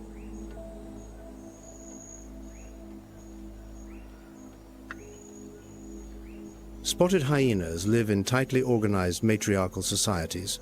Females dominate males in every aspect of clan hierarchy, territory, and feeding order.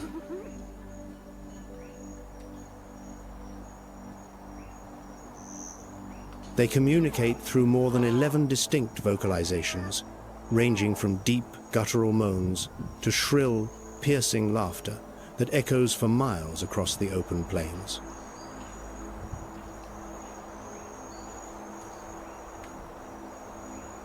The lioness throws back her head and roars. The sound carries 5 miles across the open plain, shaking the air like a concussive blast. The hyena pack halts, retreats a few cautious steps.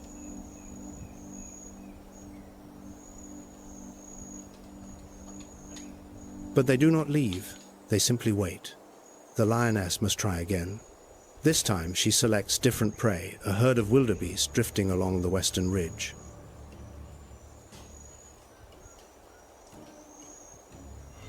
Smaller than Cape buffalo, considerably faster, 50 miles per hour matching a lion stride for stride, but without the curved steel horns and the dangerous instinct to turn and fight.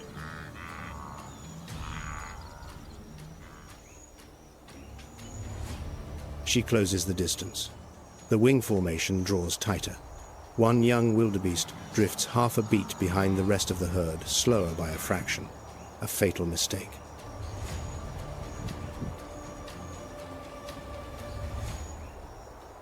In under 3 seconds, the lioness explodes forward, seizes the shoulder of her prey with outstretched claws, and drags it to the ground.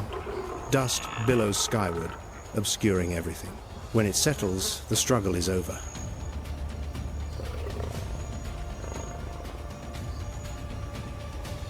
But on the savannah, victory is never complete.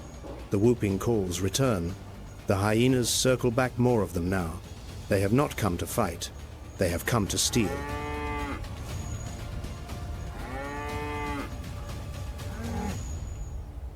The lioness eats with desperate haste, tearing flesh in ragged strips. Her eyes never leave the surrounding darkness, where luminous green eyes watch intently, counting every mouthful that disappears.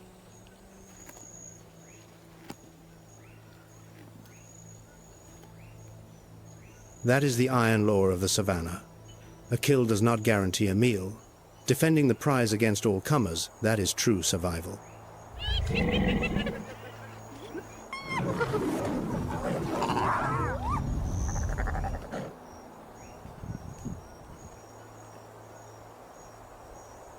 On the open plains of East Africa, raw muscle and iron patience alone determine who lives and who perishes before nightfall.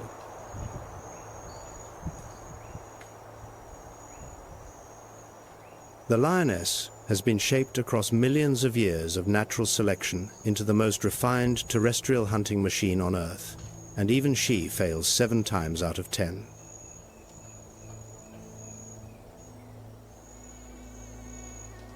But terrestrial power, no matter how refined or how lethal, has its limits.